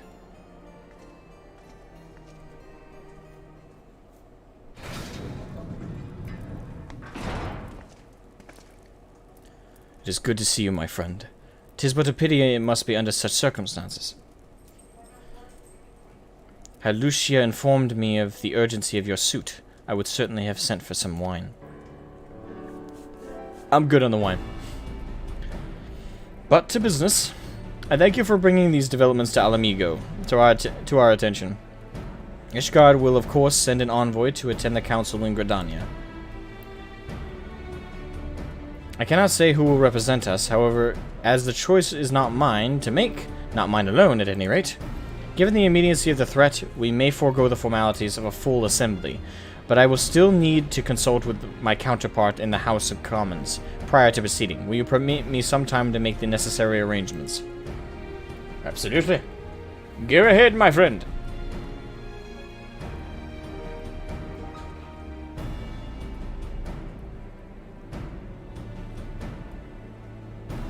I thank you. Our representative, whomever we select, will require a suitable escort. Make your preparations and inform Sir Handelou, and he is to lead in your absence. Yes, Lord Commander. Shroud, pray accompany Lucia to the gates of judgment, and make ready to depart for Gridania. I will have our envoy join you as soon as I can. Fury speed you on your way. Yes, sir.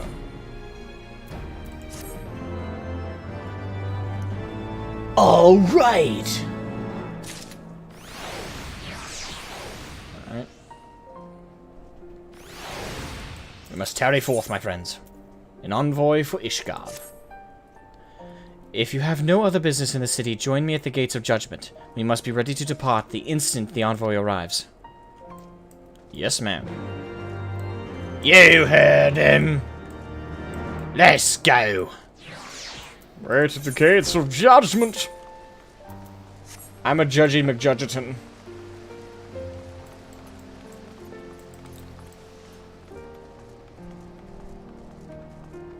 Carry forth to the gates of judgment.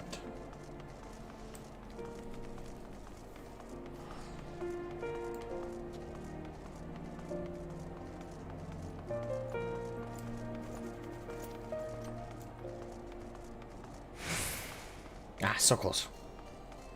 It's like, you lose your ability to sprint for now. I was like, well, you bastard. I don't appreciate it. Crossing the steps, sir. Yes, I am.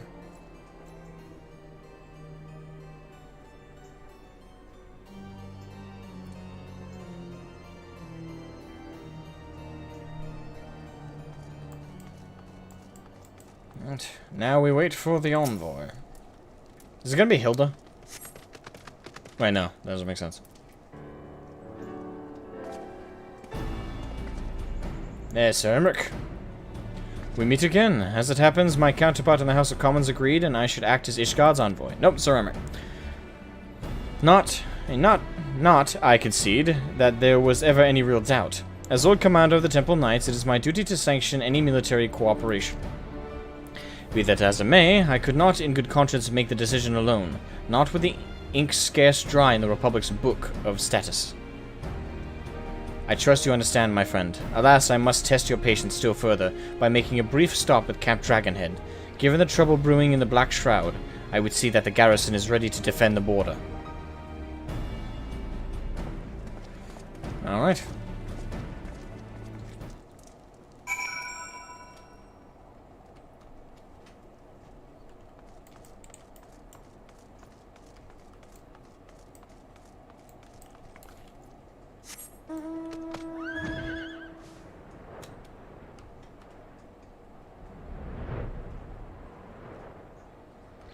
Alright. Teddy forth. Yeah. Ironically, I think like where my passion, anyway. I think where I first started like realizing the importance of learning how to cook well is when I went hunting with my uncle. That man cannot fucking cook. Okay, I'm gonna say it right now. I'm gonna say it right fucking now. I don't care if he ever sees this. You can't cook. You can't cook. I'm sorry. You think he brings salt and pepper, and he puts them on. He's like, "Oh, I know how to cook." No, you don't. No, you don't. You overcooked the rabbit, so it was charred, and you were eating it like, "Oh, so delicious." The meat's gone. It's all black and death. Oh, sorry, I have to throw that shade. Next time we go hunting, I'm cooking, and I'm bringing more than just salt and pepper. I'm bringing cayenne and shit. I am bringing some actual flavoring. And a pot, for Christ's sake.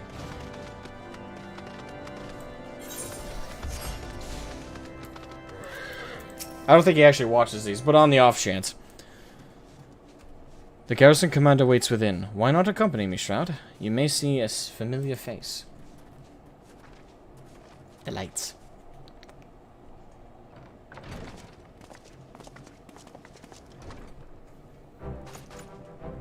Most of the older generation loves to just get everything well done and where it's all shoe leather. Apparently. I can still remember his face. Like, I told him, like, it's burnt. And he's like, nah, I got another minute. Like, he's holding the damn, like, he spit the rabbit and he's just...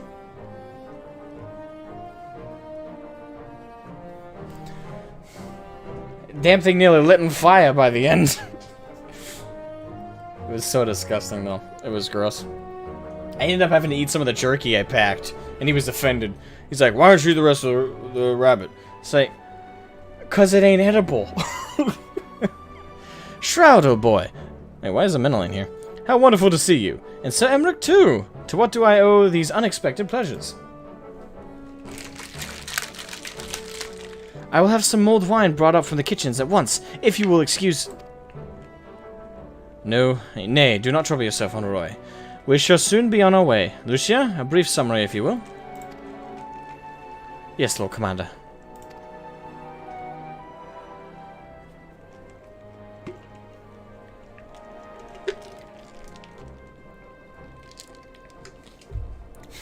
Those villains hardly need an excuse to wage war.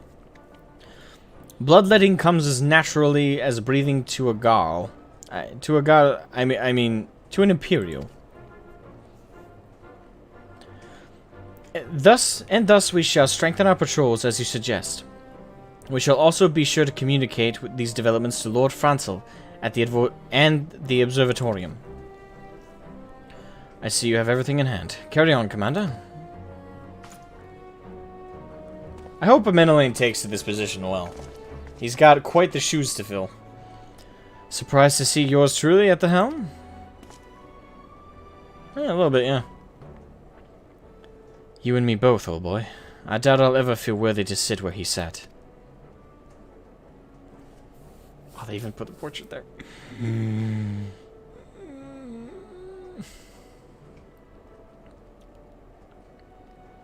Yet we can but play the hand we're dealt.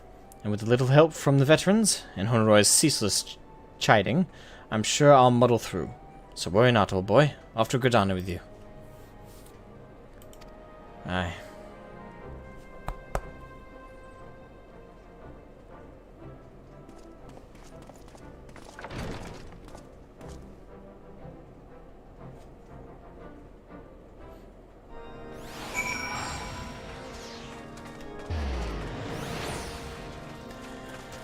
All right.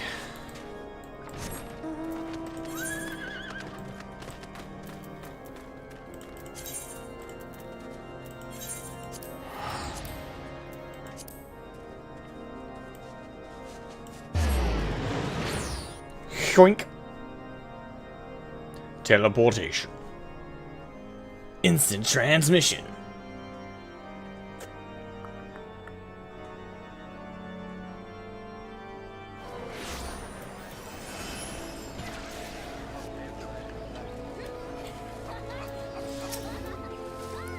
Diplomatic duties have brought me here on several occasions, but I find that I am as enraptured by the Black Shroud's beauty now as the first I laid. Can you imagine what that must be like, though? Like, Sir Emmerich growing up in a frozen wasteland, and then seeing, like, green growing trees and shrubbery and just, like, a druidic heaven. That must be, like, one hell of a, like, okay, this is different. I fear that this time, however, events shall not afford us the luxury of enjoying the splendor of the forest. Nope.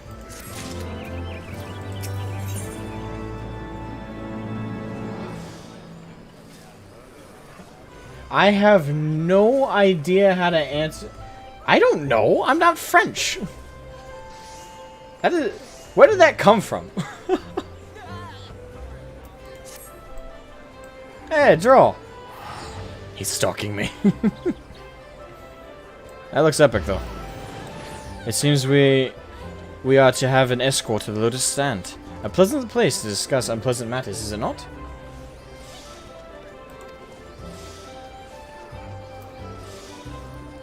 Yes, of course. 'Tis like that we are the last to arrive. Let us announce ourselves, shall we?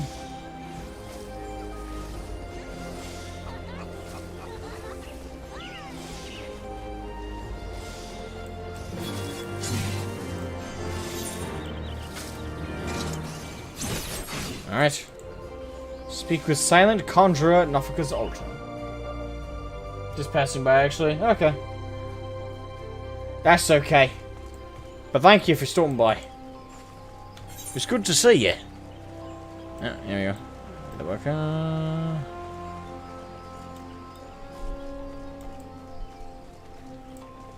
I'll cheat in port over.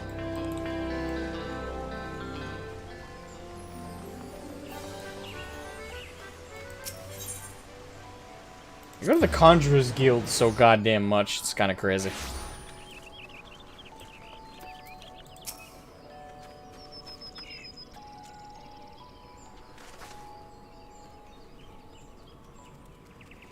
The envoy from Ishgard has arrived. Very good. This way, if you please. Ah, and the Leminson party as well.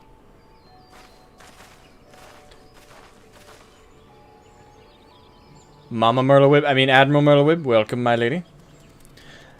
I had hoped to slip in unnoticed, but I see I was not the only one delayed in my arrival. Greetings, Sir Emmerich. Admiral, always a pleasure. And Shroud, I trust you are well. 'Tis a day of reunions, it seems. I believe you are well acquainted with my escort, my lady Yurigiri. Yugiri, Master Shroud, I was glad to hear from Riol that the missing scions have now been found. Hello, Mama. She is. There is much and more I would discuss with you, but let us first attend to the issue at hand, shall we?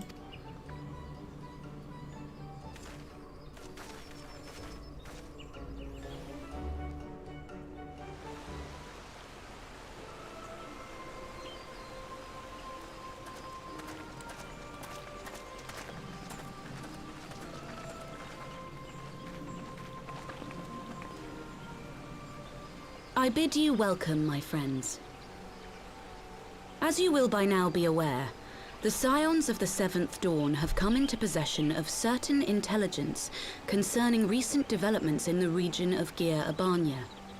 It springs, I am assured, from an unimpeachable source. Is that not so, Master Alfino? Indeed, Elder Seedseer. Our information comes directly from a member of the Resistance's inner circle, and we have no cause to doubt its veracity. This Griffin of theirs is a fool if he thinks he can hold Belsar's wall against the Empire. When the Imperials move to take it back, they will come in force. And the resulting fighting is all but certain to spill over into the Black Shroud. At the Battle of Cartano, the combined might of 3 grand companies labored to contend with the remnants of but a single Imperial legion. Alone, Gridania would be hard-pressed indeed to hold back the tide, should the Garleans turn their minds from reclamation to invasion.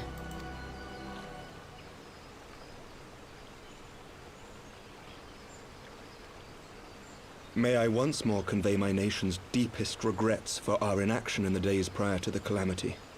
'Tis a stain upon our ledger that I would fain remove.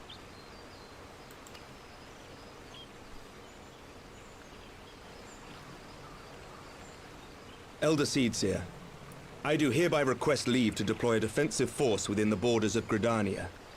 Ishgard's return to the Alliance shall be honored by more than mere ink upon parchment. Hell yeah. The Doman people, too, would join any effort that weakens our common foe.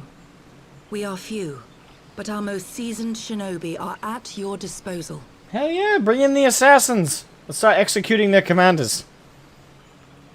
On behalf of my people, I offer you my humble thanks.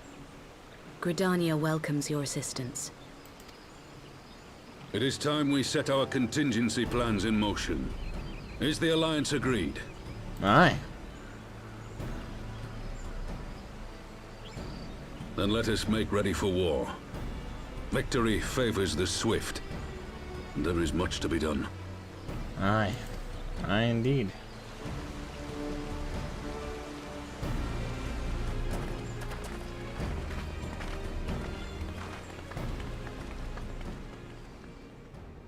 Whew. Shit's going down. Again.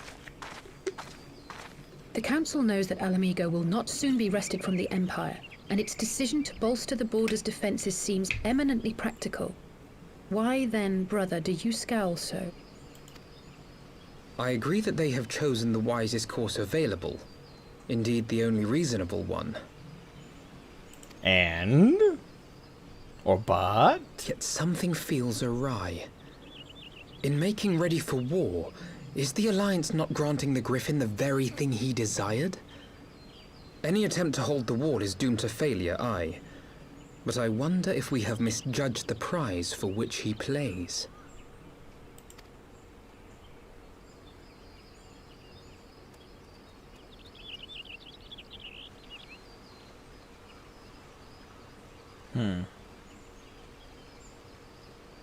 I don't know. Maybe we have. The drums of war begin to beat, indeed.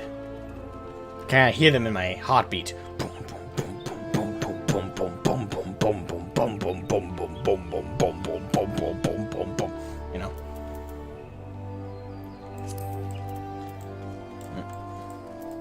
Alright, Alfino.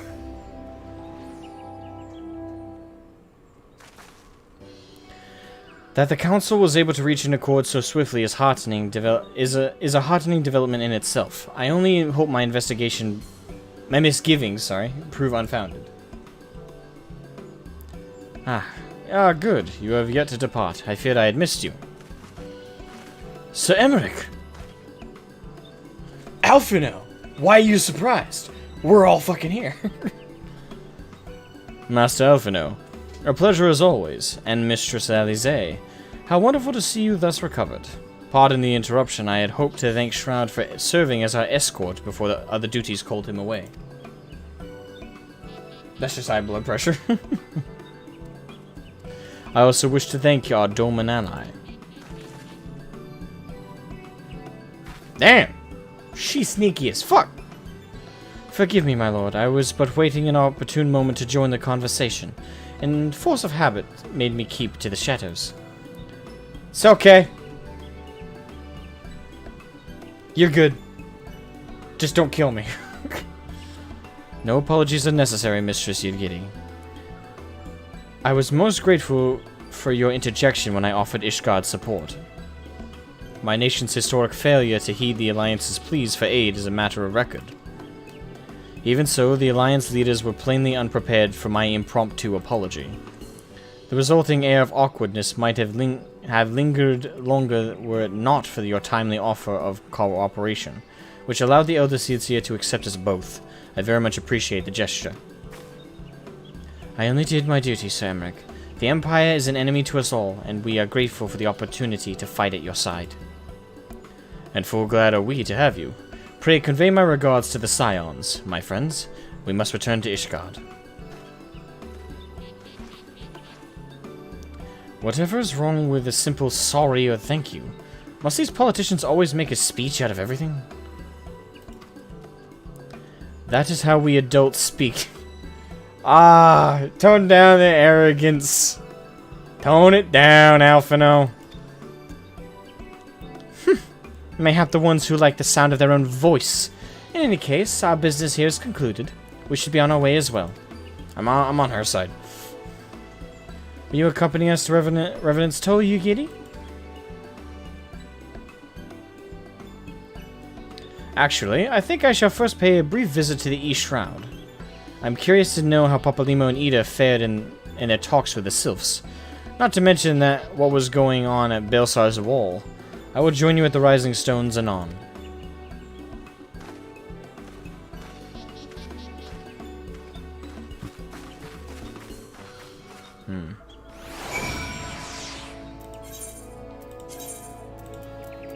To Revenant's Toll! Away!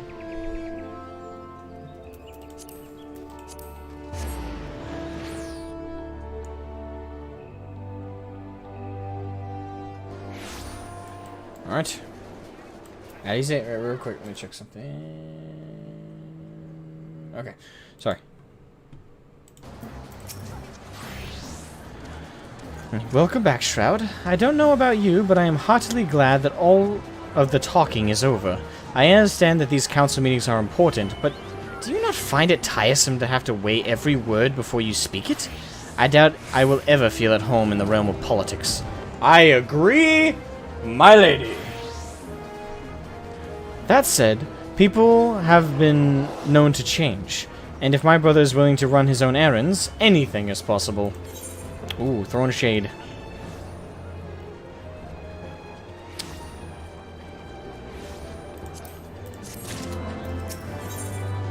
Griffin on the wall.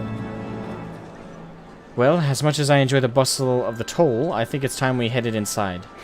My brother and the others will not be long. Alright.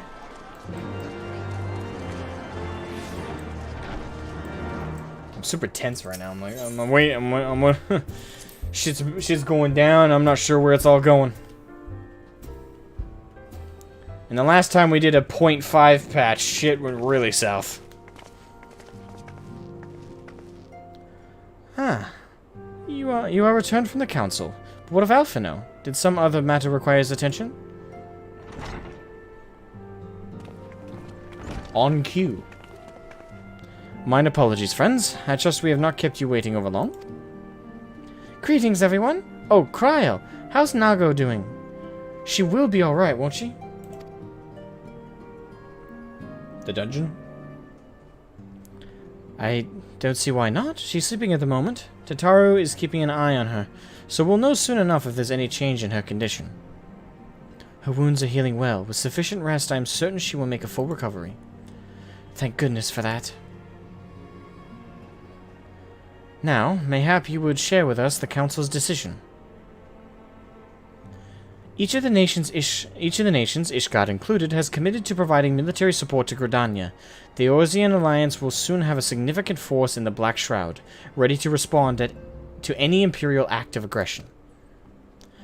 You know, I almost wish the Council would stop messing around and give the Griffin what he wants. I wouldn't like to be the Imperial caught between the Resistance and the Alliance. Ida, you cannot possibly. One does not lightly go to war with the Garlean Empire. Quite. To open hostilities with due consideration would be to invite disaster. If only there was some way to reach the Griffin, some means to convince him to abandon his reckless course.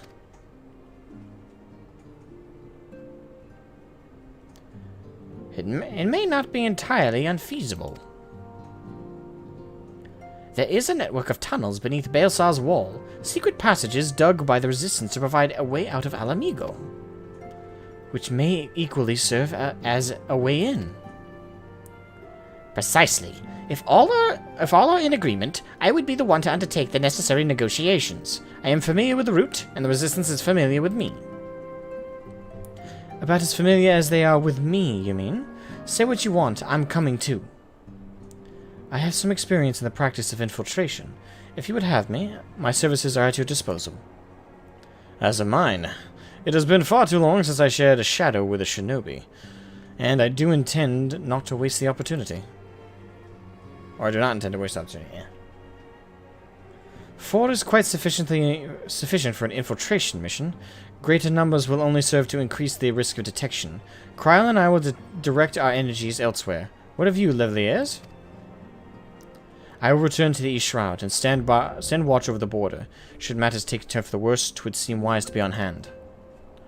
Might I prevail upon you to accompany me, Shroud? Gridania will be safer for your presence.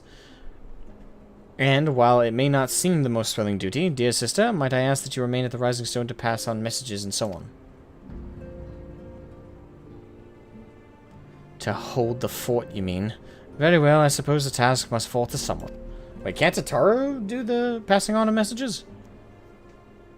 Safe travels, all of you.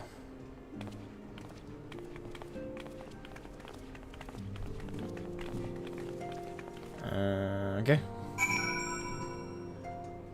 Mayhap it is something Tataru cannot do. I don't know. If you have any unfinished business in the toll, pray attend to it now. We'll depart with Hawthorne Hut without delay. The nearby watchtower offers an unobstructed view of Baelsar's wall, and I should be interested to speak to the Alliance commanders who have installed themselves at its top.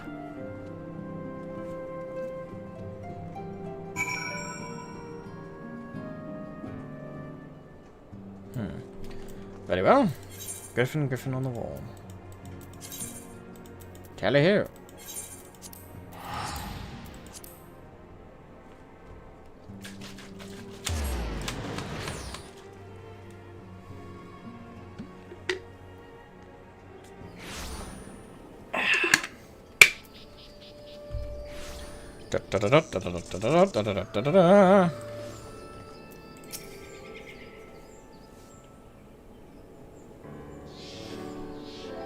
Ah, Shroud, there you are. Come. I still can't say this. Marseille's spire awaits. The Alliance officers on the platform should be able to apprise us of any developments at the wall. Fancy meeting the two of you here. We were about to set forth. Indeed, I was about to say 12 watch over you, but I doubt you have need of divine protection, even if you are venturing into enemy territory.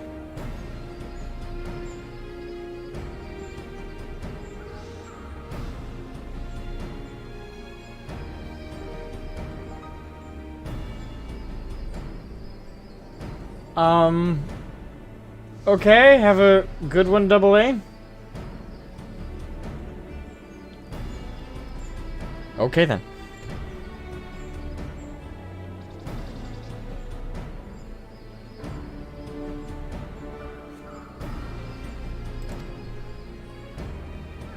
Do make up your mind, Ida. Nary a moment ago, you seemed ready to shake the griffin by the hand rather than the neck. So which is it to be? 'Twould be best to decide before we enter into negotiations. Trust me, Papalimo. I'll shake whatever needs shaking. Innuendos all around. The talking part, I leave to you. That probably wasn't intended innuendo, but it is one. I think I feel a headache coming on. Let's be on our way, shall we?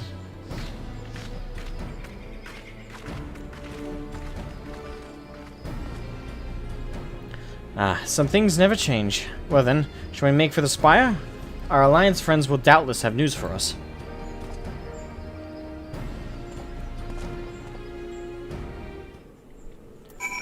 Alright.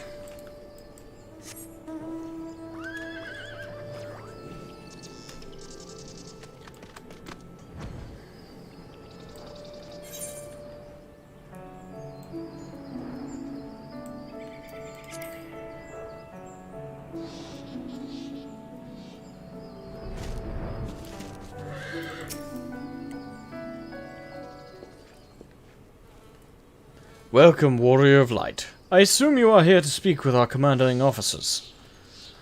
You will find them on the observation platform. Pray proceed.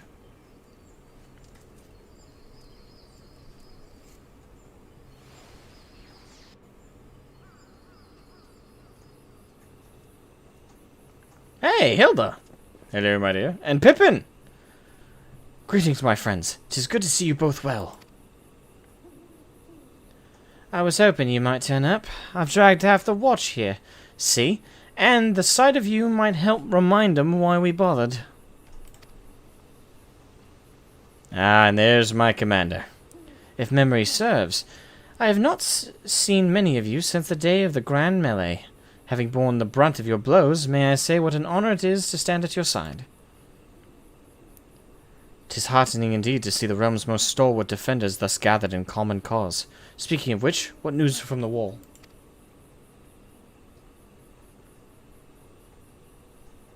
All has been quiet.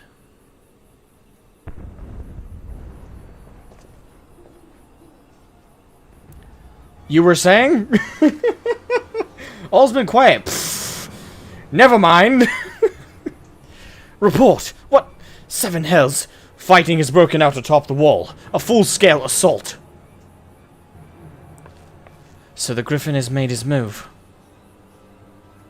Someone has.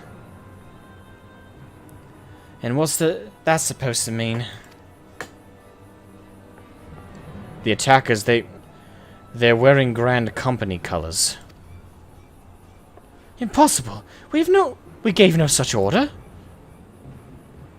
Of course. The wall was never the Griffin's target. It was bait. We have been goaded into deploying our armies nearby, thus lending weight to his deception. Ah, fuck. We were tricked. If those uniforms were convincing enough to deceive my scouts, the Empire will surely think we've launched an offensive. This could mean war. Even so, this may yet be no more than a diversion. With the armies of the Alliance occupying the Empire's attention, it would be comparatively easy for the Griffin's supporters to slip into Alamigo. He could then incite a rebellion amongst the populace, which the Imperial reserves would be hard-pressed to contain. Eorzea, meanwhile, would be plunged into chaos. Shroud, we must make for the wall at once. I agree. What? Just the two? What? Just the two of you? Our companions embarked on a mission to sway the Griffin from his course, and are likely halfway to his command post by now. They will emerge in the midst of a raging battle, and I do not mean to abandon them to their fate. It'll be dangerous, aye. But the confusion may work to our advantage. If we are careful to avoid the skirmishing, it may yet be possible to reach the Griffin. And if we can do that...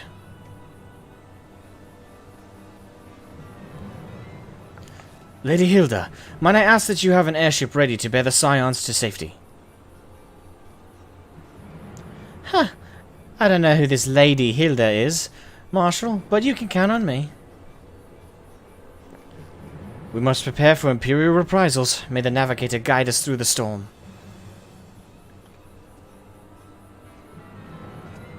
Alright. Let's go! Let's do it! Wow, you even sound like Pippin? Thanks. I try. Sometimes. Sometimes I just do my own variation.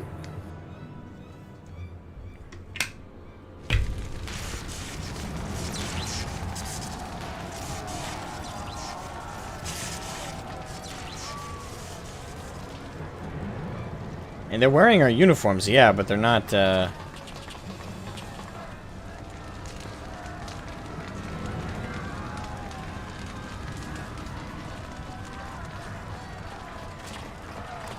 Forward, comrades! The time has come to drive the Empire from Alamigo.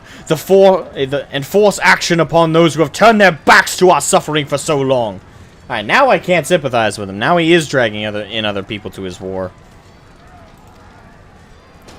Let this victory be the first step in the liberation of our homeland. I get it. I get why he's doing it, and I can respect it. But at the end of the day, his methods is absolutely horrendous. Dragging other people into your conflict when they have struggles of their own, it's so selfish. Alamigo will be free, no matter the cost. And I could respect them before if it was just if they were seeking to fight for Alamigo themselves and eventually continue to plead the Alliance for help. But when you force other people to fight for you, that's selfish.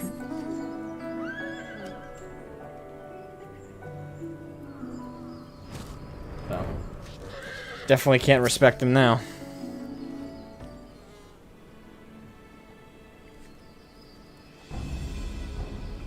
I couldn't respect him really when the Ascian thing was, and the Eyes of Nidhogg on top of everything. From what Papalymo told me, the trail ahead should lead us to the shadow of the wall.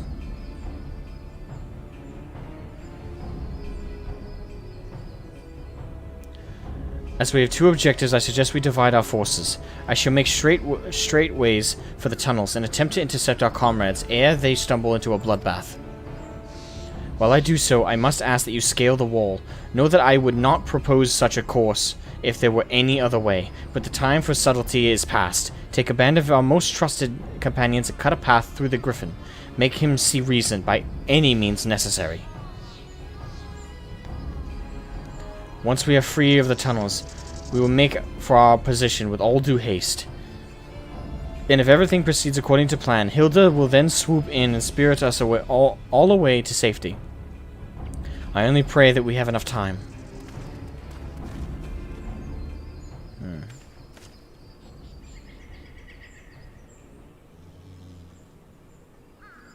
Mosquito. Balesaw's Wall, now accessible. Alright, Moon said she wanted me to invite her on this one, so. Fucking hate that sound.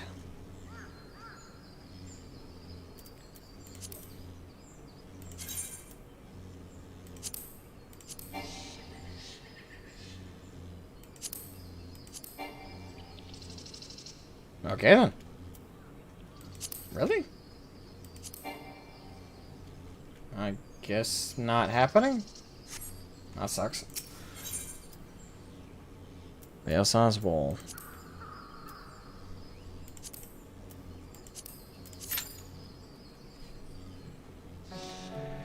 Now I wait for the queue.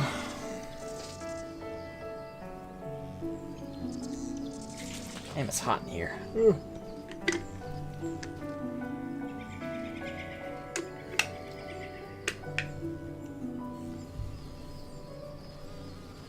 Oh, hold on a second. I need to switch to your server. Okay.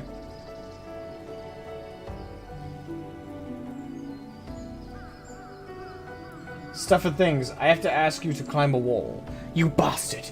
You knew a wall killed my sister's cousin thrice removed roommate. What? If that's a quote, I don't know where that's from. I'm not even that one didn't even strike me as familiar.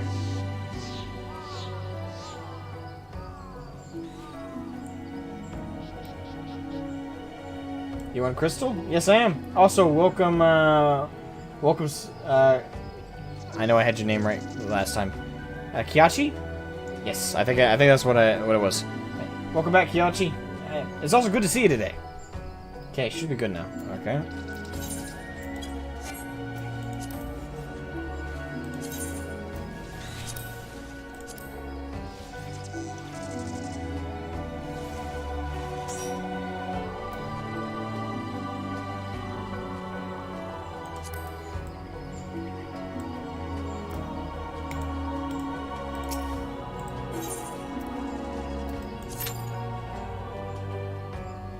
Alright, we got a DPS and we got a tank. I should queue us up faster, hopefully. You two and all would love to help, but I'm on ether baby. I'm an ether baby. Gotcha. That's okay. Hopefully we'll queue up soon. When data center travel drops, though, for sure. Oh, cool. What? Data center travel drops? Is that something that's upcoming with Endwalker? Data center travel? It's a bit of a change of Spaceballs reference. Ah, okay.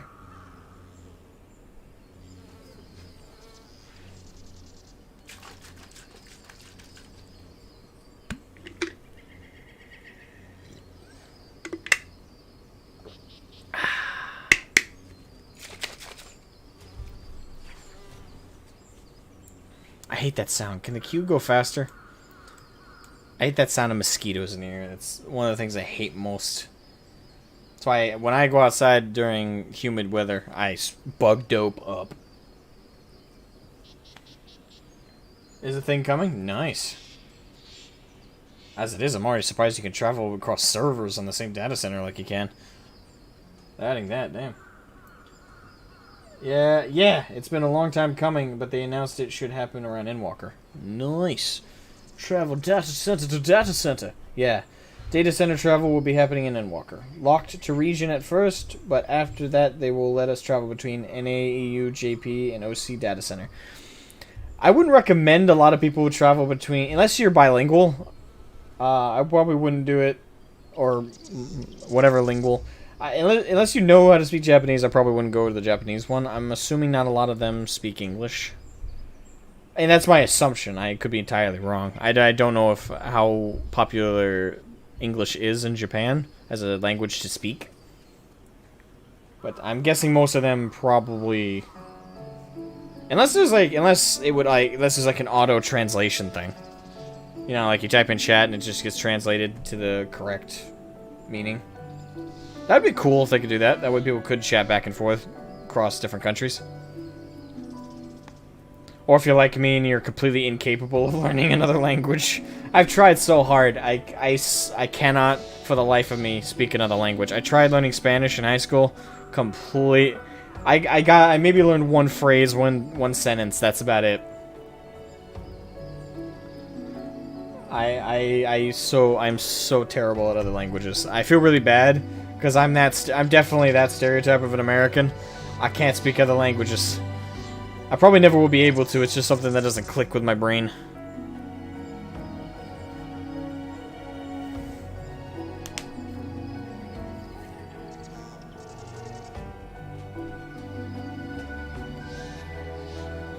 Yeah, it's a whole different gaming culture too. ¿Dónde está el baño?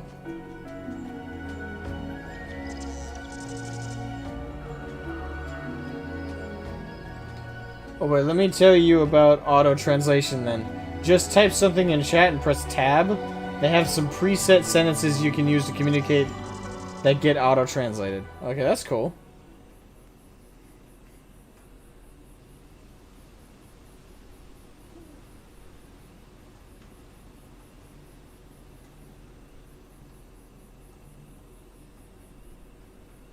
That is cool though. They have it's obviously it's not like a full-blown like perfect translator, but that sounds pretty close to it. That's nice. I did not know they had that. Never mind. That might traveling to JP servers and like German servers and stuff like that where people primarily don't speak English. That could be more feasible if you're not bilingual. I know I would be screwed. I can't speak another language. If I were just to teleport to another country and left to survive, I'd be dead. There'd be no way I could speak English. I'd have to find someone there who would speak English. Because I am incapable of learning another language.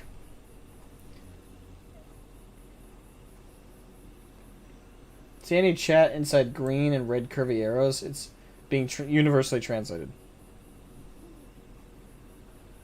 I seem to have misplaced my keyboard. No idea when I'd use that. Well, it'd be weird if you did use it, because it's like, well, then how did you send that? I didn't know that, and I've been playing 9 years now. Oh, okay. There's also 1 or 2 servers in JP that are unofficial Australian servers. Really? What JP Limsa looks like Western Limsa? I'm not suspecting too different. Certain things are universal, and one of them is definitely the loot our peers. That's universal. That's a unifying language all humans speak. Horny.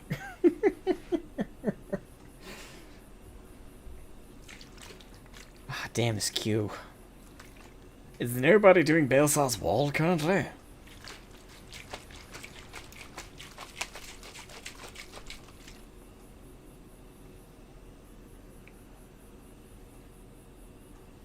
But Australia's getting their own data center soon. Nice. I'm sure the Aussies will appreciate that.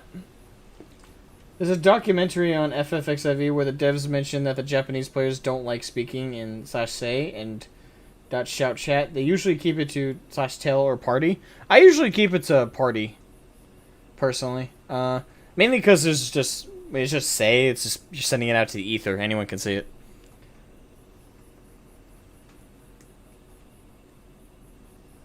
So next, I'd like to know your location.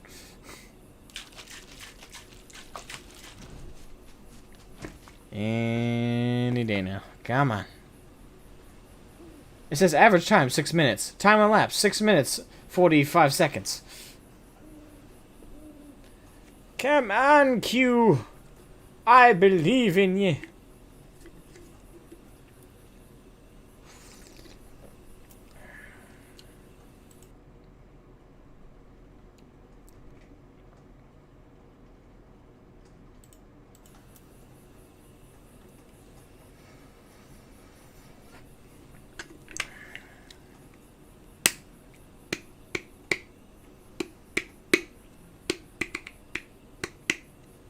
Do do do do do do do do.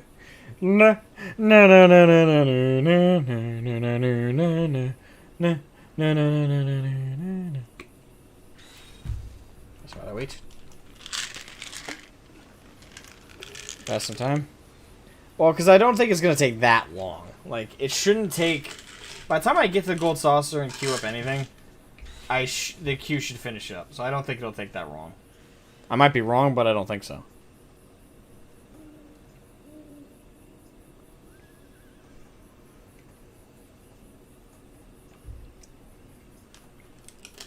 Of course, I'm being optimistic. It might take that long.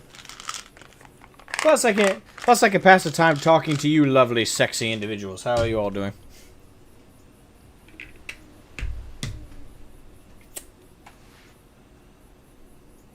The OC data center will include Australia, the Philippines, and I think Korea.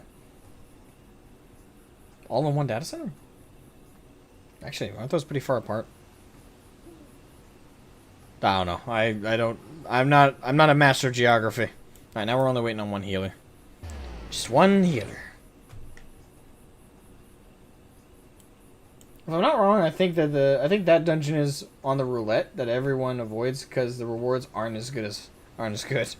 Oh, yay. Like in European DCs, there is a server that is predominantly French and one for German. The different communities and countries. There it goes. New players. Which server when encouraging them to join? Okay.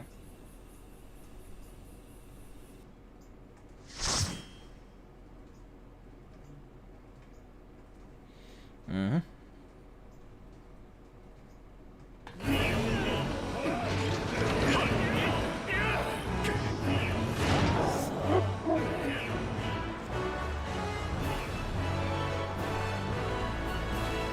Belsar's Wall.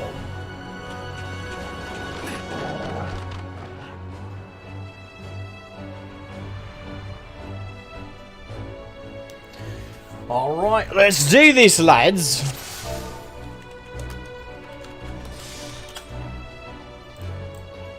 Alright, tank stance. Let's go.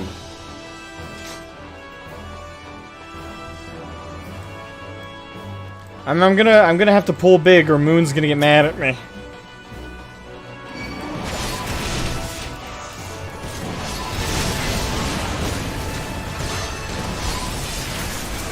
Or you.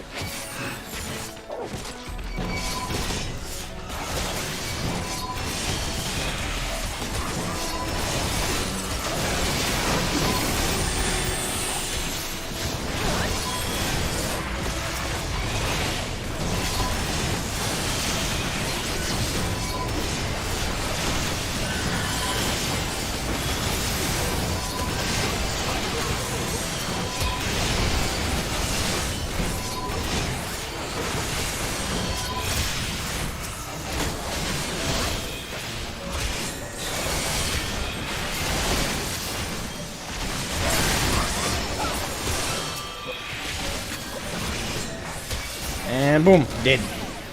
Da da da da.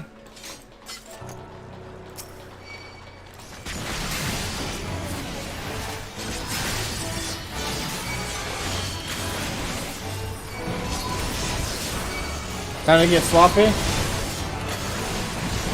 Alright, is that so? I take it that this dungeon is where that meme comes from with Ilberd.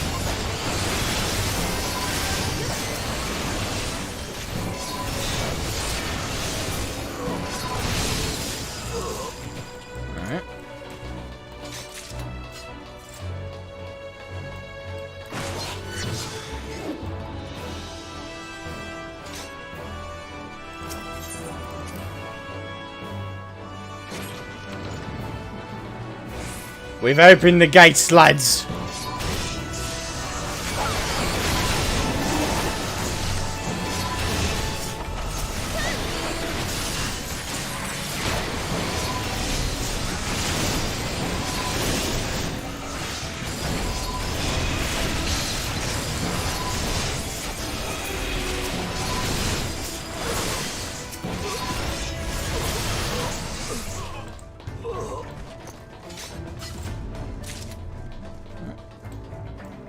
Alright, now to open up the next terminal. Clear all barricades. Ah, hello! It's a Magitech Predator. Right.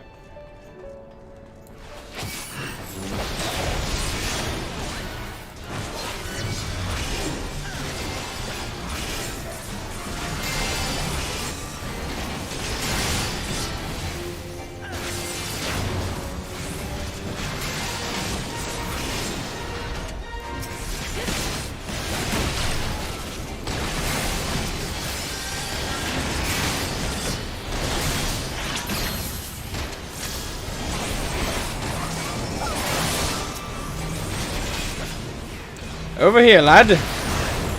No, come here, bad dog. Bad dog.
Almost dead. Come on. Go down. Go down. Go down.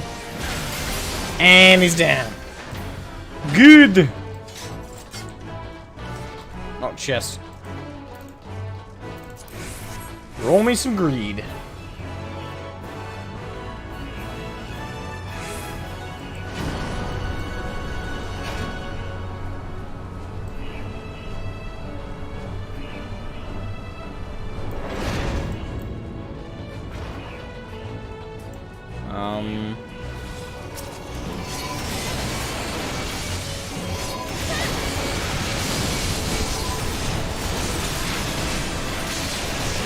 Damn Garleans and their techie bullshit.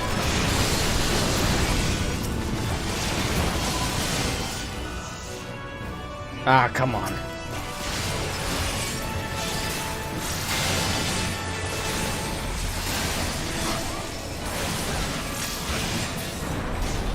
Woo! Nice. Hey, treasure coffer.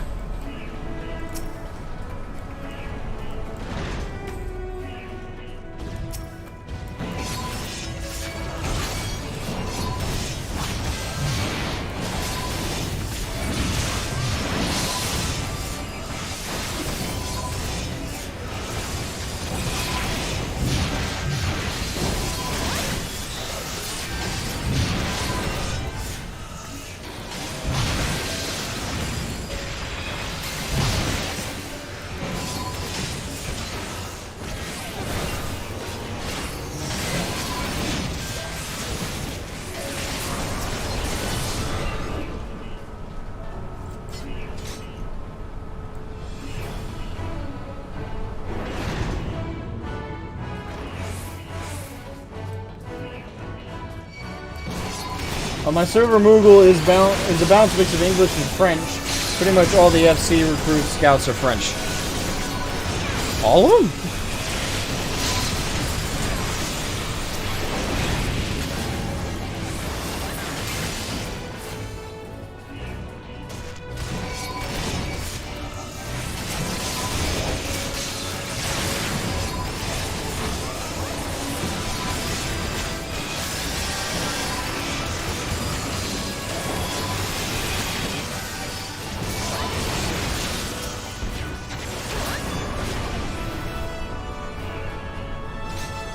Literally an assembly line of bullshit. Just keep throwing shit at them, eventually they'll die. Possibly. Potentially.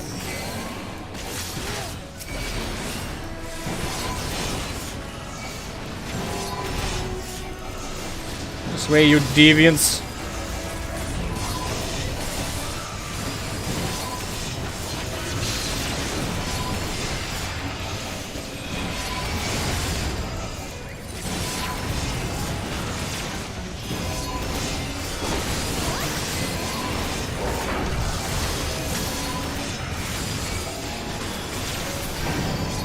Woo!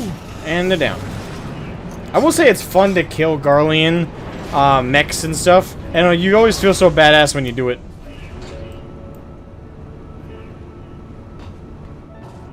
Woo! Here we go.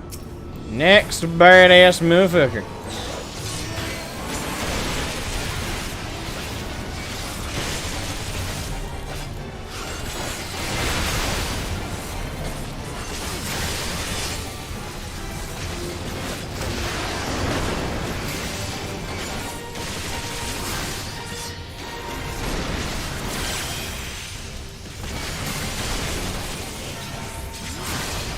Oh, fuck.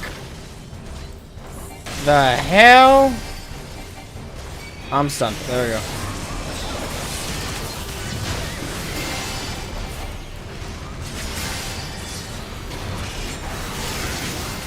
Oh, motherfucker.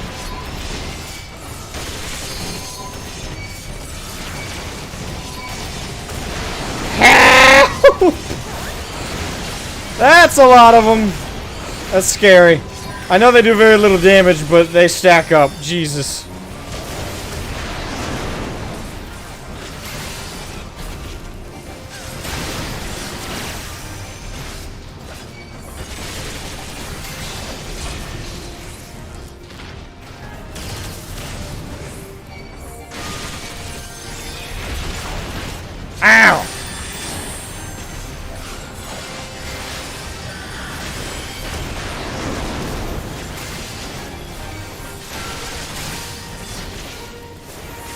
Damn, this thing's fucking tough.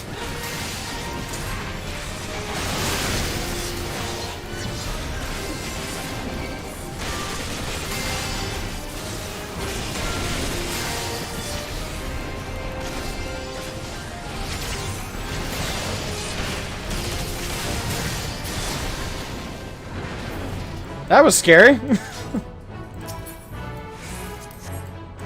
That is a cool boss, though. I do gotta give credit for that. That is a cool boss.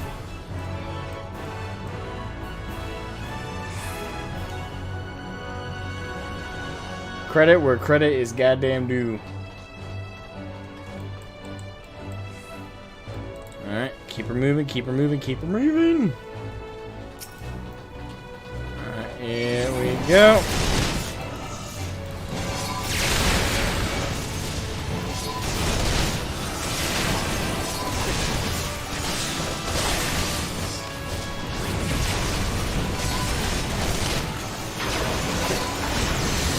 Ow.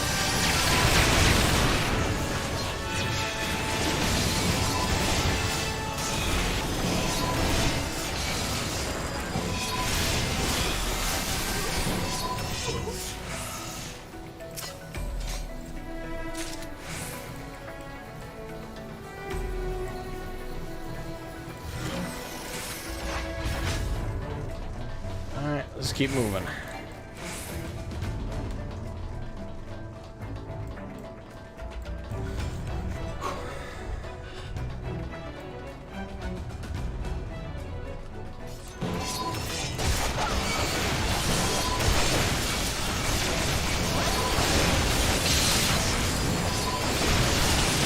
Well, Bubba, you still going? Absolutely.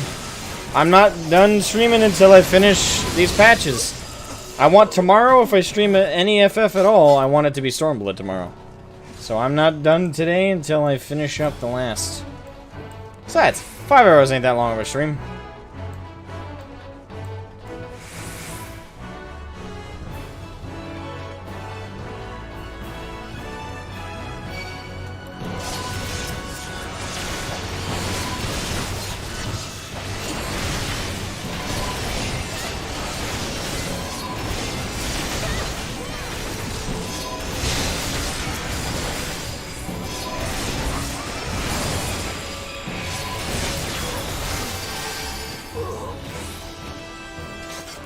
That's what you get for being pricks.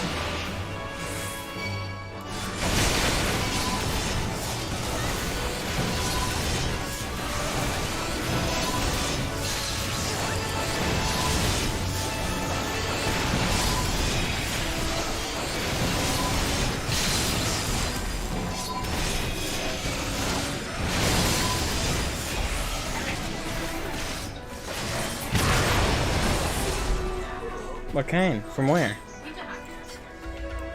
Okay, well, I'm in the middle of this.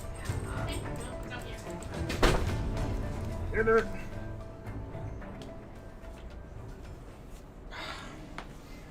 the end of the day, I should treat myself to watch the Stormblood trailer. That's the goal. That's the goal, people. Go ahead, thank you for the super chat, man. Thank you, thank you, thank you, thank you.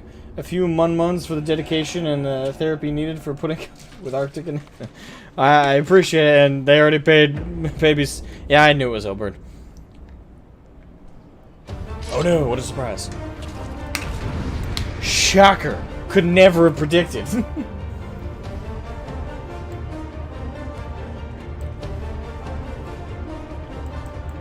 More gil for the cause. There it goes. Did you know that there's an actual FFXIV prostitution ERP service agreement? What? No? I'm hoping you're joking. Ilbird, you motherfucker.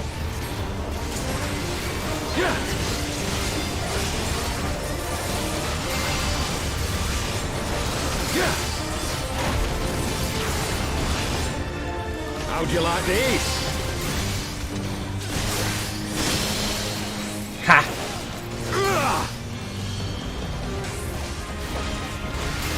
Sloppy.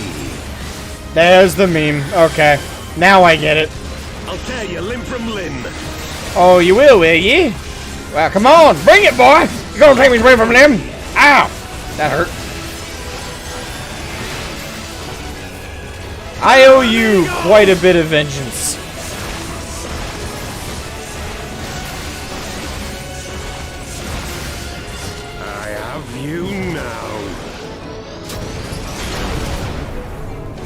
Oh fuck. What? How'd you like this?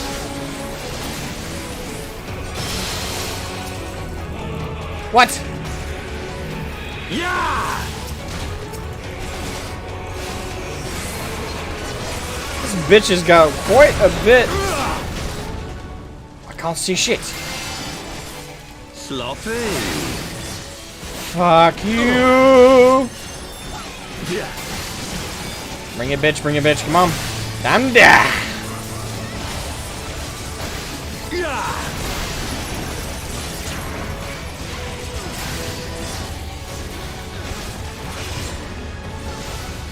Yeah. Yeah. My vengeance will be mine. Sloppy.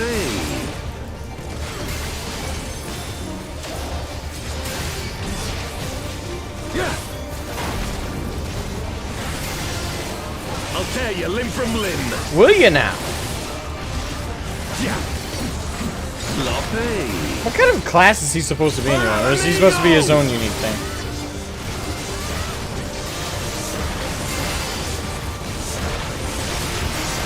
I have you now.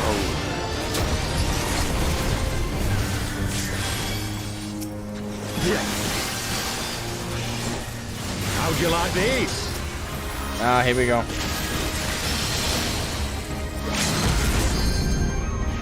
Yeah, someone LB him.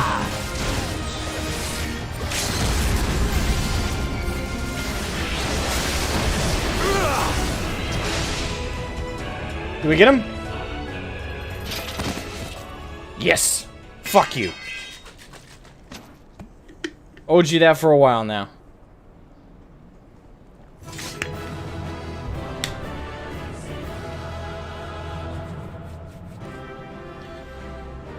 Whew. Hey, Cupcake, what's up, man? Sev Naja, welcome as well. Let me guess, Balmung. Veg time, finally, yes. Alright, Luke, I agreed that. Leon did pretty good as healer. Alright, boom. Alright, once I get through the cinematic, I'm gonna run and grab some pizza and come back. If you guys don't like the chewing sound, don't worry, I'll do my best to not chew. Like, I'll chew away from the mic. I don't think it'll pick it up if I'm just chewing normally. I'm not gonna be like all gross about it. You've beaten me, aye. Yeah. You deserve it, motherfucker. But you cannot stop what I've begun. Behold, a glimpse of things to come. He's gonna pull out the eye. Or both of them, I guess.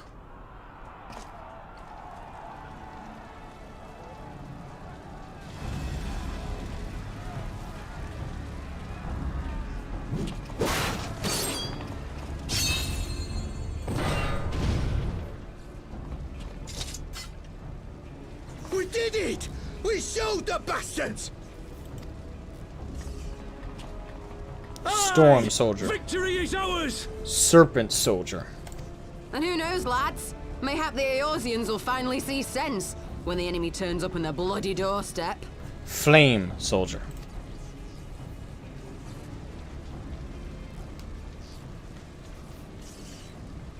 Dragging us into a war. That's so scummy.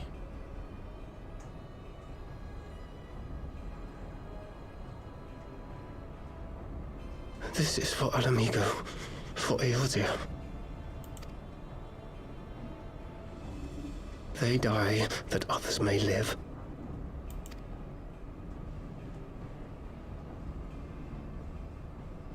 You fucking scum.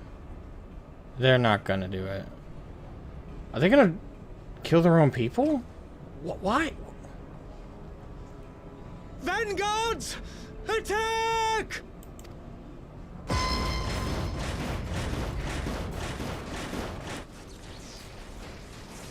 Seven hells. Do you hear that?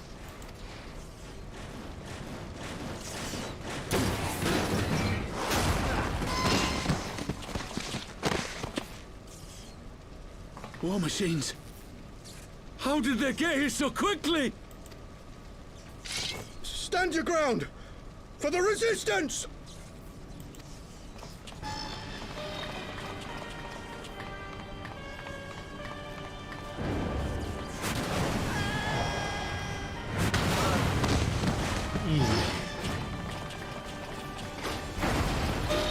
They're killing their own people. Why? I can't see the plan. I can't see the reason.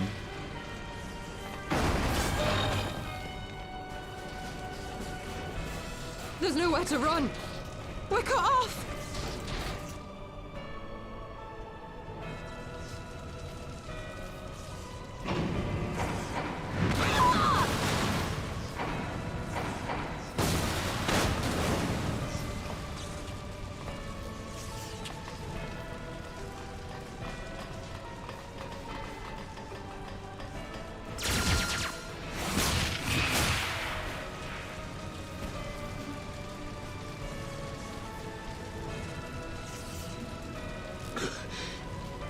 Gods help us. What were we thinking?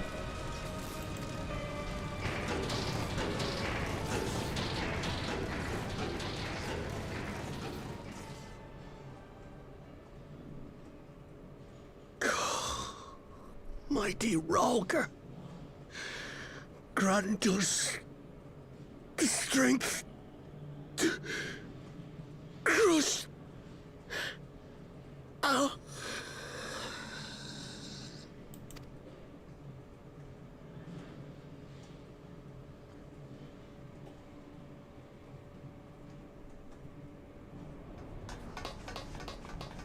There you are.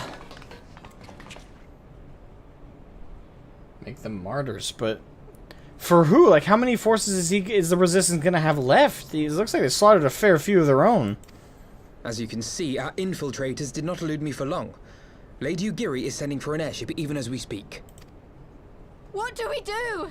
This is a massacre! How wonderful to see you, Commander. Illbird. I should have known. This has to end. It has to end now. Do you not see your countrymen dying? Have your ideals rendered you blind even to that? Order the retreat, and we will help your soldiers to safety. Retreat? With the moment of my triumph so close at hand? You truly are a sheltered child, Leverrier.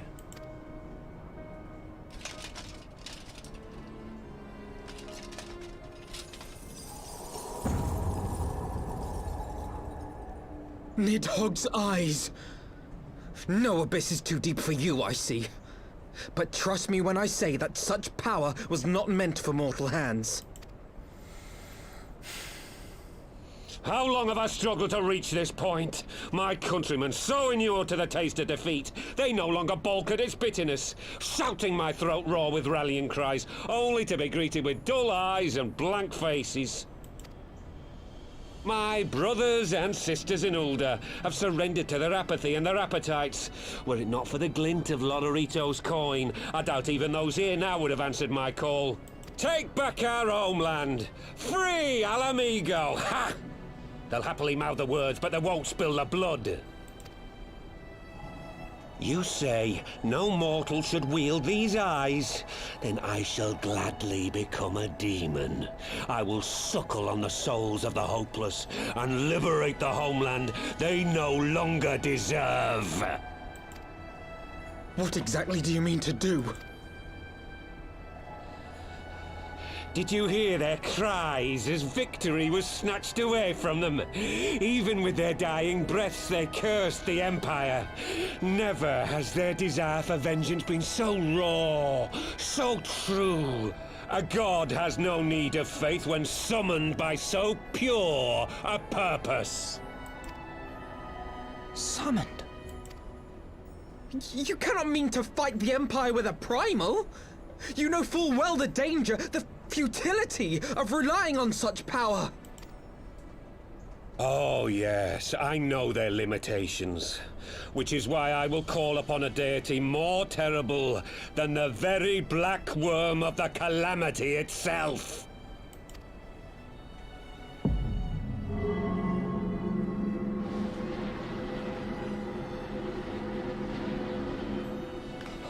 What? Here? Now? Like hells you will! Jesus, so much is happening.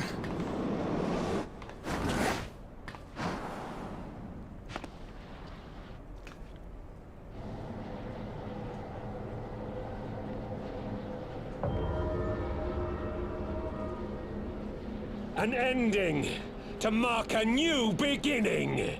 My pain, my longing, you shall have it all! Okay.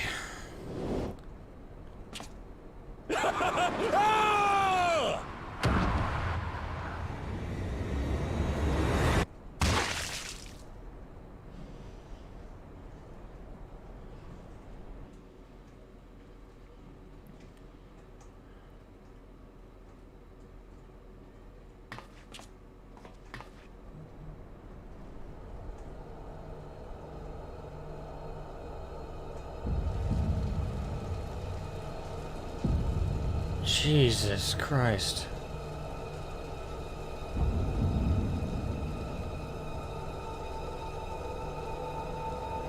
This is grim as fuck.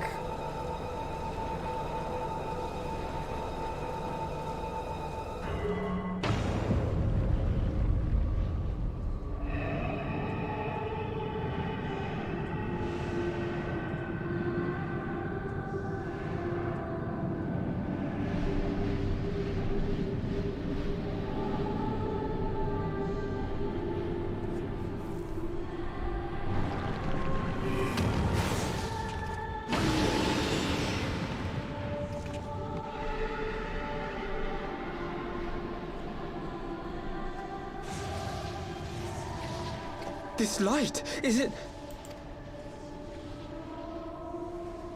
His death completed the ritual. The primal is taking shape. Well, can't we stop it? There must be something we can do!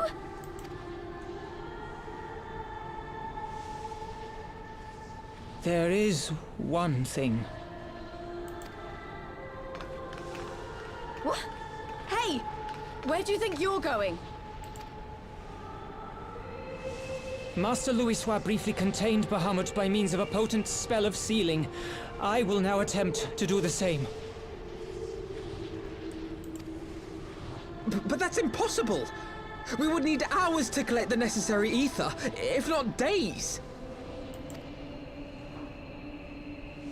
I have a really sunken feeling in my chest right now. Apparent, I was ever your grandsire's finest pupil. No. The staff still holds enormous power, broken or not. Don't you dare, Papalimo! I know how that spell works.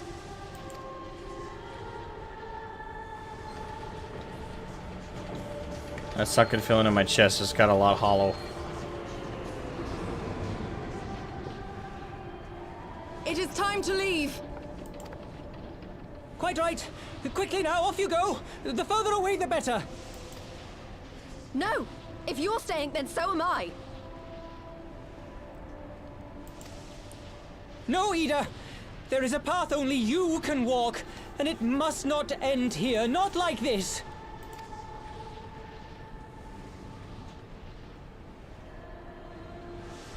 Take her! Please, you have to take her!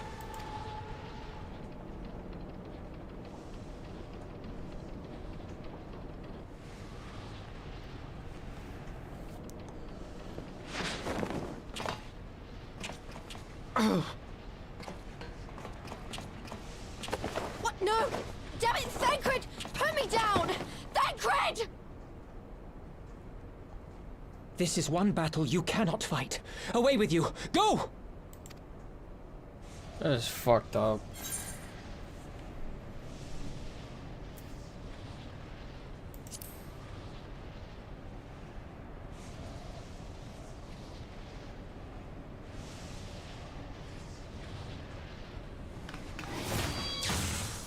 Fuck you. Hilda! I think he means now!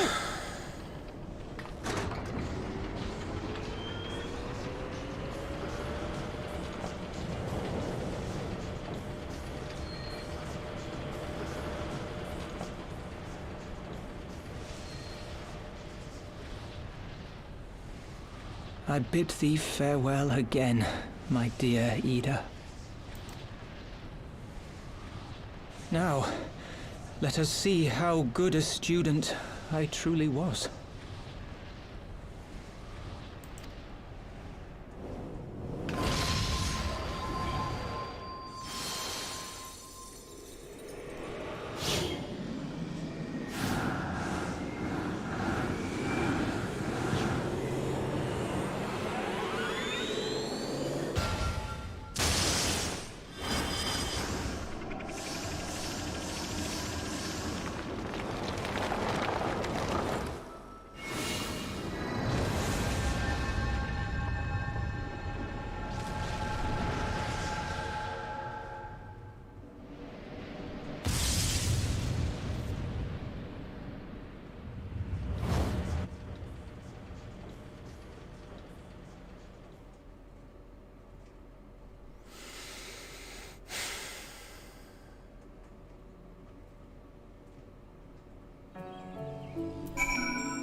Best Lala? Yeah.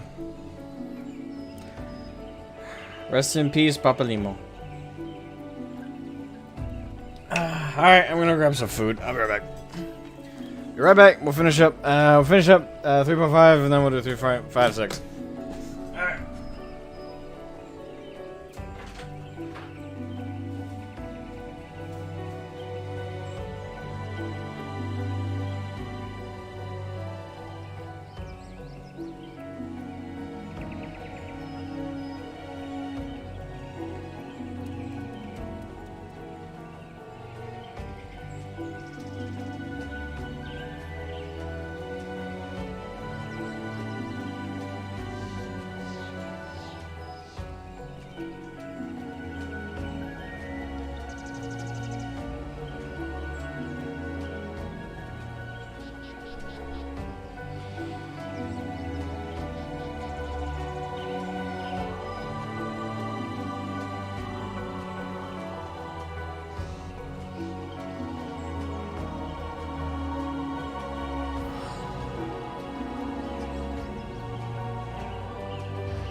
A new recruit has blessed our company. Greasy.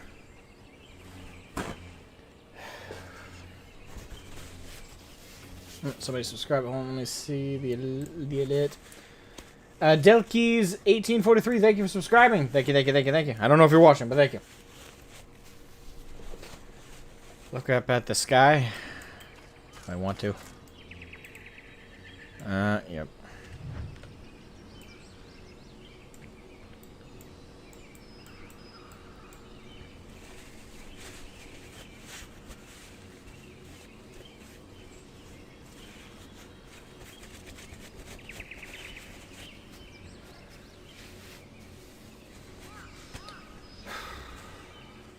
Yeah, one splat.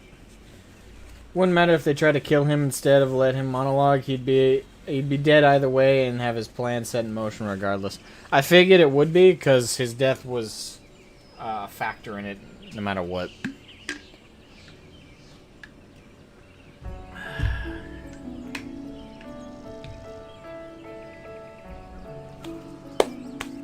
Personally, I don't care about that. Well, I don't think... Well, the thing is, it's not like it's real prostitution.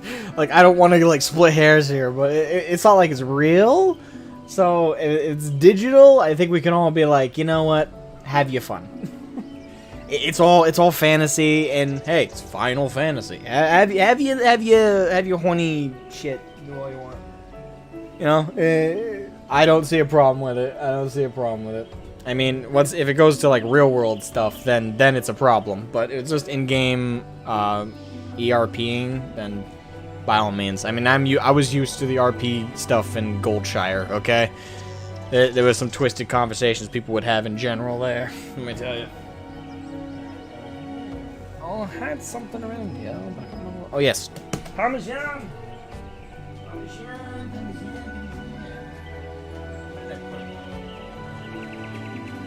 I always have a shaker of Parmesan cheese in here, but I always forget where I put it next. I eat a lot of food with Parmesan, so.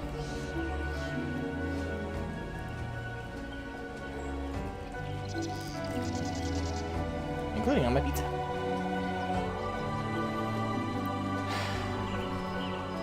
I think the downside is I think I'm starting to get used to the emotional abuse, because this one hurt just as much as the other. It hurt quite a bit, but it didn't. I think I'm already starting to come down from like the emotional, like, ouch. Parmesan equals life. Yes. Parmesan, shake of cheese.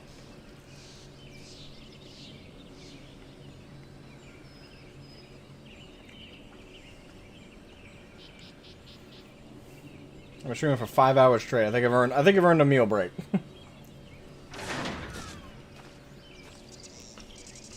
Somewhat, anyway.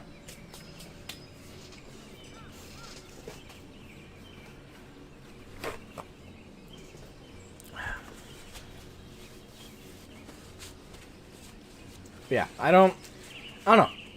While I try and chow down a little bit on this.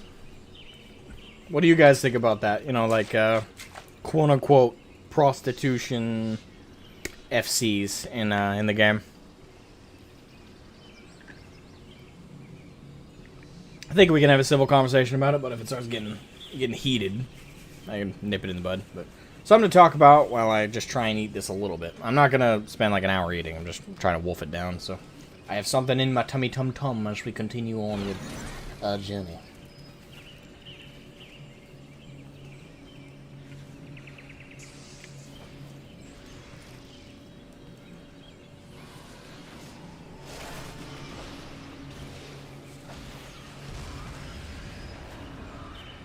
How do I like the emotional abuses expansion? I don't like it at all. But, in all honesty, the storytelling is amazing. I kind of have to... I'm at this juncture where I have to ask myself, is it better... Is it better to get involved in a story that constantly hurts your feelings, but gets you invested in the characters? Or play through a story that doesn't make a lick of goddamn sense and you couldn't care less what happens to the characters in it?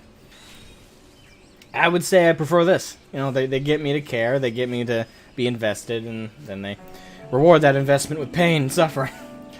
I enjoy it, but at the same time, I don't enjoy it when it hits those lows. I enjoy the ride, not so much the painful destinations. That's not what I come to FFXIV for, but it's why I'm not on the ERP's data center. And yeah, the thing is, as long as it's cordoned off to its own location, everybody who's here to play the game normally doesn't have to interact with it. And at the end of the day, if you want an ERP and you want to have, like, that kind of thing, I don't see what's wrong with it necessarily. I mean, it's just people ERPing, and as long as there are chat rooms, as long as there's forums, as long as there's any kind of way people communicate via text on, you know, online games and online chat rooms and stuff like that, people are always going to have those erotic, I don't know what you want to call them, get-togethers. And I don't see a problem with it in a video game. I mean, again, as long as it's private, it's not, everything's not done on general chat, it's cordoned off to its own servers, and people are not meeting up in real life and they're just doing it's just roleplay in the game, then go ahead. I say have at it. It's not harming anyone. No one's actually being prostituted.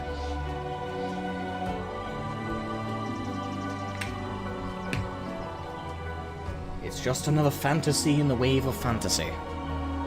Emotional investment is always better. I agree. Even if it's painful emotional investment.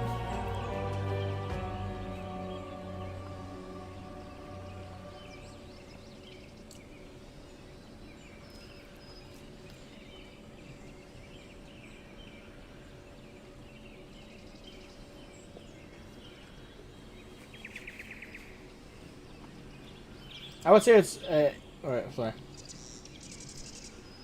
ERP players like that are more or less in any MMO I've played, so I'm used to it. So I don't mind. Yeah, I'm used to it too. It's nothing new, it's nothing special. Yeah, you're right. As long as it's contained and not spilling over into my experience, then I don't care what everyone does. And yeah, it's just leave them to themselves. It doesn't hurt the community any. And the worst it can do is hurt the reputation of the community. But even then, I've heard no one talk about it until this conversation. So that should say something about how small of a community it is. It's not like a massive number of people who play FF got to encounter this thing. So, you know, that in itself speaks to how, you know, insignificant it really is.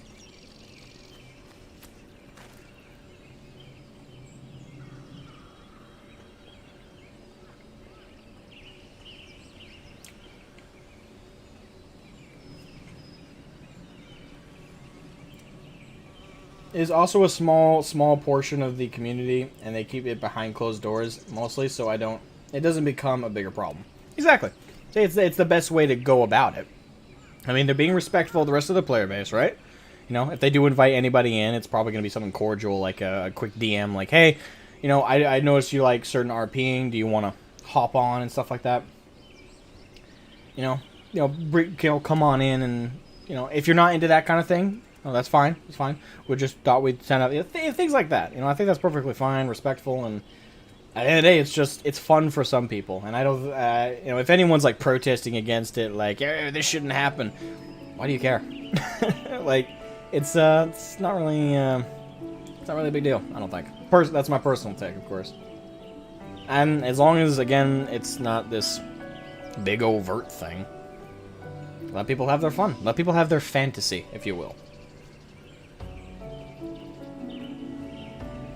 I'm not into it, but if you are, have fun.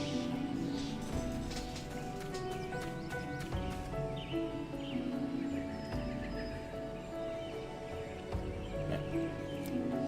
That's kind of my philosophy about life, really. As long as what you're doing doesn't hurt anybody else, have fun. Like, go ahead. As long as nobody is hurt, well, you can't really help about emotions, but as long as nobody's hurt physically by what you do, as long as nobody is hurt financially by what you do what you want. That's my philosophy. Have at it. Enjoy life. You only get one, so do what you want. As long as it doesn't hurt anybody else.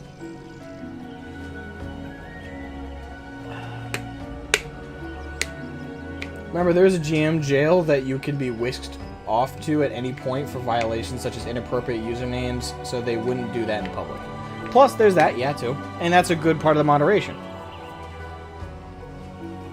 If you like stories that hit you in the gut with feels, you should play Nier Replicant and Automata. Maybe even Drakengard. Well, I have both of those games, I've just never played them.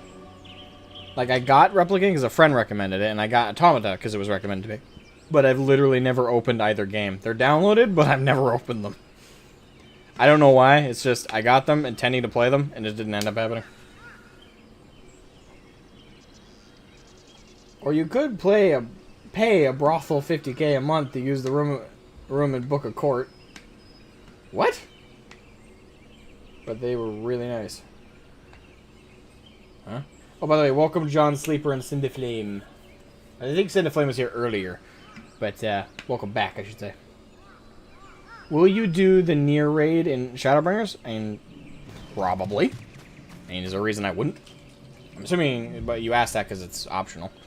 But, probably. I mean, I'm doing the Alexander raids off-stream right now. And I know it has a story, and I just started it, so I'm assuming the story might even be hard-hitting. But I gotta find something I can do off-stream while, like, going around the world. And leveling alt is an option, but I'd also No, I'm just doing the Alexander raids. I already started them at this point, so I can't exactly go back and stream it anyway. Plus, I did the Crystal Tower raids off stream, so. And I did the Coils off stream, although I recorded my Coils playthrough. Which I still gotta edit together. There's a lot of stuff I gotta edit together now.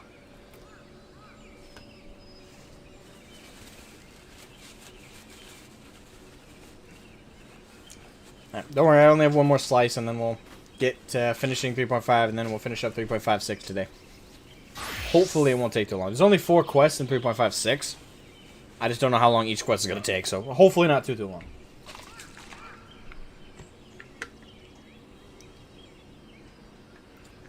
You like the Alexander raids better than the ones in Stormblood? Well, don't spoil nothing for me, but yeah, I just started the Alexander raids, and I like the theme. It kind of feels steampunky.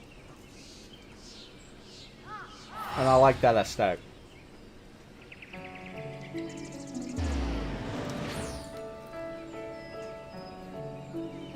Oh, a ton of pepperonis on this.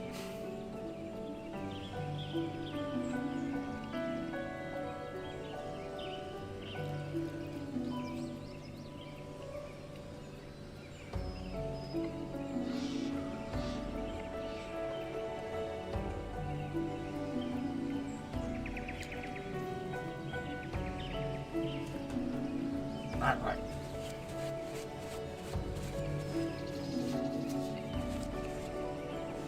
That should do me for tonight now. Should be fine. Got something in my stomach. Let's finish up. Hands a little bit. Hold on. Let me wash my hands. It'll take like 5 seconds.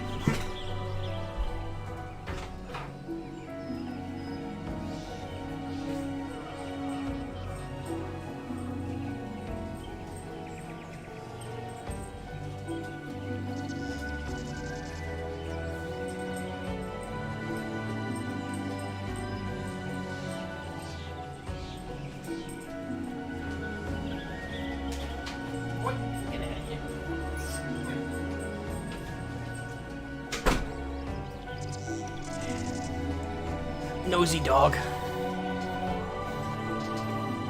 Alright. Out of here.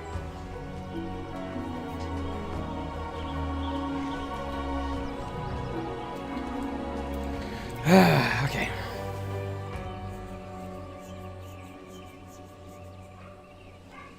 I like Stormblood raids better than... That's just my opinion. Okay.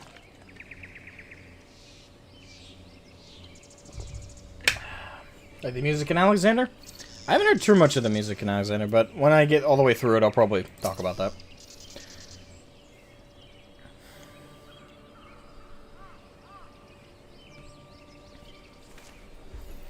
Why?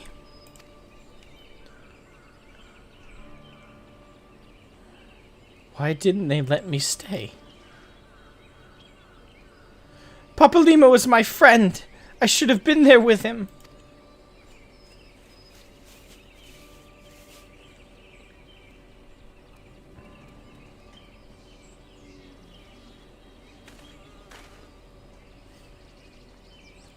You could see it in his eyes, Ida.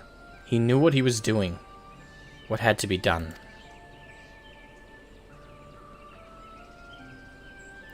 Master Louis Soir wore that same look right before the end. Do you think I don't know that?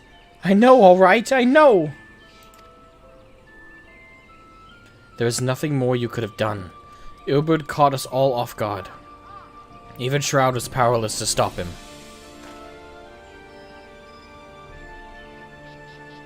If you must blame someone, then blame me. Just promise that you will never forget what Papalimo strove to protect, or the lessons he tried to teach you.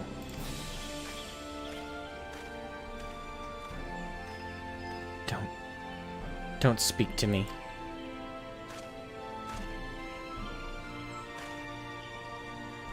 Leave Ida with me. Go on. Go back to the Rising Stones. The others need to know what happened here.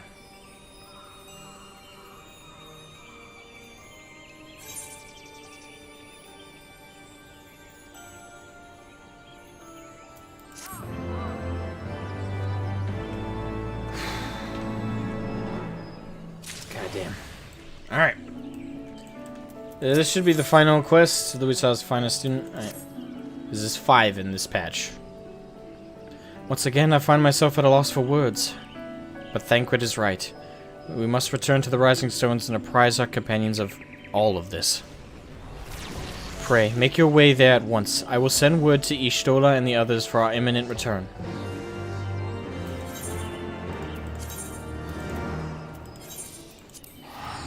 It's hard for me to believe that this isn't the last patch. Like, that's such a... That would be such a powerful way to end things off before the beginning of the new expansion. What the fuck are they gonna do in patch 3.56? We're about to find out, but still. What the hell are they gonna end off with if that was the if that was part 1 to the ending? Jesus Christ.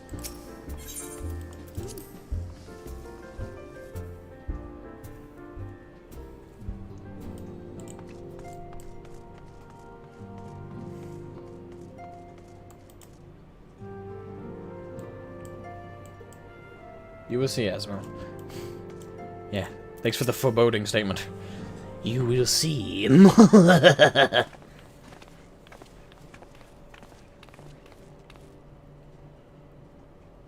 'Twould seem you bring ill tidings, brother.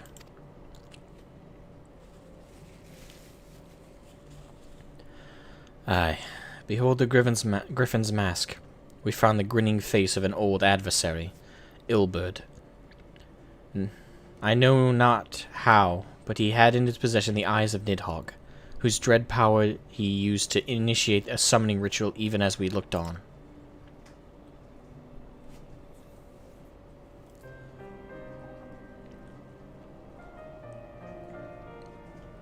By the 12. I don't understand. To attempt such a magic requires every ounce of one's ether. No one, not even grandfather, could cast it in the hope to survive. Indeed, it was ever our last resort, as I am certain Papalymo was aware. Thus did the pupil follow the footsteps of his master, even unto the grave. I have as of yet been unable to explain how Ilberd came to possess Nidhogg's eyes. In the depths of the Sea of Clouds, a perpetual storm of water and wind aspected aether rages. No mortal could endure such conditions. Then mayhap it was the work of an Ascian. But now is not the time for idle speculation. Kryl, I have need of your assistance. Yes, of course. We must inspect the cocoon of light and ascertain the state of the primal trapped within. Between our respective talents, I dare say we shall glean some measure of insight. Understood. I can't promise I'll be able to sense much through the barrier, but I shall certainly do my best. As shall I. Let us be about it then.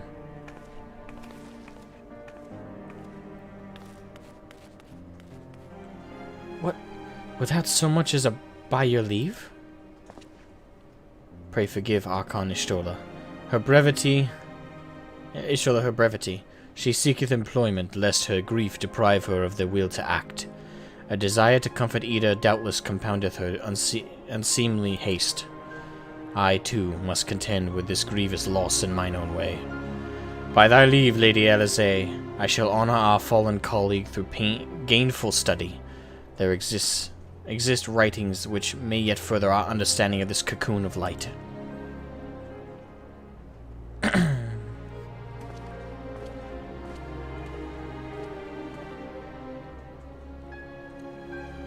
Mayhap I was too quick to judge. Surrendering to sadness and regret would be a poor tribute to Papalymo's sacrifice. Quite. We must begin preparations to face Ilberd's accursed creation without delay. What time we have was purchased at too dear a price for us to squander it. Forever lost.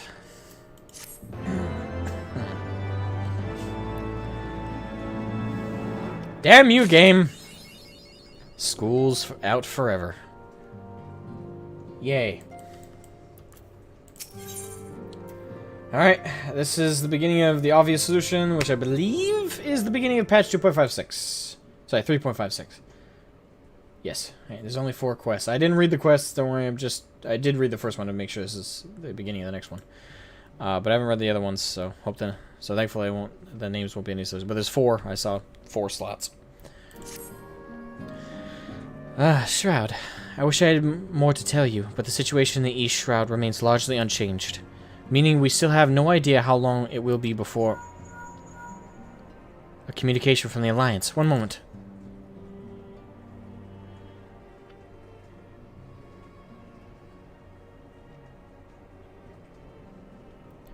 Yes, of course. Our representative will be present. My thanks. Word from Gridania. The council will shortly be reconvened. The Alliance leaders have already begun to assemble. Then wish to discuss the Primal, of course. As of Ishtola's last report, the cocoon yet hung above the wall, unchanged. Yes, but the Elder Seedseer doubtless shares our concerns about how long it will remain so. I am told that Sid Garland has been called to add his expertise to proceedings. A wise decision. The more minds we have working on this, the better. Well then, I suggest we leave the Rising Stones in Tataro's capable hands and make haste for the Lotus Sand.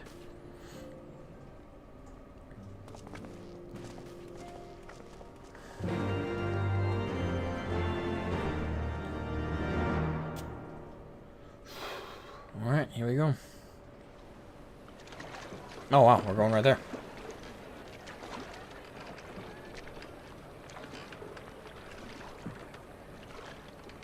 Hello?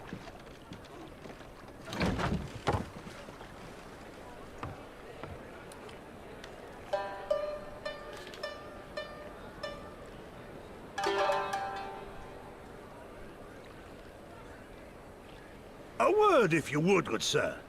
This place. It is within the realm of Eorzea. You're an odd-looking fellow, aren't you? Still, takes all sorts, I suppose. This here's Vesper Bay. Thanalan's door to the ocean, as some folk like to call it.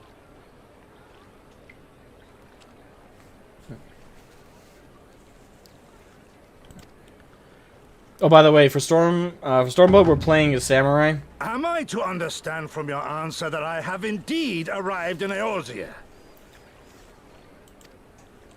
Easy, man. Hey? Yes, you're in Eorzea. Did he, like, row row the whole way? And the one I wanted at that. My journey was not without its hardships, and I would sooner travel by land than put to sea again. Yes, best dude. You mean best bro?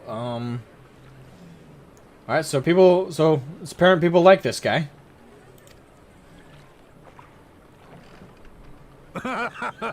You do not believe that so small a bark could bear me across the ocean? Such timid little sailors.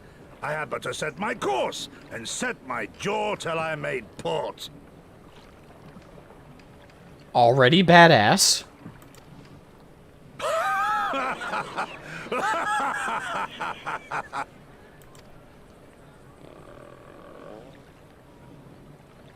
Though, 'twould perhaps have been wise to lay down my oars a moment to sup on more than the spray of brine water. By the trembling of my limbs, I sense a brief repast may be in order.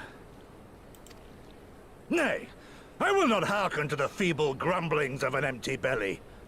Duty comes before all.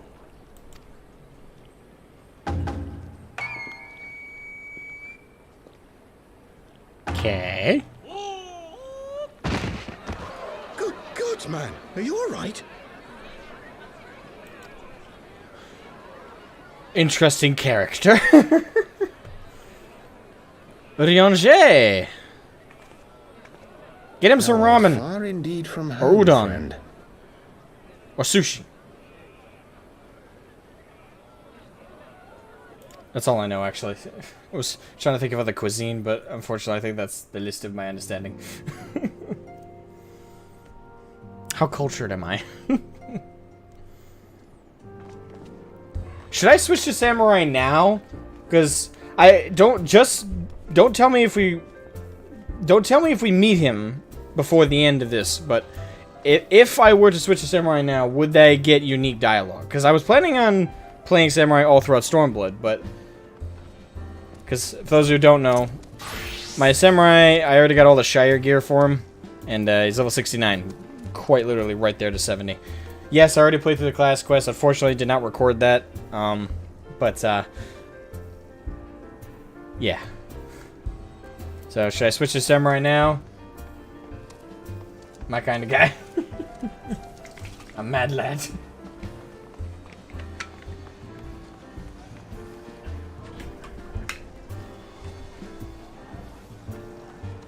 Don't know. Tonkatsu, karage, udon, ramen, yakitori, sukiyaki. I recognized udon, ramen, yakitori I've seen before. I think I've heard sukiyaki. But tonkatsu and karage, I don't believe I've seen those or heard those before. You can if you want, but I don't necessarily know about dialogue. Your SB arc basically starts now, so sure. Alright, we're going to switch to samurai officially now. Just in case. I want to have that unique dialogue. And plus, we played Dark Knight so long, it's good to switch things up. So, switching to DPS for Stormblood.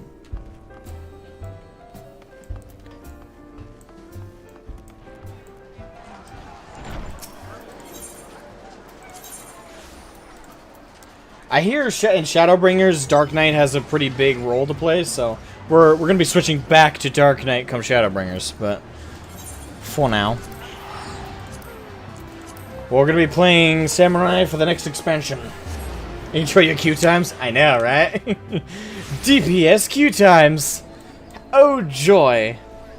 They're gonna take a while. But it's worth it, because of the theme! Thematics.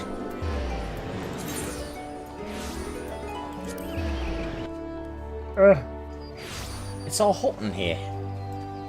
Already hyped for SBR? Shadowbringers? Or no, that'd be SHB. And Stormblood I've seen abbreviated SB.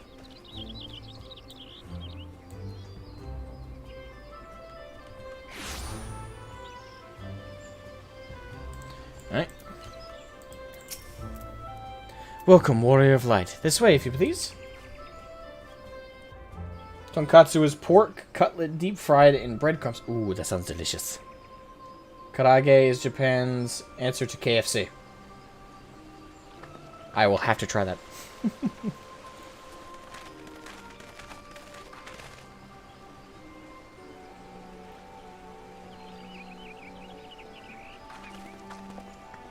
The one reason I'll say I don't necessarily enjoy this the Shire set for Samurai is it doesn't really look like it fits Samurai. Not just aesthetically, but the sword also kind of hangs there awkwardly. Dear friends, pray accept my heartfelt thanks for your efforts in defense of Gridania's borders. I would fain dwell longer on my gratitude for the support of the Alliance, but the situation at Belsar's Wall demands that we forego such pleasantries. Endwalker gonna be 90% Sage and Reaper. Yeah, my plan for if I somehow luck out and make it all the way through Stormblood, post Stormblood patches, and then Shadowbringers, then post Shadowbringers patches. If I get through all of that before Endwalker comes out in November, if I'm not incorrect, which gives me a couple months at least, which is nice. If I'm able to somehow luck out get there, no matter what though, I plan to play Reaper throughout Endwalker if possible. I'm very eager for that class.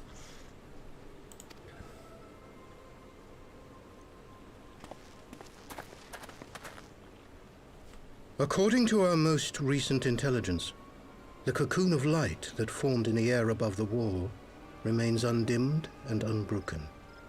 You know what? That voice actually kind of fits this guy. He sounds like he looks. I know that's weird, but it does. After measuring the cocoon's etheric concentrations, Archon Y'shtola has confirmed the presence of a primal entity.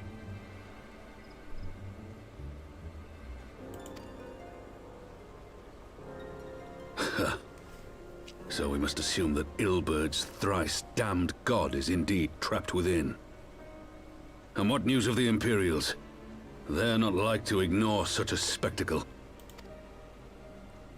Sir, a Garlean airship was observed making an approach, but the vessel was destroyed when it drew near.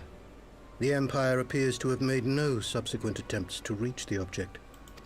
How was it destroyed? Did they run into the barrier? The soldiers who witnessed the incident spoke of a lance of light issuing from within the cocoon. Of an entire warship being reduced to smoking ruin in the space of a moment.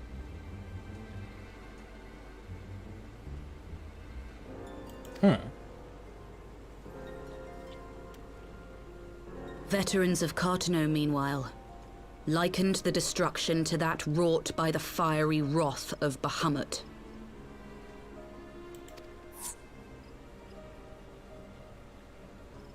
We could face another calamity.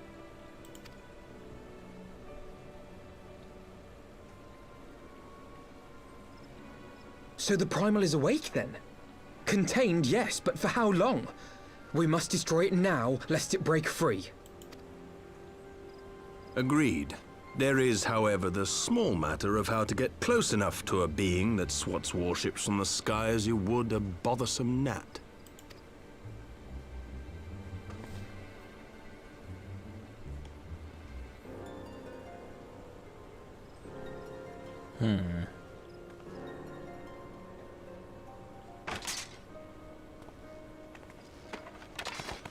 Is this truly so complex a puzzle?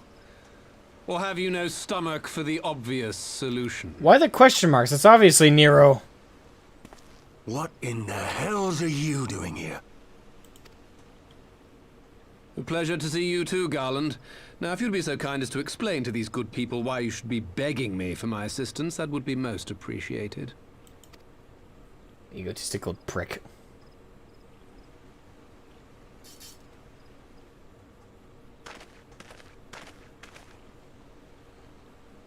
Who is this man? This jealous pretty boy. It's one way to put him.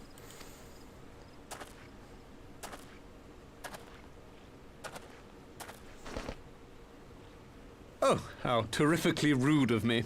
Nero Tolskeva, former tribunus of the 14th Legion of the Garlean Empire.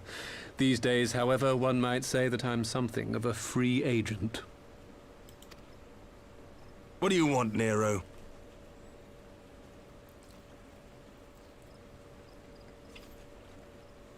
Couldn't help myself. I was getting to that. Although you already know what I'm about to propose, old friend. As you have rather belatedly realized, within that frail binding lurks an entity alike in strength to the great Bahamut. Oh, yeah. And the only force in existence which might conceivably contend with such a foe is the very creation which captured the Elder Primal in the first place. I speak, of course, of Omega. And shit goes full circle. Omega? That hulk has been gathering dust beneath the plains of Cartano since the Allagans breathed their last. And none alive knows how to wake it. Except me, Nero. I'm sorry?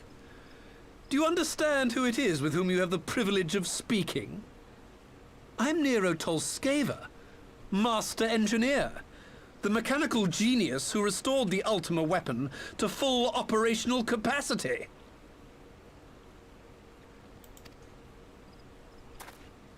And as luck would have it, I am graciously offering you the use of my considerable expertise. Considerable? And what, you just expect us to accept? You're a fool if you think your deeds at the Crystal Tower are enough to win my trust, Nero. This would be a cool cutscene. We shall see. Trust? You wound me, Garland. All those years, studying side by side at the Academy, sharing both trial and triumph, we were countrymen once, you and I. But sentiment aside, have you a better solution? Or do you mean to send in your vaunted hero there, as you always do, and pray the world is not engulfed in flame? look on our faces like, hey. Okay, they do that, but hey.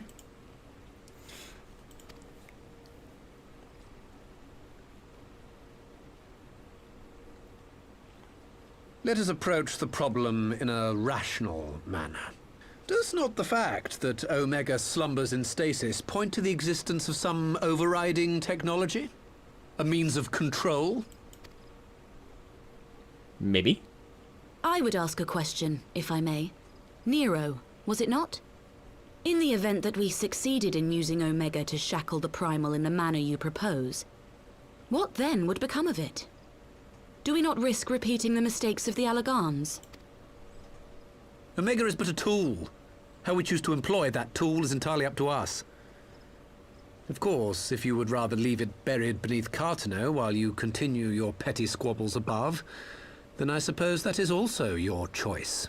I mean, he's got a point. The thing doesn't act on its own, assumedly. And it might. We don't know yet.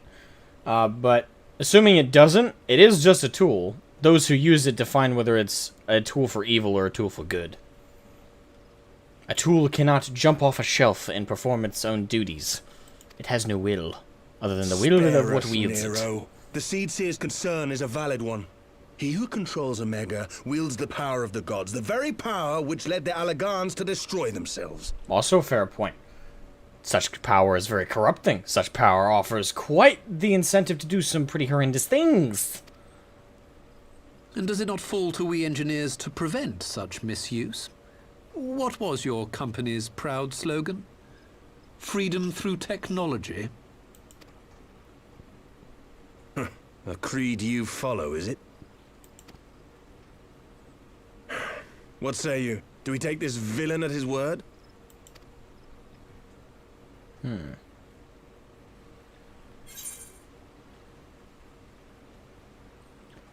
makes like if it's a case, no, but I'll keep an eye on him. I mean, I don't trust him. I mean, that's the thing. He's not trustworthy whatsoever. But he did make a good point. Like I did the coils. We didn't even fight Bahamut.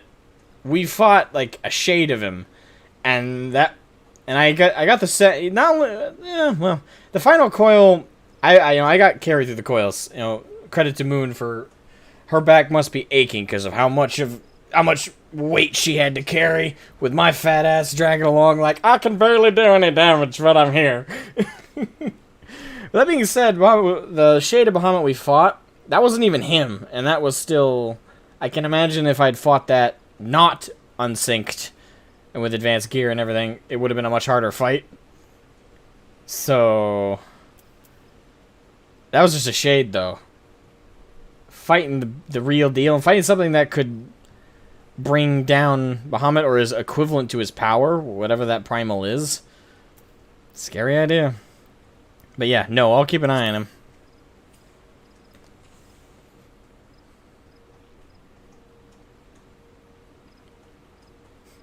I got an eye on his ass. I got you. As will I. I don't like it, but then it doesn't look like we have much choice. Nope. Right, real quick, since it's getting dark out.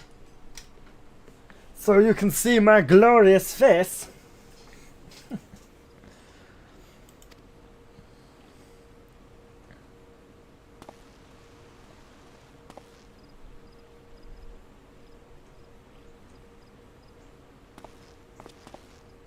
Would the Council be willing to entrust this matter to a pair of former Imperials?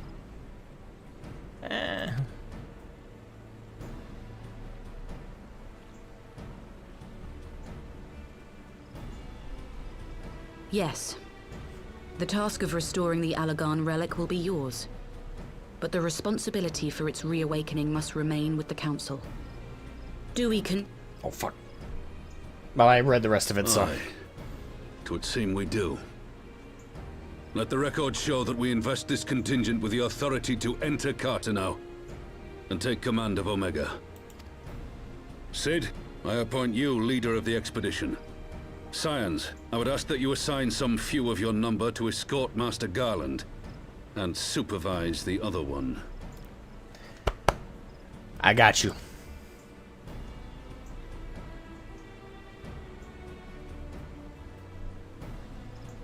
My blade thirsts. We should be happy to oblige. The politics of Cartano being what they are, I dare say our neutrality will prove useful in avoiding any unnecessary entanglements. If I am not mistaken, Doma occupies a similarly neutral position. Might we not persuade you to join the expedition, Lady Yugiri? If you suspected any foul play from Nero, you would be welcome to kill him.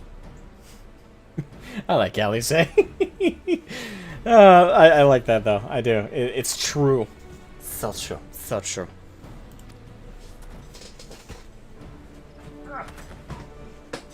My blade is yours. To avoid having to go get another G Fuel, I'll just skip it. Hey, Infinite Freedom. She's my favorite Scion. Alize? Well, she's not really a Scion.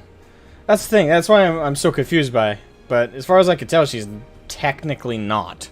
Alphino is, but Alize seems entirely repulsed by the idea. Not a moment's hesitation, eh? You'll forgive me if I do not shake your hand.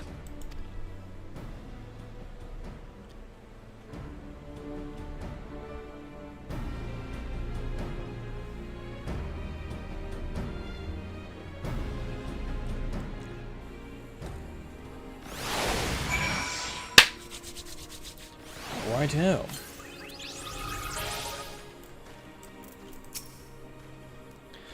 Well, that was a rather unexpected development, and one which raises a number of questions. Not least among them how Nero chanced to learn of the council meeting in the first place.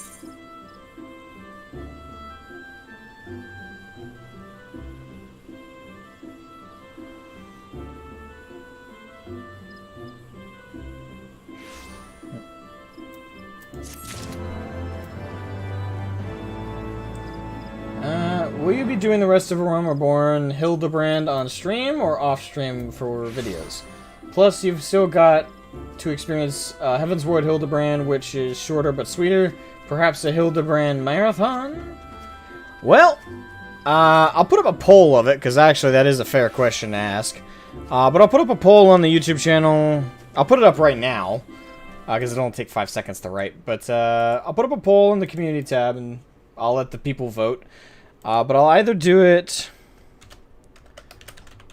I'll either do the rest of the Hildebrand quests in one solid, including the Heaven's Ward ones, in one solid stream, like a marathon like you suggest, or I can make videos on the side, and there's a third option, which is wait till I catch up all the way with Shadowbringers, and then come back and finish up Hildebrand through the rest of it.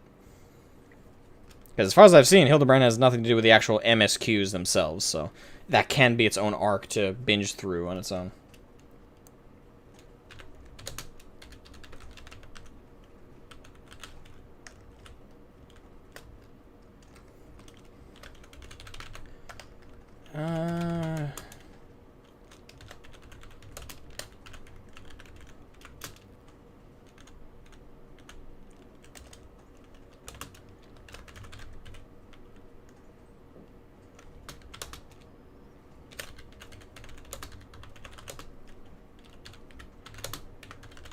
Up to Shadowbringers.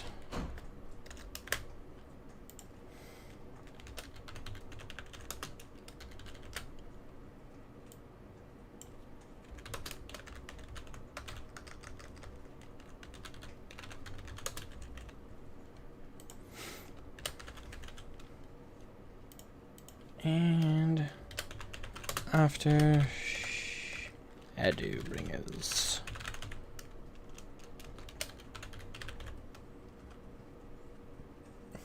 Alright. The poll is up for those who want to go vote. That'll be up probably for the next couple days. I probably won't look at it for a few more days, but whatever the case, it's up. Anyway, back on track.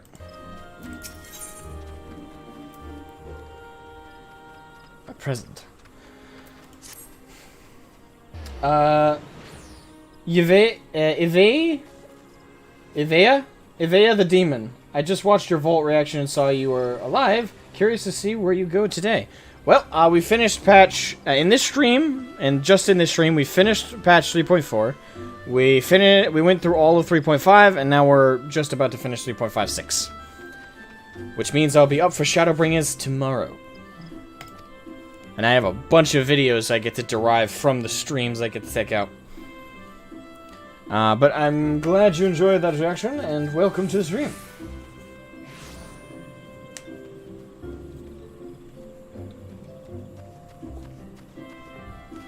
Excuse me.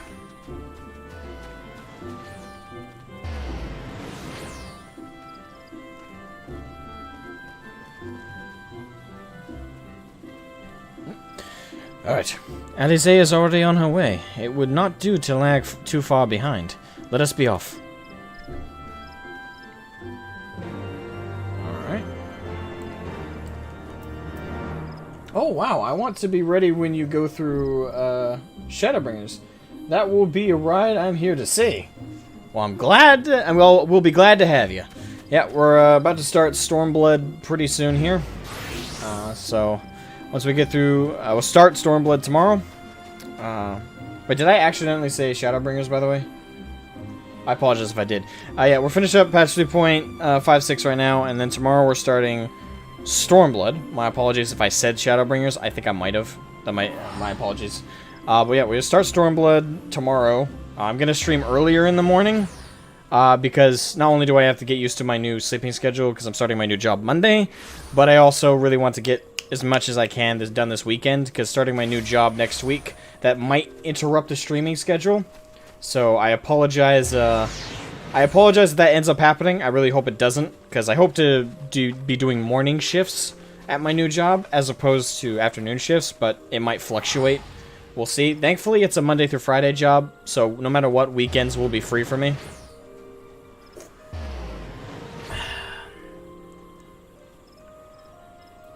Alright, anyway.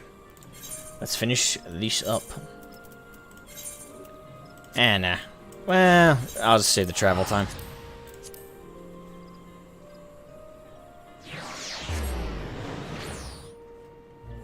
Yeah, alright, Stormblood too, yeah. It's fine, I completely blanked too. Yeah, it's like, oh yeah, that's right, there's that other expansion in between there. Yes, but now that we've officially technically started Stormblood, I switched to my Samurai. I played Dark Knight throughout Heaven's Ward for the aesthetic of that Dark Avenger, but now, from what I know thematically of Stormblood, it's Japanese Asian themed, so Samurai might be more befitting. So we're gonna play Samurai throughout Stormblood. I like to be a thematic class. I wish I had played in hindsight, I wish I had played Dragoon for Heaven's Ward, but whatever. And when we come back around to Shadowbringers, I'll be playing as a Dark Knight again as my main. SB is either monk or samurai, exactly, which is why I got my samurai. Samurai. Alright, Sid. Shroud, Elfino, ready to go? The others have stepped out onto the landing for a moment, lest you wander. Nero insisted that he be allowed to inspect the Excelsior before boarding. And you let him? Despite his very timely offer of assistance? The thought of that man poking about in the workings of the ship without proper supervision does not fill me with confidence. Calm yourself, Alphino. Your sister was adamant that he would never leave her sight. She and Yugiri, sorry, are, well, here they are now.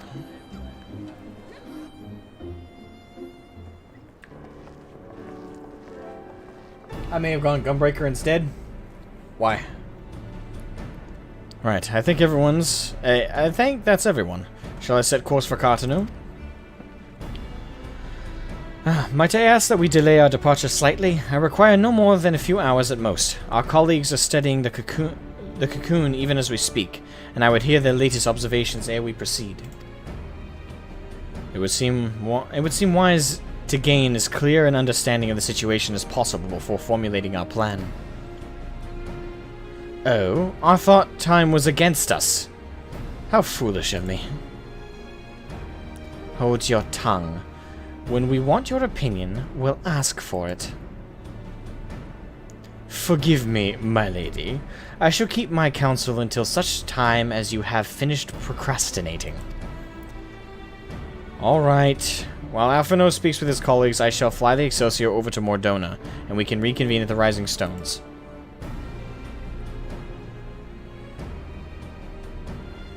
Mine apologies for the trouble. I shall visit Ishtola and the others forthwith, and join you as soon as I am able. Shroud, pray accompany Alize back to the Rising Stones. I should feel safer knowing you are present to entertain our guests. Indeed. Right, everyone heading to Mordona is welcome to travel aboard the Excelsior. I'll clear things with the girl at the counter here. Let her know when you're ready to leave. Very cool character, by the way. I don't see many higher streamers. Nice choice, and I totally don't say that because I play Midlander myself. Nah, I just shit. Yeah, I like my character. The very first rendition of my character was a female, but I used a Fantasia to change it over. I kind of made the female version as like a meme, but I switched it over to a character that I actually, wanted to make from the ground up. And I like the character. Yeah, I think I did good. The thing is, I commissioned an artist. Since the channel has more or less become a Final Fantasy channel, I commissioned an artist to make some artwork of a Final Fantasy, or of an anime-esque version of my character. So, hopefully that'll become the new channel avatar and channel art when it gets around to it. I don't know how long it's going to take. They said, they told me that they have like 24 people in their queue right now. So it'll be a long while before I get that on the channel. Probably won't be till the end of the month. But that's okay. Good quality art is worth waiting for.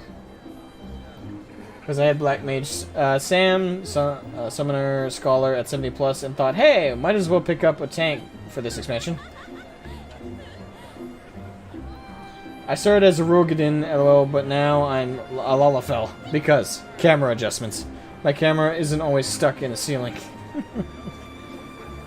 Oh, once you get commissions or LA, it's over. Oh, can't wait to see that out. I'm a Highlander higher. Shocking, I know.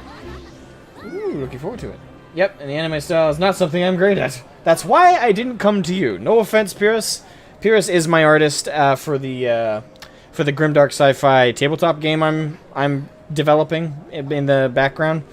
And he's my main artist for that, but I know he doesn't do anime-esque art, so I went to seek out a more specialized person for that. Plus, Pyrrhus, you whip, whoosh, whoosh, get to work on the Warborn artwork, whoosh, whoosh, get to work, hiya! No, but take your time, get that artwork done. Get it done! So the character I did that on was my second character. First one was Dark. From the second I hit Heaven's Ward, and that didn't change until post Shadowbringers. Fair enough. Alright. I'm working right now. Yes! Alright, Hida. You are traveling with Master Garland, sir. The Enterprise Excelsior is right this way.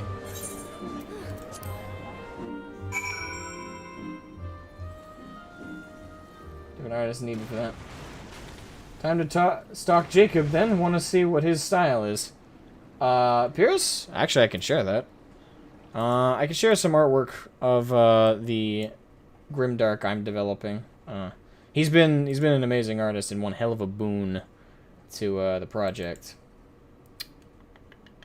Well, just a plain example of his work is this. Let me pull it up. I'll have to turn off game capture briefly to show it. Nope, wrong one.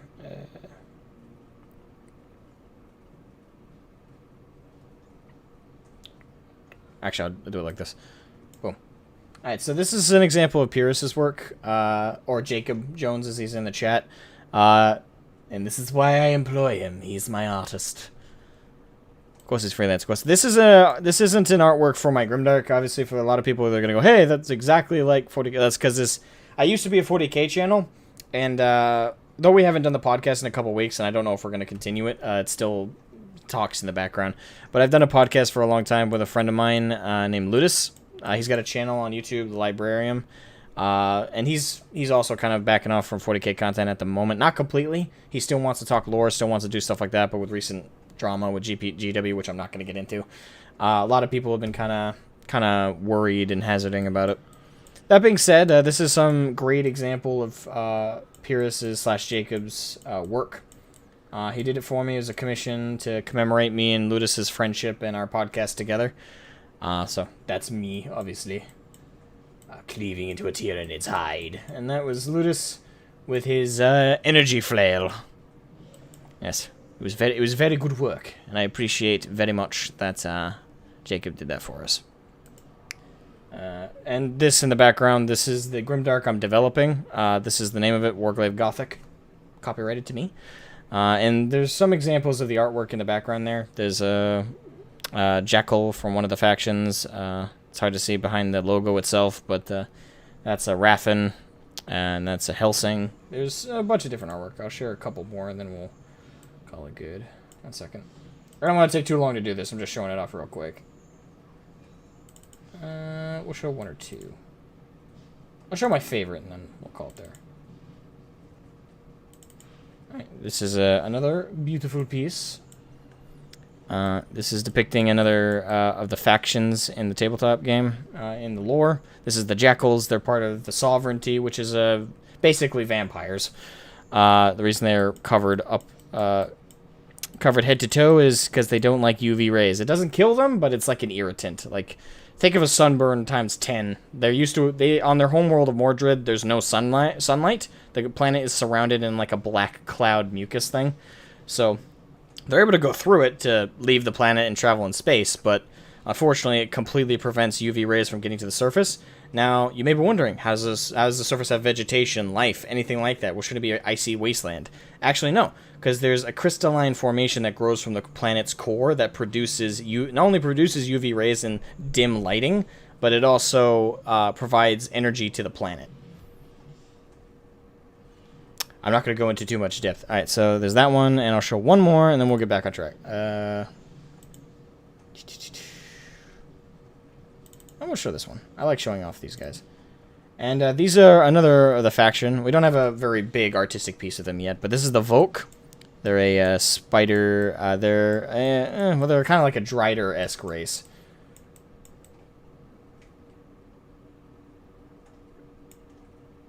And I won't go into too much lore about them, because I'll be here for an hour.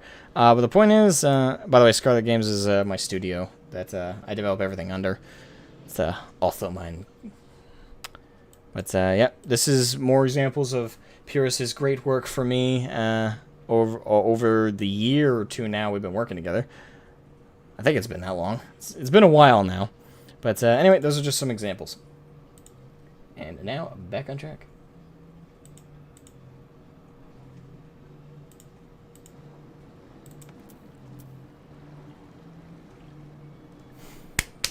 Whew.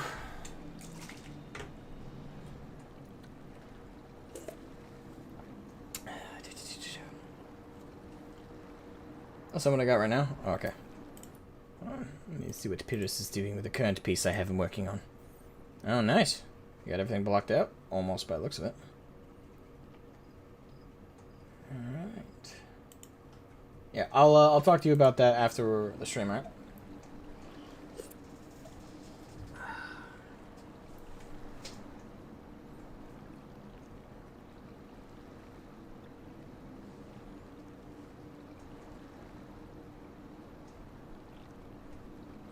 Oh, have you noticed a change in your everyday vocabulary since playing FFXIV? Not really, but in I've grown up with a teacher for a mom, so I suffice it to say I've had heavy ass vocabulary nailed into my head since I was a little kid.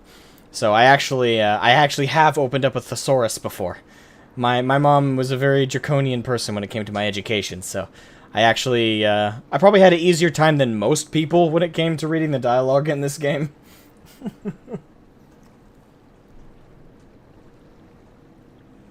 Alright, so... Yep, alright, so we shall carry on. Not quite a door-to-door service, but I couldn't exactly land her in the toll's main square. Shall we adjourn to the Rising Stones, then? Righto. Tally-ho! Now I want to hear you read out Urianche's conversations. Well, you got all the VODs of the streams. My plan is, I don't know if I'll do it anytime soon, because it's going to take a lot of time investment to do. But I do eventually want to take all the VODs of me playing through the game and edit them down to like proper edited videos of me just playing through the FF storyline. Unfortunately, starting at Heaven's Ward, I didn't stream me playing Rome Reborn at all. So I only started streaming it through Heaven's Ward. So unfortunately, that's what I'll have to start. But I can record that, take the streams, edit out all the fluff, and do that. I want to do that eventually, but it's gonna be a long while before I can do that. Because that will be one hell of a time investment, because that's a lot of editing. Because some of my streams are longer than this one, and this one's 6.5 hours, almost. So editing shit like that down, not only do I gotta fit the video on my computer, which I don't have a ton of hard drive space, so I'd have to delete nearly all my spare footage just to fit some of the recordings in. And it trust me, it'd be one hell of a nightmare. Yeah, after the stream, I want to catch up on the videos. First I saw was your reaction to the vault, so I'm looking forward to the other heartbreaks. Enjoy. Yeah, some of the archaic words. Same here, I think you meant to say. In the game are almost as old as I am. You're only at your 25th anniversary of your 25th birthday. You're fine. You still got a ways to go. You're a young man. You're only... Oh, I went into the wrong room.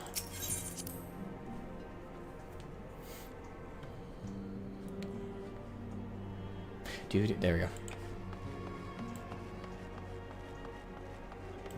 Ah, Nero, my boy.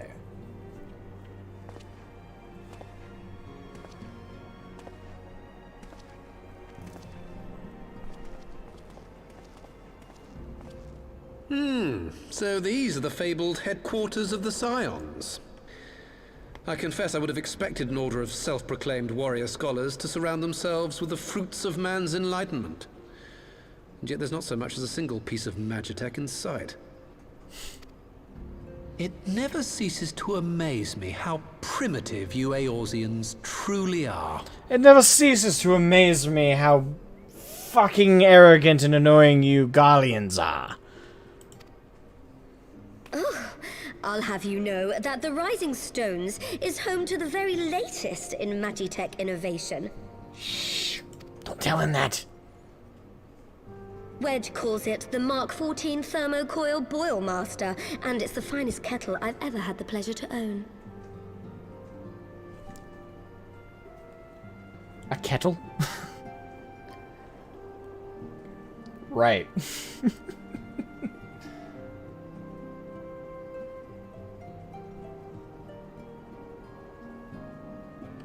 Tataru is too good for this world.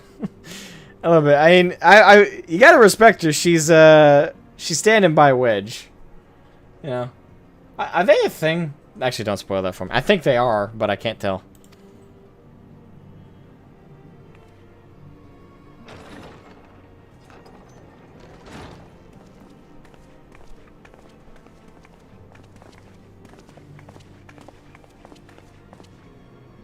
We are returned. Well, Ida and I, at least. Ishtola and the others remained behind to continue their assessment of the binding magic. Very well. There didn't seem much point staying just for that, so I decided to come back with Alphino.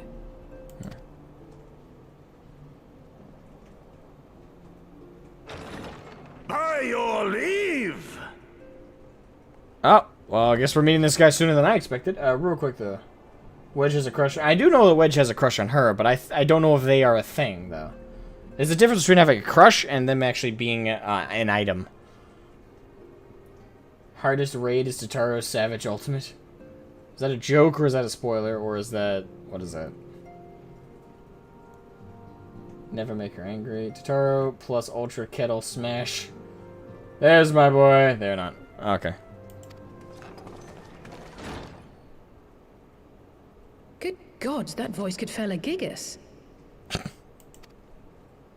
This is the Rising Stones, domicile of the Scions of the Seventh Dawn. I enter at the invitation of one Lord Urianger. I spy you there, Shadow Walker. You always were a hard one to find. Yugiri, do you know this man?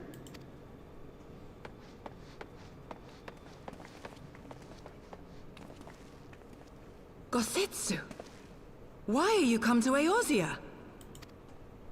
In search of you, Yugiri. For days and nights did I row across the angry sea. I made port in good spirits, only for my own flesh to betray me over the trifling matter of an empty belly. Collapsed in the street like an unfed stray I was, until Lord Urianger came to my aid.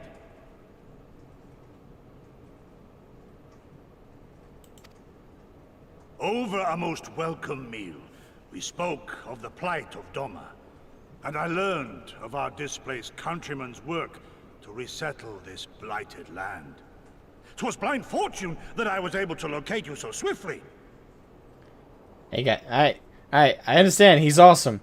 I will learn more about that. I enjoy him already, but easy. Let me get to know the character.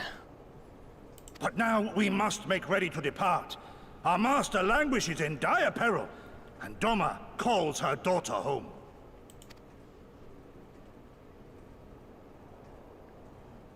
It is not so simple, Gosetsu. There are obligations which bind me here. You refuse? Did you mislay your oath during your flight from our homeland? The laws of hospitality must be honored, but surely the vow to defend your master demands the greater obeisance. It was our master who bid me guide our people to safe haven by any means necessary. And it was the Scions you see before you who provided us succor and sanctuary when all others refused. Dire peril or no, were I to return without first repaying such hospitality, our master would cut me down at the threshold. Mayhap that is so. There is more. A crisis threatens all within this realm, Eorzean and Doman alike, and I go to play my part in its resolution. I will not bring shame upon our liege by abandoning my people or my duty. You tell him. How very noble of you. Now, in the name of honor, kinship, and, yes, practicality, might I suggest we get this expedition underway? Or would you rather debate the finer points of duty and leave Omega to the Empire? The Empire? Yugiri? You draw steel against the curse of Garlemald? Aye. Then why did you not say so? My blade is oath-bound to fall upon the ranks of the Imperials wheresoever they march. Lead on, Shadow Walker. Why are your chats not appearing? Are you saying any... at our coming? Are you saying any testy words? YouTube doesn't like that.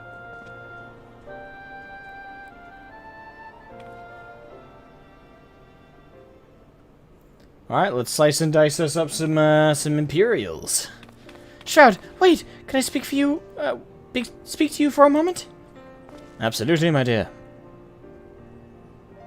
Do you remember when I had you meet at the Diamond Forge and we, ambushed you? Yes, I remember all too well. Well, once we had your measurements, I set to work making you a traveling outfit in my spare time. I've only just this moment finished the stitching, but I wanted you to have it before you left. Here. We get an outfit? You can try it on right now if you like.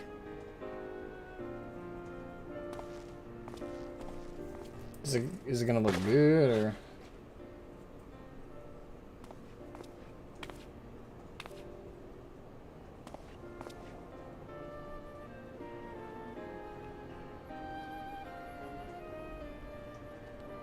Assuming we measured correctly, that the fit should be just right.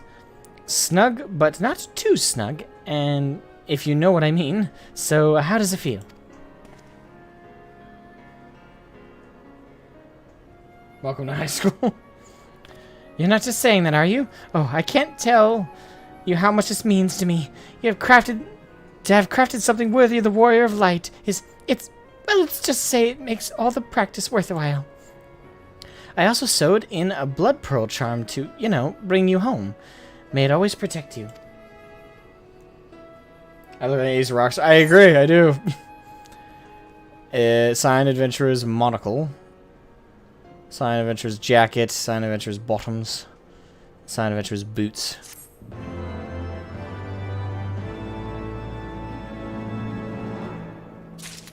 It's a weird looking skirt. What do you mean weird looking? As it is, I don't know if I like the outfit. I don't think it looks bad, but not. I don't know. Are they dyeable at the very least? Can I dye it certain colors?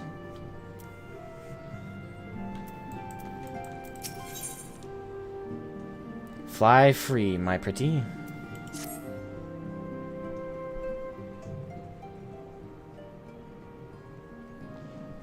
So we have to wake Omega up, right? When do we start?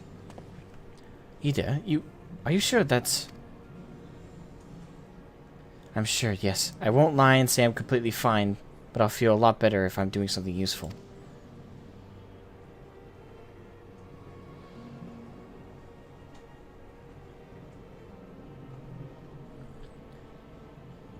Very well. I will remain here and continue coordinating our efforts with the Alliance. Alphino, mayhap you could return to Gridania and assist Ishtola and Kryl. A fine suggestion. The rest of us will form the Kartanu expedition party. Nero and I will focus on rousing Omega while Shroud, Ida, and Doman friends take care of the security.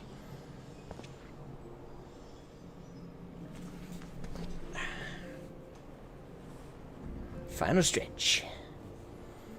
The Excelsior is by the lake, just outside town. We'll leave as soon as everyone is ready. Splendid.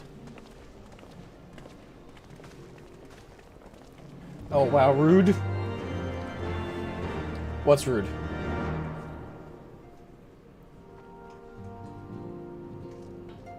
She's larger. Whoa, really? Why didn't they say that for the guy? It could still work, that line. Either way, it can be complimentary. I don't know. That could be rude, I suppose. I'm not a lady. I do know as a guy, if someone said, "Oh wow, that's bigger than I expected it to be," I'm like, my day is now made. I'll have a skip in my step all day long if I heard that. But I'm a guy, so difference of interaction, I suppose. Fly free, my pretty.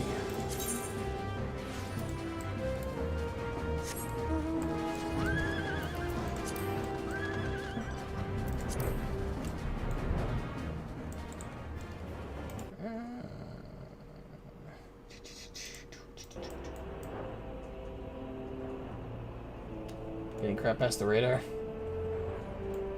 Oh, hello.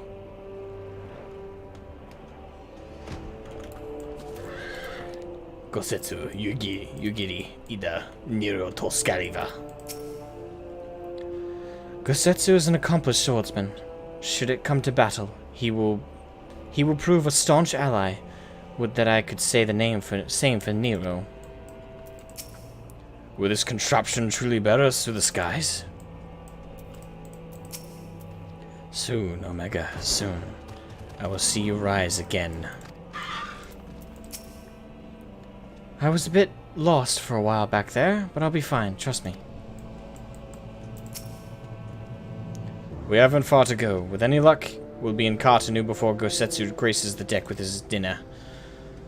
Once there, however, we had best be on our guard. Given that Aline Roali was still active when Omega was discovered, we can be sure that the Empire has long been aware of its existence. And if Nero deemed it the obvious solution, Galamon might do the same. Have your weapons ready and your wits about you. Something tells me we're flying into a fight. Indeed we are. Let's do this. Question, asking a question about editing. I couldn't tell you. I have no idea why it's censoring you, but I don't know.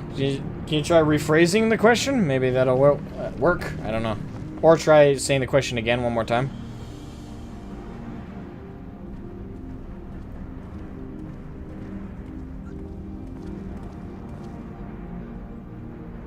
Now, where was that? Ah.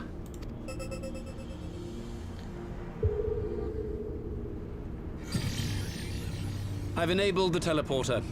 One brief jump and we shall arrive in Omega's control room. How convenient. You've been here before. Of course. It was no easy task threading a path through all the skirmishers.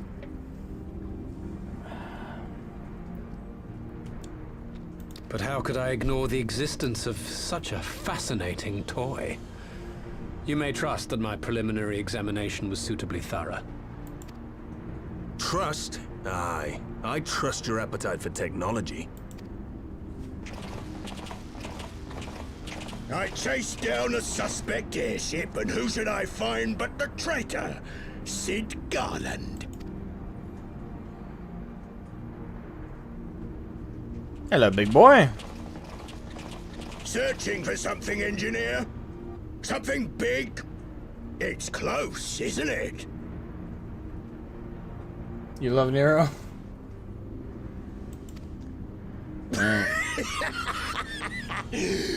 It's like all my name days have come at once.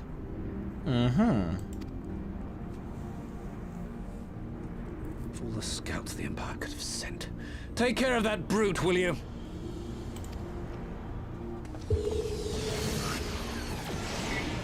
Yes, we compensate with some fame. Can't let Nero tinker around in there by himself. I'm sorry to leave you to it, but I dare say you'll manage without me. This clod has no idea who he's dealing with.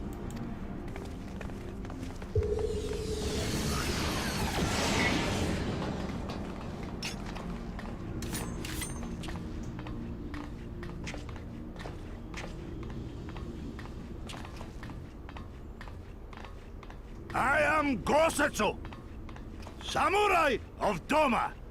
You will rue your choice of opponent this day.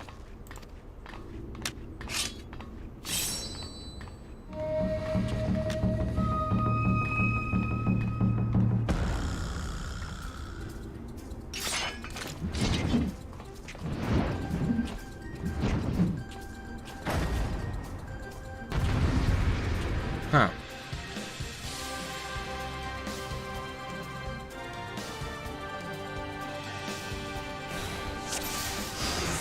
Tally ho!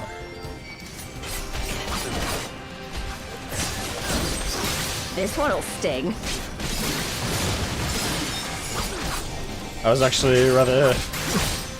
Alright. Vegan mana. This is lacking.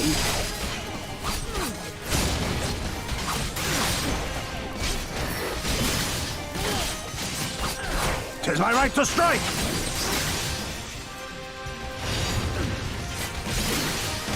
You watching, Pabalero?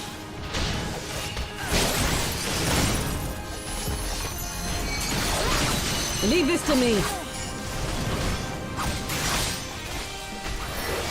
I have you. It's all over now. No retreat. No surrender.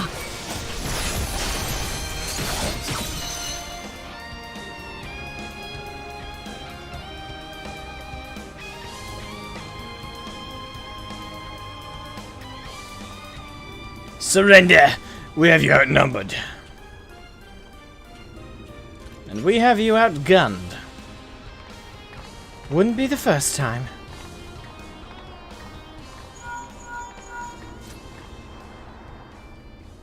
Are you still playing with those soldiers? I suppose I can lend you one of my toys, but only if you promise to give it back.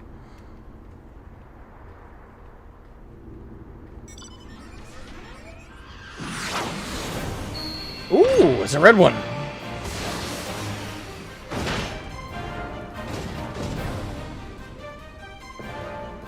Behold, the Red Baron. Now end this nonsense.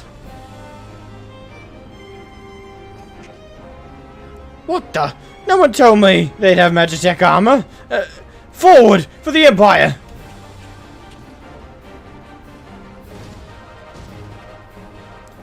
The honorless curse thinks to abandon his men. I shall see that he shares their fate. Pray attend to the rest of his minions. Aye, sir.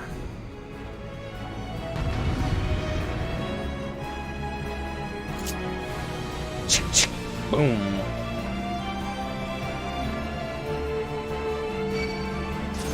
This one'll sting. An opening.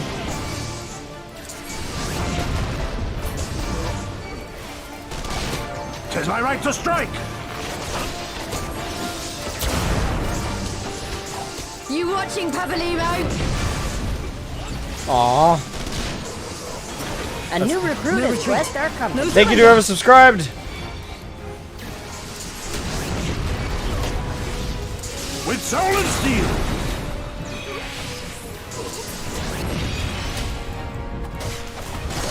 Oh, you bastard. No holding back.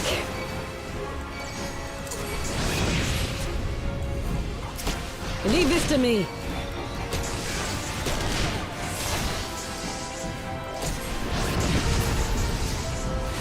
It's very clunky to use this thing.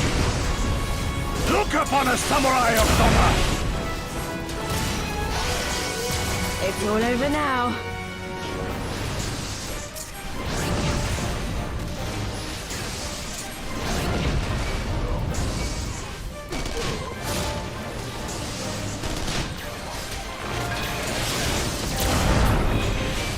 Your defense is lacking. I have you!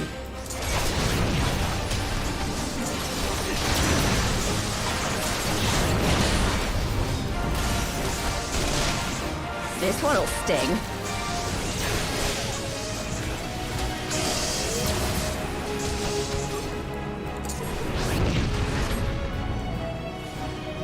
Run away! Run away!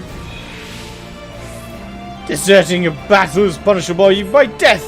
I order you to stand your ground. Come back here now, please. Senior Dragon, welcome. Oh, you got this.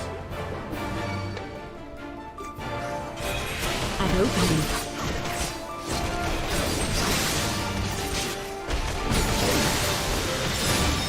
Tis my right to strike!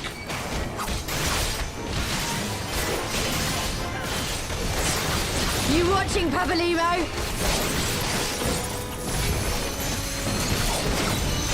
No retreat. No surrender. Oh, you little bastard.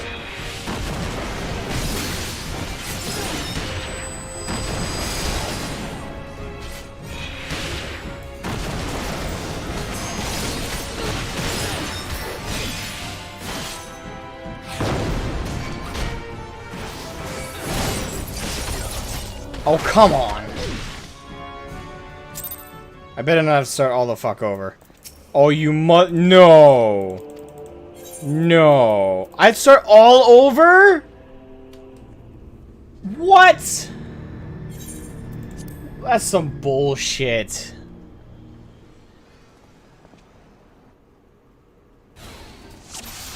Ah. It's all over now. No retreat. No surrender.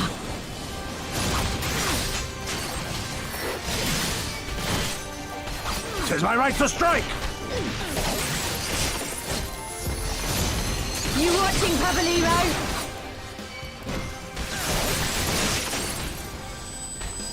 An opening. I have you!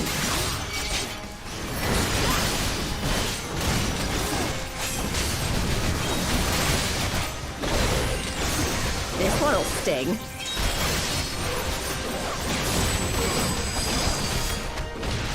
Leave this to me.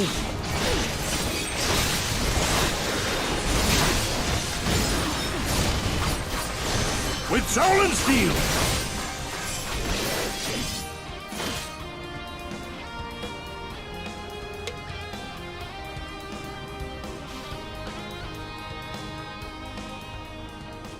Surrender. We've done. Yeah, skip this again.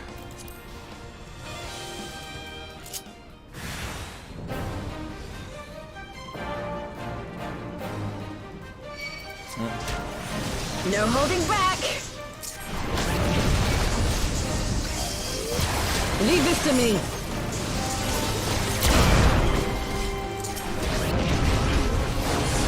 Tis my right to strike! You watching, Pabalimo?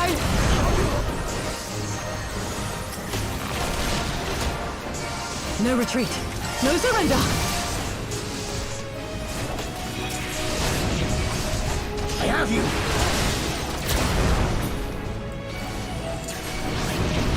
This one'll sting.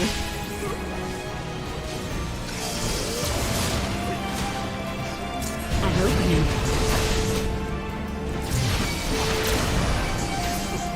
Look upon a samurai of Dama! It's all over now.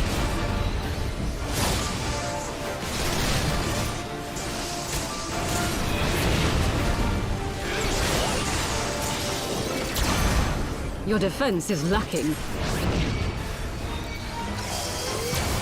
With soul and steel!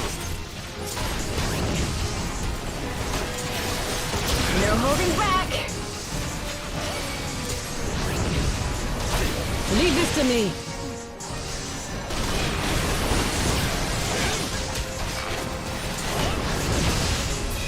Tis my right to strike!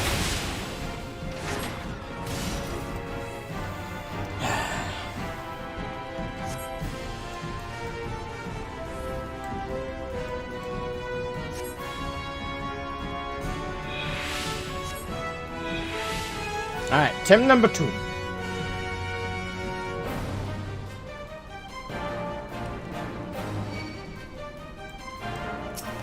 You watching, Pabalimo? No retreat. No surrender. I have you!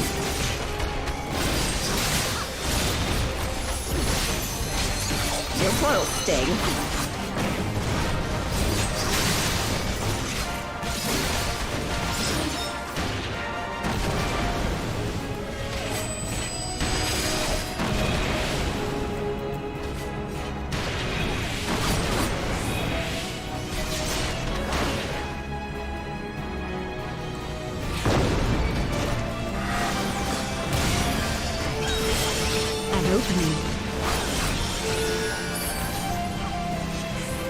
Look upon a samurai of Dama!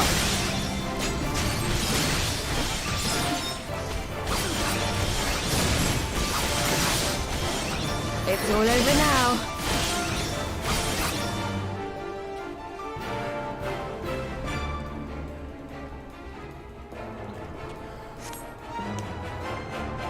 We're just gonna let him run away? Okay.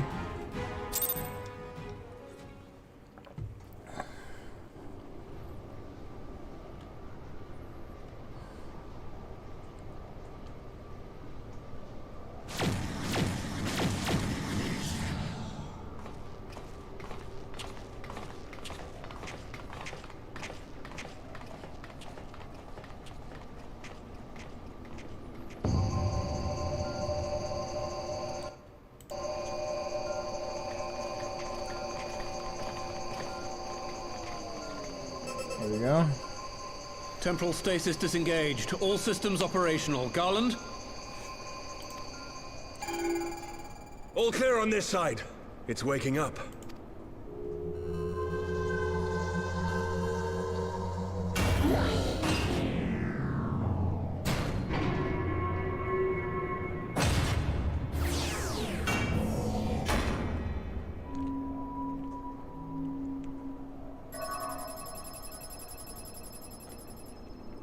Remarkable.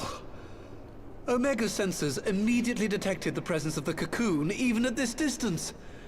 They must have been set to scan for sources of energy exceeding certain magnitudes. Okay. I still don't see any means to control the machine directly. It seems to have been designed to act wholly autonomously. Oh, okay. You know you know what I said earlier about tools not acting on their own? Well, the exception to that is when they're robots and they're autonomous.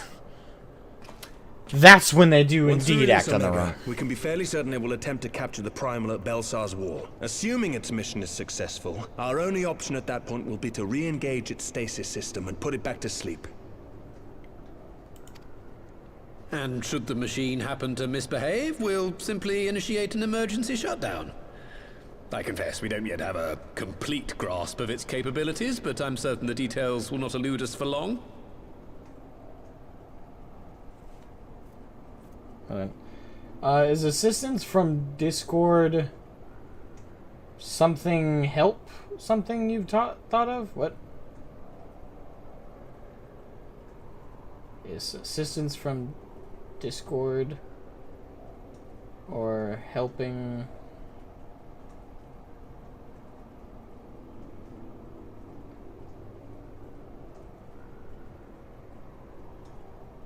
I'm not sure what you're asking. I'm not sure what that second word is, that's why.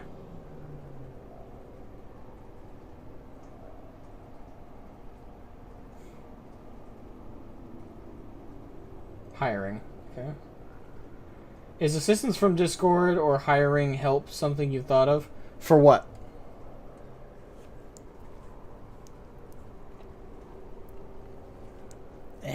Here's our mouth. For what? Should the machine have it okay? Well, I understood less than half of that. So, my question to you is, are we doing the right thing? For editing? No. I'll explain after this. I edit my own stuff.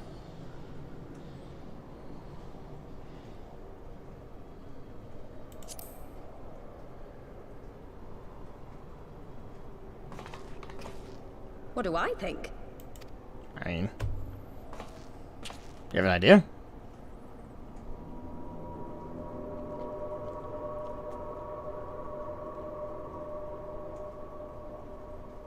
Did I choose unwisely? All right. Step aside, Sid. Is this the thing I need to press? Yes, that's the one. Hope I didn't just make a boo-boo.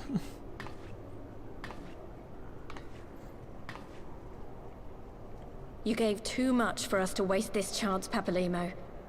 So this is for you. And me.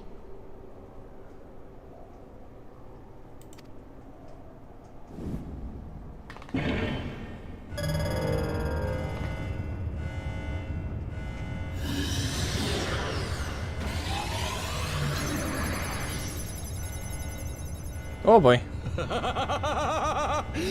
Yes! Fly free, my pretty! Show us what you can do. Mm-hmm.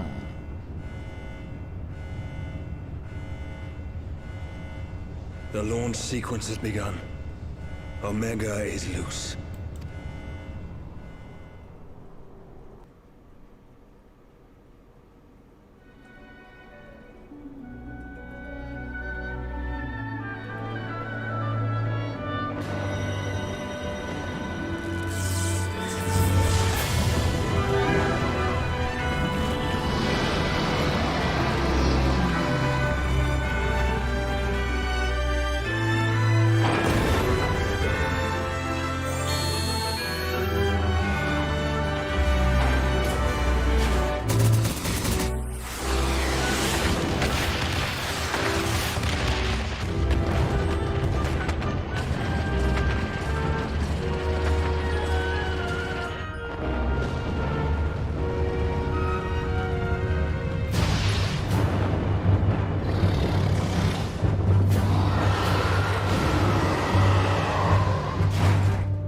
That's not... That don't look no friendly.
This is kind of more epic than I was expecting.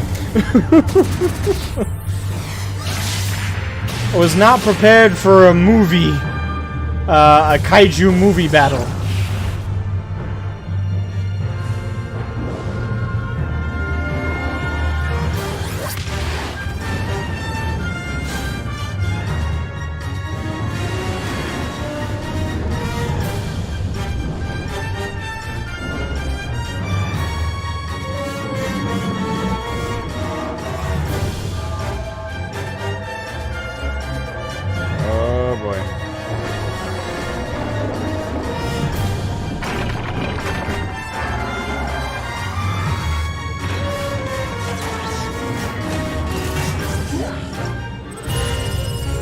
What the fuck am I watching?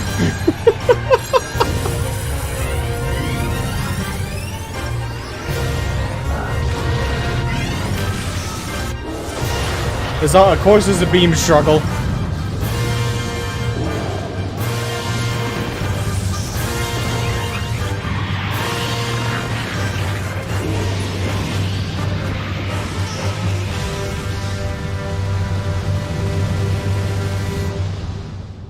Shin Godzilla, Illidan vs. Light.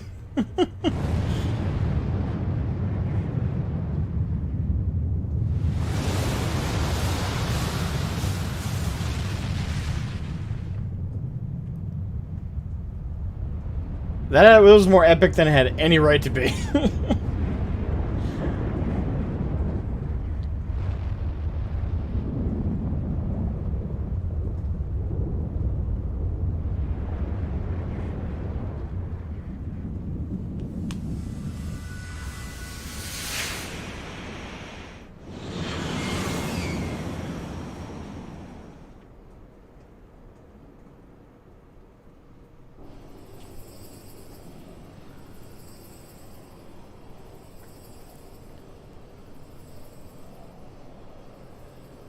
Alright. Huh? Omega has stopped transmitting. But that shouldn't be. I didn't engage the stasis system. And what does this signify? I have little understanding of these contrivances.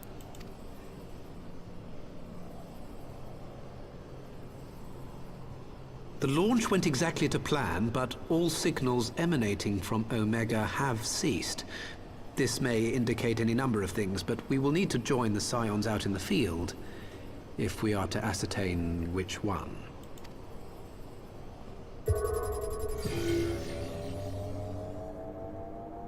Right. I've ordered a malfunctioning beast to go to sleep. That should prevent any unfortunate mishaps.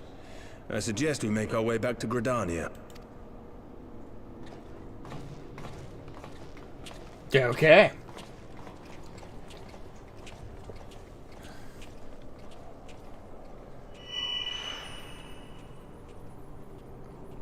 Omega destroyed the cocoon.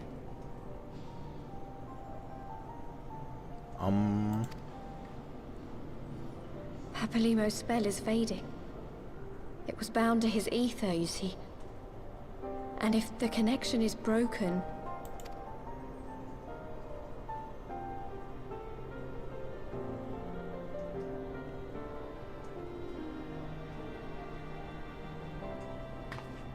Huh?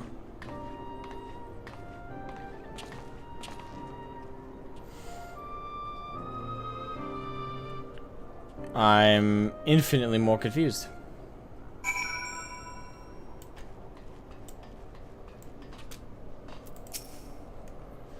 I'm not sure why we lost contact with Omega, but I mean to find out. Let's be on our way.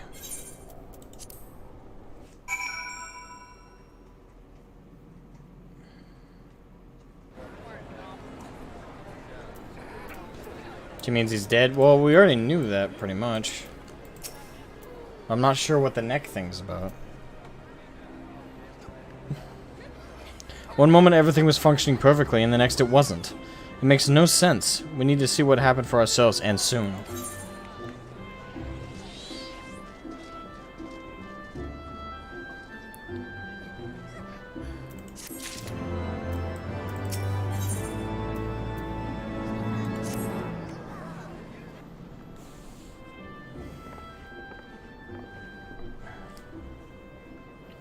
Words can ill express how glad I am to see you all unharmed. When Omega came hurtling towards the cocoon, everything dissolved into chaos.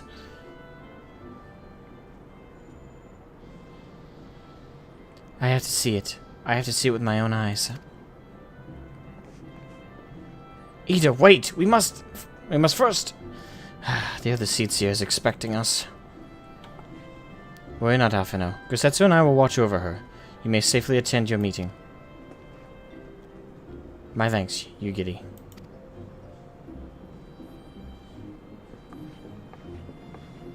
Oh yeah, guys, I get the last of his ether is gone, but I'm not sure what that tattoo significance is.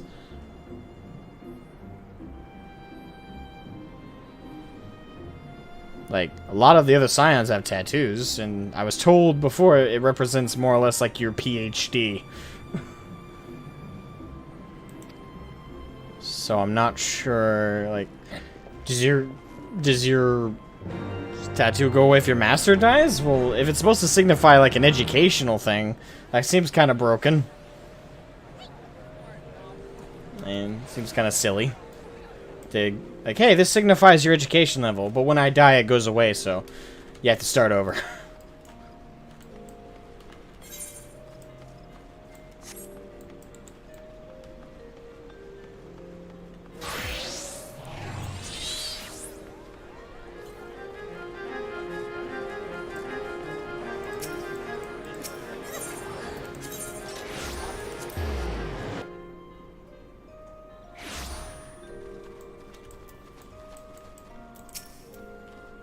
The other seats here awaits you within. Alright, lead the way.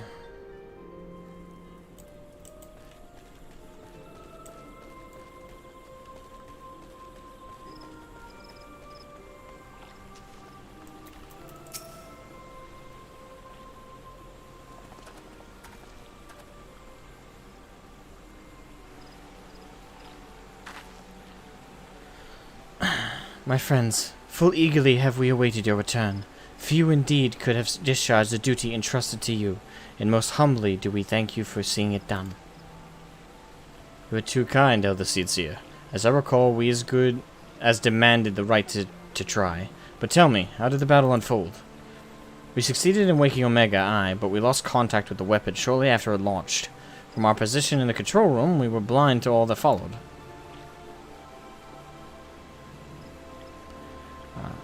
What words could do justice to such a scene? None of my choosing that much is certain, but I can give you the facts. The cocoon hatched even as Omega arrived, and from its midst rose a great dragon. The pair duly set about each other in the skies over Gir Abanya. The primal's might defied belief. It seemed the very heavens would be rent asunder by the force of its blows, and it wielded such magics as I have never seen. I hope never to see again. The battle raged on with no end in sight, until both combatants were engulfed in a blinding flash of light. When the radiance faded, I saw the pair fall motionless from the sky, coming to rest somewhere on Alamegan soil. I will not speak for the rest, but my eye, it seemed that each had landed a fatal blow upon the other. While most among us could only could think only of Bahamut when looking upon the primal's form. The Domans were heard to whisper the name Shinryu. It would appear that the being resembles a creature of Far Eastern legend, and we have found it convenient to refer to it as such. The Shinryu's fate, and indeed that of Omega, is yet unknown. We have alas, no eyes on the Gir Abanya side of the border. Aye, which is why we have sent our main force under the command of Marshal Tarapin to capture the wall. With the Imperials in disarray, we have the perfect opportunity to secure Gridania's border and assess the aftermath of the impact. I, myself, will join the Marshal and his men when the council is adjourned. Well, that explains a few things. I'll wager that flash of light coincided with our loss of contact. Lest you wonder, we quickly re-engaged Omega stasis systems, so even if it has fallen into the Empire's lap, it would be of no use to them, save perhaps as a statue. Correct. Without me to guide their efforts, it would take them decades to decipher Omega's core functions, if they managed it at all. Such reassurances do much to calm our fears, yet the relic's fate is but one of several concerns. Indeed, I humbly submit that the time has come for us to make contact with the Resistance representatives of Gir Abanya. Though Ilberd has forced our hand, it would seem they're only logical to seek an alliance, given the inevitability of Imperial retaliation, and by working in concert, it is not impossible that Alamigo might finally be wrested from Golemald's grasp.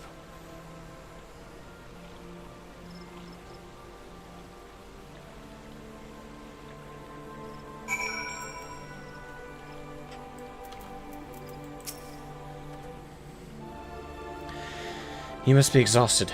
I would ordinarily suggest that we retire directly to the Rising Stones, but I wonder if we might first make a small detour.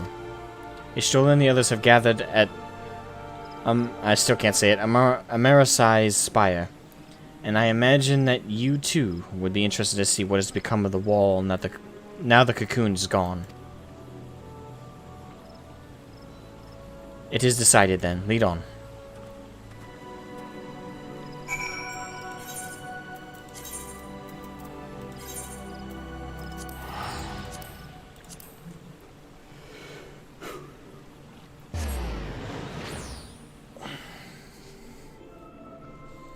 Alright. Things are coming to a head.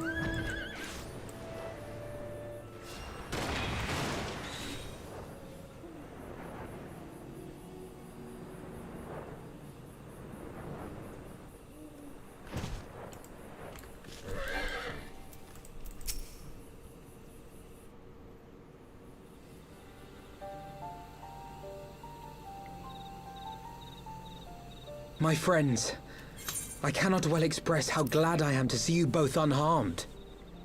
They say that Omega's clash with the Primal shook the very firmament.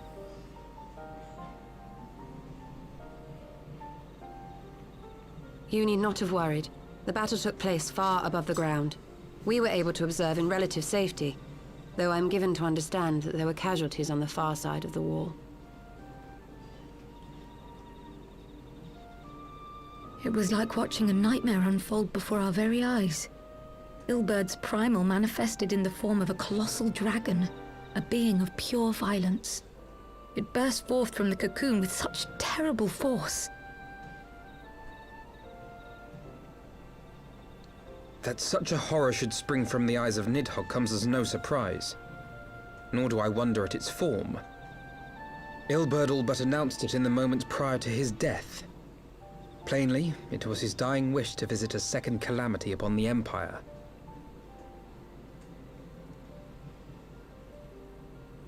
And I am quite certain the abomination would have obliged had it not found itself outmatched by Omega. Gods! I am no stranger to the works of Alag, but even I was unprepared for the machine's furiosity. It beggared belief. It's amazing what's left over from... I'm very curious about the Alagan Empire. But damn. They were And how fares poor Ida in the midst of all this? Have you spoken with her? That Empire must have been She's up on the terrifying at its platform, peak. lost in thought. We deemed it best not to disturb her. But mayhap she would welcome some company after all. Shall we?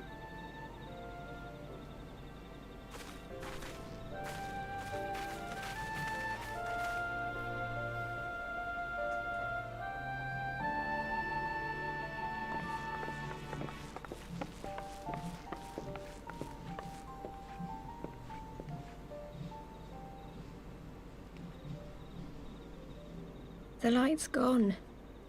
It was all we had left of him. Ida. I don't blame anyone. I knew what was going to happen. I knew the spell Papalimo meant to cast would drain away his life force. I knew that it would only buy us a little time.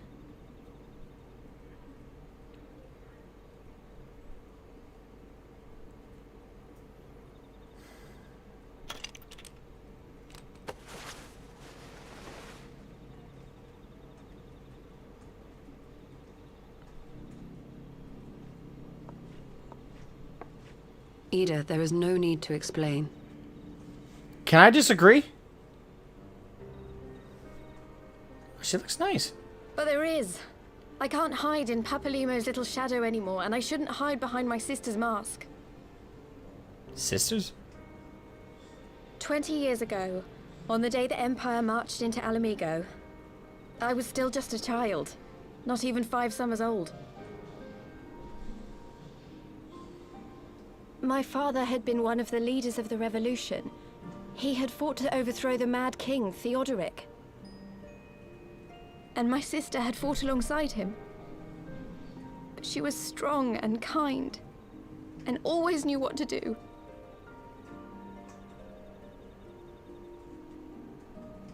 But when the Garleans came, everything changed. My father went to war against them too. And I never saw him again. After that, I remember a lot of running. My sister dragged me for malms and malms until we came to the city of Charlian. That was where she met Master Louis Soir. He introduced her to the Circle of Knowing, and she eventually became an Archon.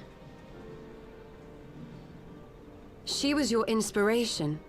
Is that not why you took up her mask and her name? Or did you simply mean to continue what she had started?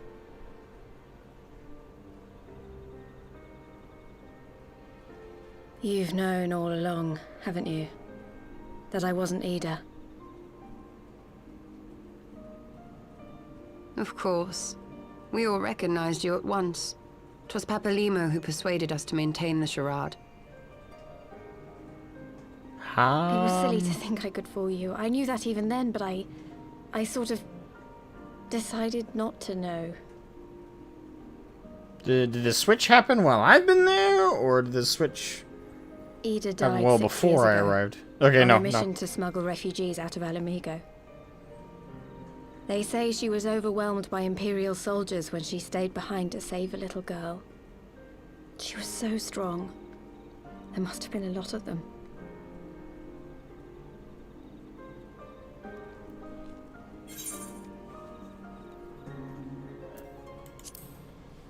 That's the only dialogue we have for an option. I'm sorry for lying to you. My real name is Lise. When I'm gonna have to get Papalimo used to brought that, me aren't I? Ida's mask, it was meant as a keepsake, but I decided I wanted to be his new partner, to keep alive all the good that she had done.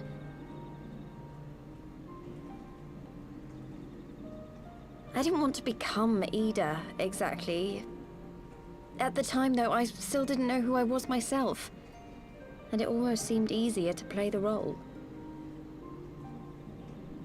As far as I'm concerned, this is the only Ida we've Papalimo ever agreed known. to help, of course, but it was never what he wanted for me.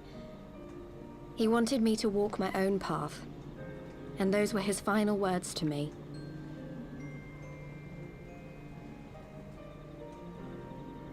The Archon's mark he gave me is faded, and my last excuse along with it.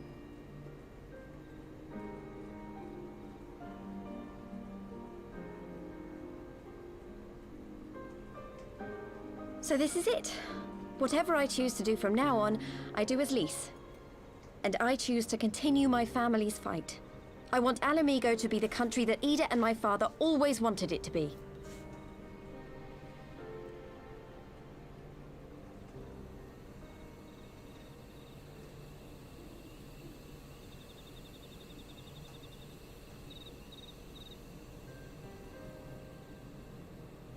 War is upon us once more. Do you regret standing against the Empire? Would you have chosen a different road, knowing what you know now? To claim that I never doubted the decision would be a lie. But I made my choice, and I have defended it with blade in hand ever since.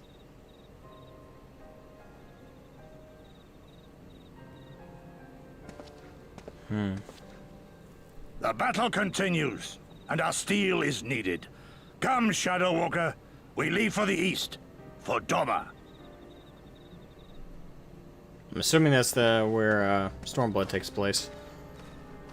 Or at least part of it. The new zones, if you will. Yay, more ether currents down.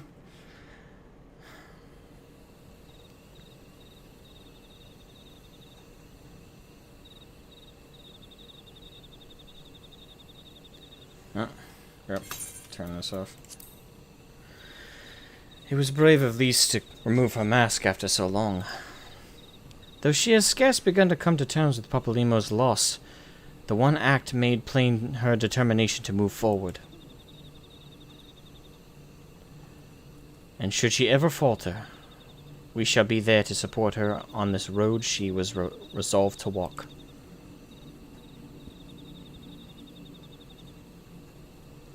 Let us return to the Rising Stones. We have quite a story to tell to Taru and my sister. Indeed we do.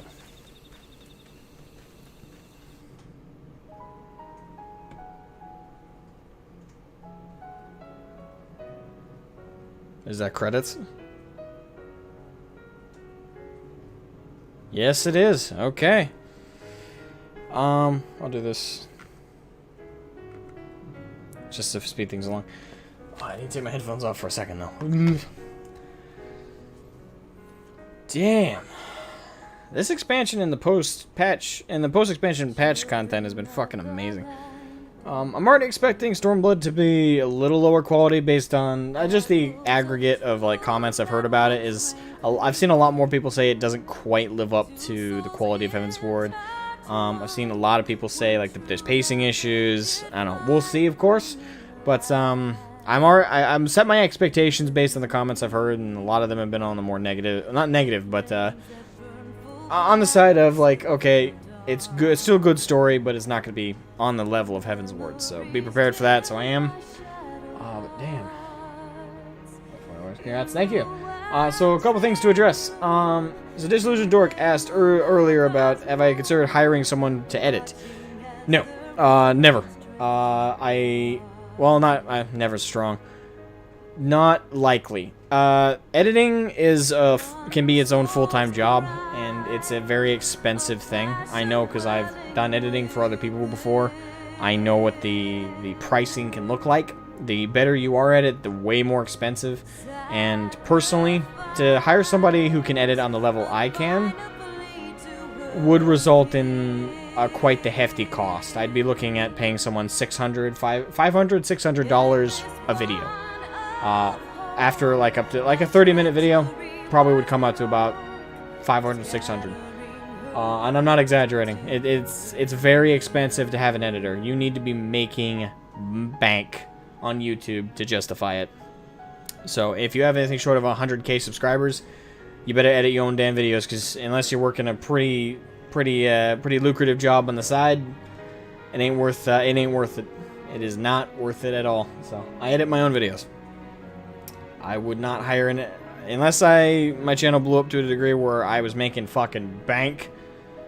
Other than short of that, I'm not hiring an editor. It's way too expensive. And again, my editing quality, I would say, my very best editing quality, pretty damn good. I recommend if everyone wants to see like my editing at my best, check out my check out my, you'll have to look in my, you can either search it up on YouTube or you can look through the old video backlog, but my best editing, I would recommend you guys check out my Jedi Fallen Order playthrough. Just click on any of them if you don't feel like watching all of them.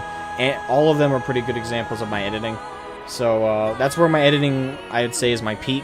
Feel free to check that out if you want to understand, like, what I'm saying, you know, like, to hire someone who can edit at the level I can, it'd be about $500-600 a video. And, no, I ain't paying that. Hell to the no. Now, the other thing I was asked was, somebody said they sent me something via Insta? Oh,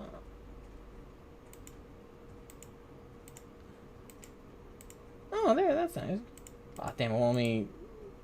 Can I open up in a new tab? Yes, I can. It's a very small image. Well, that's a nice sketch. Thank you. My first bit of fan art. It's cool. Oh, I should probably show it for those who are interested. Hold on. I will pull it over here. And I will...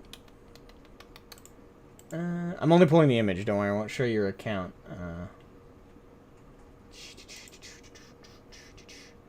Briefly.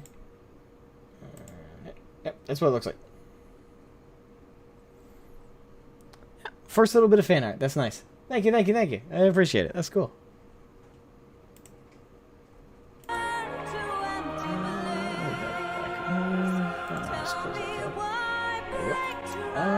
That's pretty cool. A quick doodle, haha, it's bad, but nah, it's not bad. It's not bad at all. I was actually kind of working, I was working on my own sketch of my own thing. I even recorded myself drawing it, but I've learned from past experience, nobody watches my my videos about me, like drawing my own stuff, but just to show you what I've been working on myself for references. Hold on, let me pull this up over here. Just in case, we don't want that to go by too fast. So let me show this to you. Yeah, so that's my own sketch I've been working on of my own stuff. It's in the background. Those are my references I've been working off of. I got a few. I got Cloud Strife there.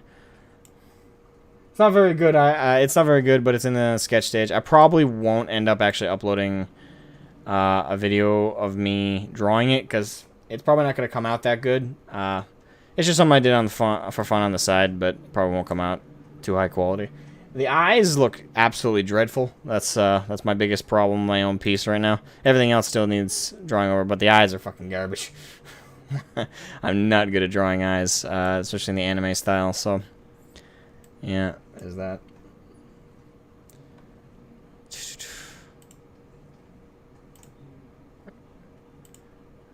I don't know if YouTube will give me for this, but this is the last, like, good drawing I did. It was forever ago. Other than that... This is the last good, like, painted one I've done. Or, like... You know, artistically updone. And... This is the last, like, full project I was commissioned to do by a friend of mine, Arctic, over on the Discord. Pretty good. Stormblood trailer time? Yep, we'll get to that one second. I'm gonna just showing that off while the credits roll.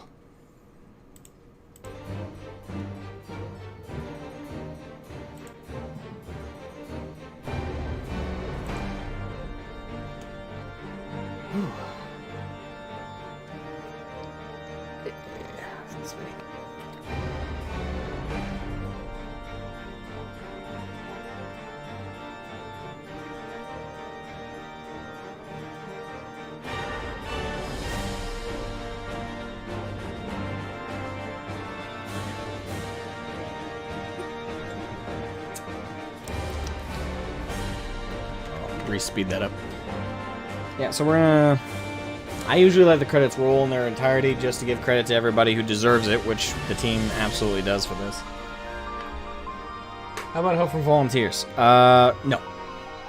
Because this is my personal philosophy. I wouldn't want to do a lot of hard work for somebody and not get paid for it. And that's why, no. I don't bring on volunteers. Because, first of all, there is actually a legal issue with that sometimes. Like, taking work from somebody unpaid when there's no compensation. Let's say somebody makes some artwork for the channel, right? If I don't pay them, and there's no compensation, and let's say down the future I piss them off somehow, people, they could try and take me to court and say I'm using their work illegally, and you know, they can take me to court and sue me, and I'd have no grounds. If you don't pay for the work, it's not yours. So there's that. There's a legal aspect, but there's also just in my opinion, the bigger issue is, I personally believe if you do good work, you should be paid for it. And if I'm not capable of paying you for doing high quality work, then I don't want you doing that work. I want you to use the skills you've cultivated and use the things you want to do and create things on your for your own benefit. And if you're just volunteering your hard work and time to me and there's no compensation, I just think that's wrong. Alright, it's probably an after credit scene. No, there is not, but we can turn in the quest. Alright, let's turn this in, and once we turn this in, we'll then do the Stormblood trailer. He may have mentioned, but Alphino has apprised me of all that came to pass in Gridania. Your only task now is to rest. This is the calm before the storm. The Stormblood! Lisa has chosen her path, and as her friends, we must do what we can to support that choice. We are fated to join the conflict in any case. Once the Alliance has taken the wall and opened the way to Gir Abanya, we will have little choice but to fight. Which is not to say the cause is unworthy, after all. Ignoring the plight of those whom one might conceivably say save is not wisdom, but indolence? Indolence. Correct? I, for one, look forward to joining hands with the Alamegans and striking a blow against the tyranny of the Empire. As I rather suspect, do you? True. Oh, there is a cinematic.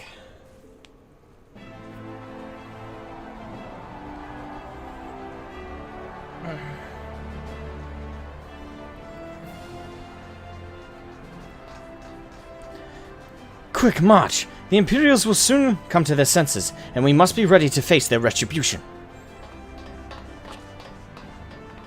Aye, aye.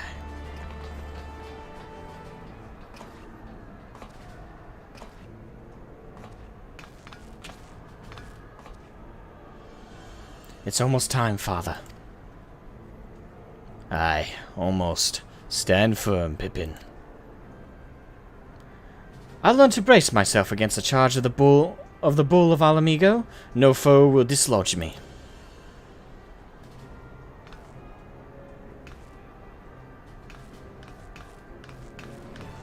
I wonder when Roban adopted him.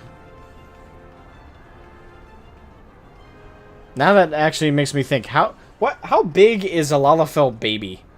Like, they gotta be like this fucking big.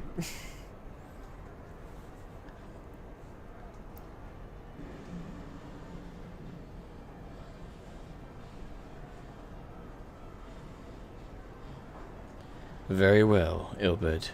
I will take our homeland back. For the both of us.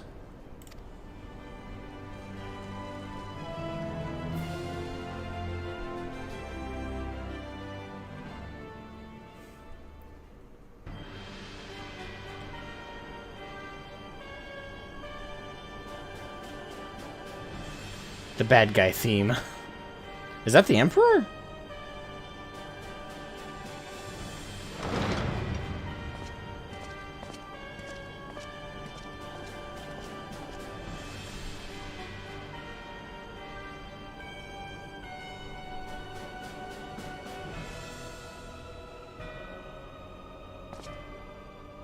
My lord, Viceroy, our scouts have confirmed the preliminary reports. Belsar's wall has fallen to the Eorzea Alliance.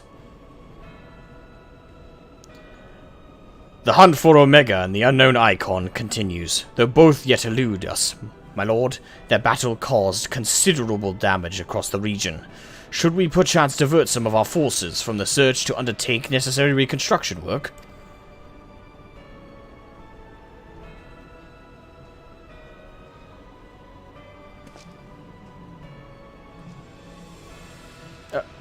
Forgive me, my lord. I did not intend... Your will be done. He didn't say anything. Okay. This is our new best friend. We hate him. Huh? Unknown. My spies tell me the Domans call it Shinryu, and that it proved a match for Omega. Yes, the coming days promise to be interesting. Most interesting. I didn't know what voice to do for him, I just went with one. Smile.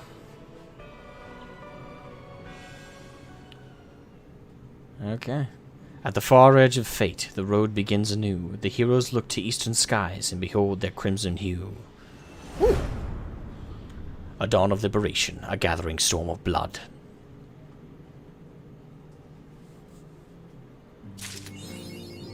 Alright, 5 minutes of fate. Well, that was nice. That was nice. Alright, let's log out and do the Stormblood trailer reaction, and then we'll, and then I'll just do, I guess, a brief Q&A chat back and forth with you guys for a few minutes, and then we'll call it. Whoops. I think I turned off the bass. There you go. Alright.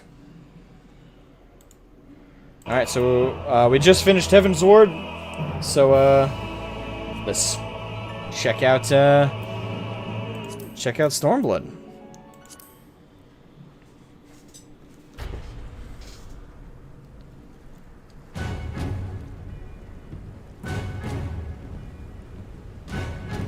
Wow, not even a smooth transition, just bang.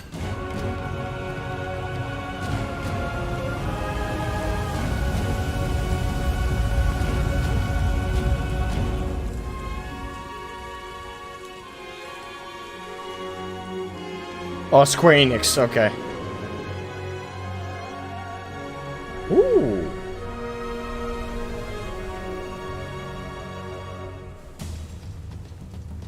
Oh, Dancer. Was Dancer introduced in Stormblood? Or is this something else?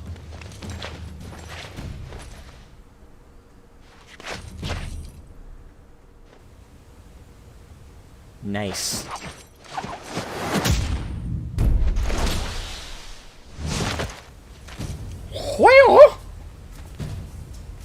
There's a bug in my face.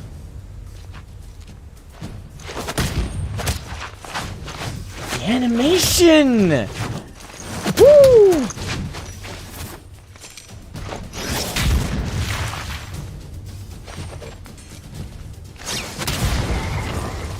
Now this is anime-esque, I'm telling you right now. Woo!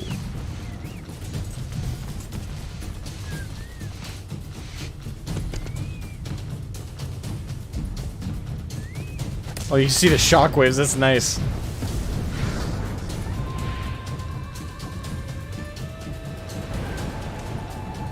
Oh wow, the transition from desert to oasis is pretty strong there. Kinda makes me want to play a monk, but I've already leveled a samurai. I've already made my choice.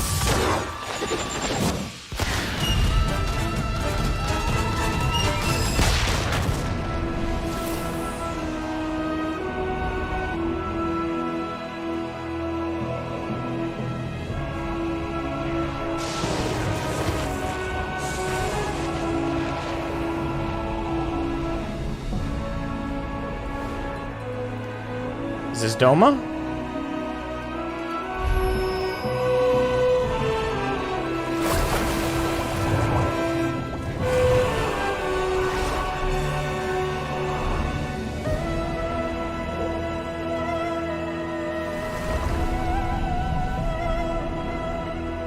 Like an Oriental Atlantis. Yeah, Samurai Rip. So, okay, so this is Doma. The other place might have been Alamigo. Might have been, I don't know.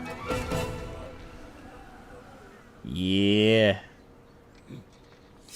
I hope we get some good samurai glams. Woo! There, now we're getting my samurai rep. My samurai is almost level 72, so this is kind of fitting.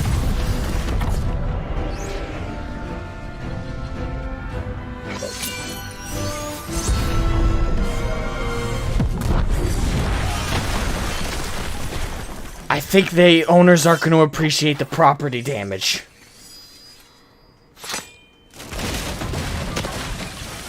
Definitely not going to appreciate the property damage.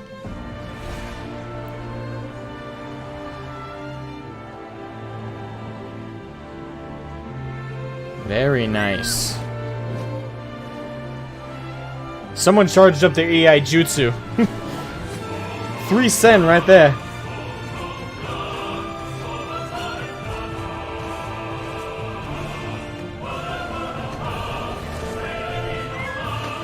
Yeah. Oh, they look beautifully rendered. Nice.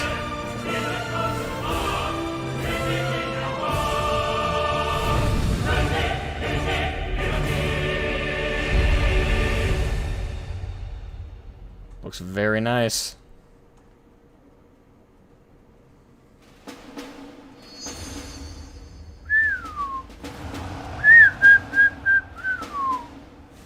Very, very nice. Like it a lot, like it a lot. I'm hype, I'm hype, I'm hype. It looks great though. Oh, that looks great. Man, I really want to get into it. If I hadn't streamed over 7 fucking hours today, I'd jump into it right now. But damn, man, eesh, this is great. I am hyped though. And me and my samurai are gonna kick some motherfucking ass in this one. Oh man, this is cool though. This is really cool.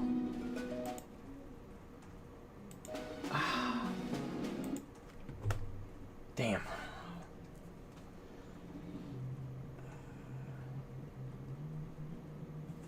Alright, I think I missed some of the chat while I was watching that.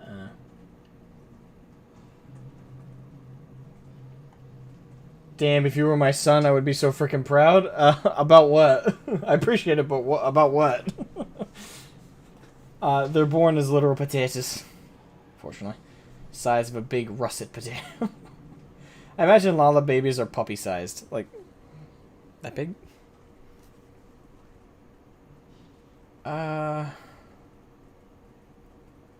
Knife Steve Blue impression? Huh? The end, watch it in-game. Oh, is this gonna be the trailer yet? Yeah, I just did it. It'll be up on YouTube, I recorded it, but... SE ending is... SE. Ended its PS3 support with Stormblood, and the graphics took a jump. Okay. That's Hingashi, Japan. Doma is China, but still Japanese. Okay, there's very, very different cultures, so I don't know what you mean. Like, do you mean like China as in like sized, but Japanese like culture? Or people in the city watch him walk in awe. Aw, shit, there goes our property. That was back when you were talking about volunteers. Oh, okay. What part about that were you proud of? Like the one guy in the fairy tale anime, everyone sees him coming, so they fortify all the... Oh, okay. I know who you're talking about. The one with the magic to, like, divide things. I can't remember his name off the top of my head. It's been forever since I watched that. Yeah, man. Today's been a long but really fun stream. Really fun stream. And we got through all the rest of the pre-Stormblood material. Tomorrow, I'm going to be getting up pretty early. I'm not going to be up much longer. I really need to start changing my sleep schedule to what my work is going to reflect. But just your philosophy and maturity with the way you handle stuff like that. And I think I've been raised with a good head on my shoulder, and I stand by that. Volunteering is good and all when it's good for like charity. Like if you're volunteering for things, it should be for like like the homeless shelter. If you're volunteering your time to help out with the homeless shelter, or your local food bank, or you're volunteering stuff like that, that's volunteer worthy because you're doing something to support your community and people who can't afford basic services. But when it comes to things like a YouTube channel, like a content creator, when it comes to things like that, and you're offering to do a service which you should be paid for free, and I do think that's wrong. I think it's wrong. I don't think it's wrong to offer that. I think it's noble and good, but I think it's wrong of a creator to take advantage of that. I think it's wrong of anyone to take advantage of that. Like, I think at the end of the day, if you're good at something, if you're really damn good at something, whether it's editing a video, whether it's artwork, whether it's graphics design, whether it's anything like that, or if it's just anything like accounting, customer support, PR, whatever the case, if you're good at something, you shouldn't volunteer that for free. You should be compensated fairly for your services. And I am not capable of compensating somebody.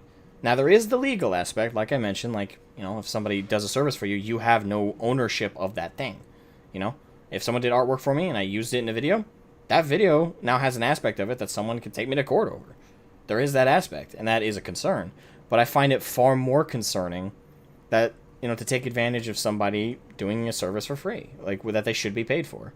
And I think artwork is definitely something that should be paid for. So is editing. Editing a video is not easy. I know, I've done it a lot, and it's not fucking easy. Yeah, it's not fucking easy. And I would not want to do that for free. I would not do that for free. And I would not expect somebody else to do that for free. That's just not fair. That is not even remotely fair. So yeah, that's just my philosophy about it. At the end of the day, if I hire somebody, I'm paying them. And if I can't pay them, I'm not hiring them. It's unfortunate if someone really wants to work for me for free, but I'd hope that they would value their skill set more than that.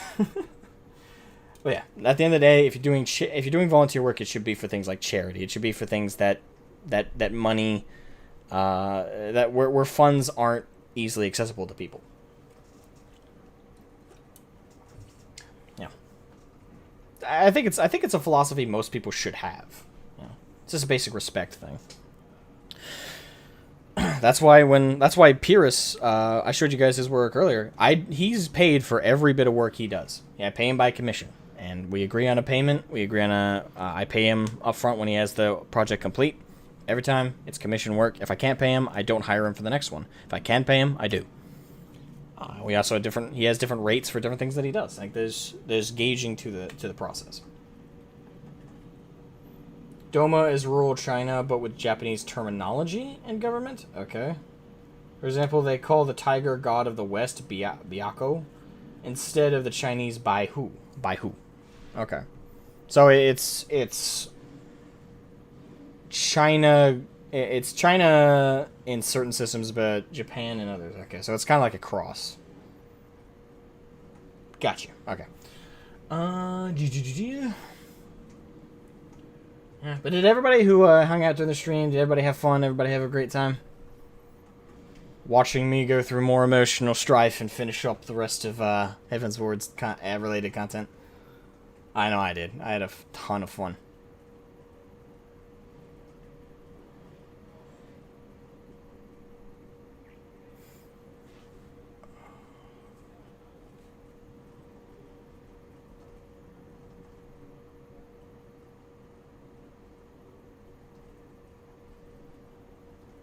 Of course, otherwise I would have been gone.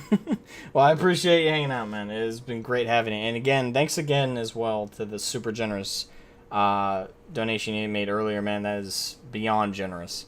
Same to Dragona, same to Arctic, same to everybody who gave even the smallest pittance. It's super generous, and I appreciate it a lot. It is greatly appreciated. Let's see. I guess before I end off, the last thing I'll do, just because I do have time and I have enough energy to show it off, to explain like the editing level I consider myself at, I'll just show you a brief snippet from one of my again, what I consider my peak editing examples. It's real brief, so don't worry, it won't take more than a minute. if I can find it. I won't use that one.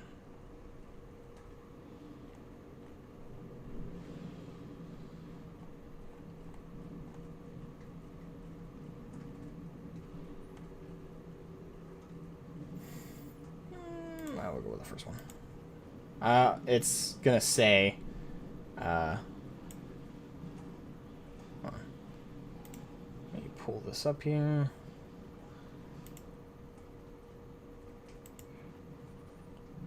Over here. Let's see what's a good spot just to show it off. Okay. Yes! I love this song. I've heard it 1,000 times and still haven't played this game. You guys can't see it, but I'm nodding my head right now. Ooh, nah. Yeah, this is forever ago now, but... the ginger! That's who we're playing. Yay! An error has been detected on line 10A. All our clamps are jammed. I fell asleep between the Warriors of Darkness and No Bird, but yeah. I get you. That's not an easy. Yeah, you need your sleep, boy. The Guild will double your pay for this shift. My cow. What's your score? That couldn't hurt. Huh? Yeah, double pay for a shift, that ain't bad.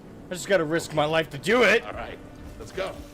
Can't believe that this is over a year ago now. This feels weird to me. He's just like, get to work. Alright, moving our way through, moving on. Jesus, dude! Hey, you okay? This place is a fucking train wreck, Dan. I'm good. Call OSHA. This is some. Get the union. This is some. This is workplace safety issues up the ass. I'll improvise. Woo! You are not approved trash.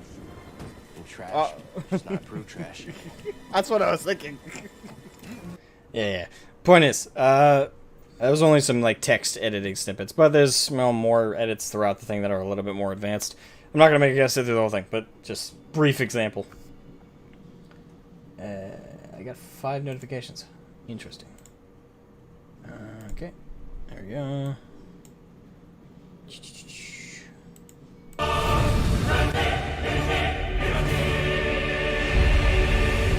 Well, I think it's as good as time as any to end it off. Thanks to all the wonderful, amazing people who participated in the stream, and again, the super generous donations from several of you. You guys have been awesome. It's been great having you guys, and I'll see you guys hopefully tomorrow. I'm gonna start streaming earlier tomorrow, significantly, and hopefully I'm going to bed in the next couple hours here. But yeah, I'm gonna stream much earlier than tomorrow. I can't stream as long as I did today because I have a D&D game tomorrow that I am the GM of. So I have that. So.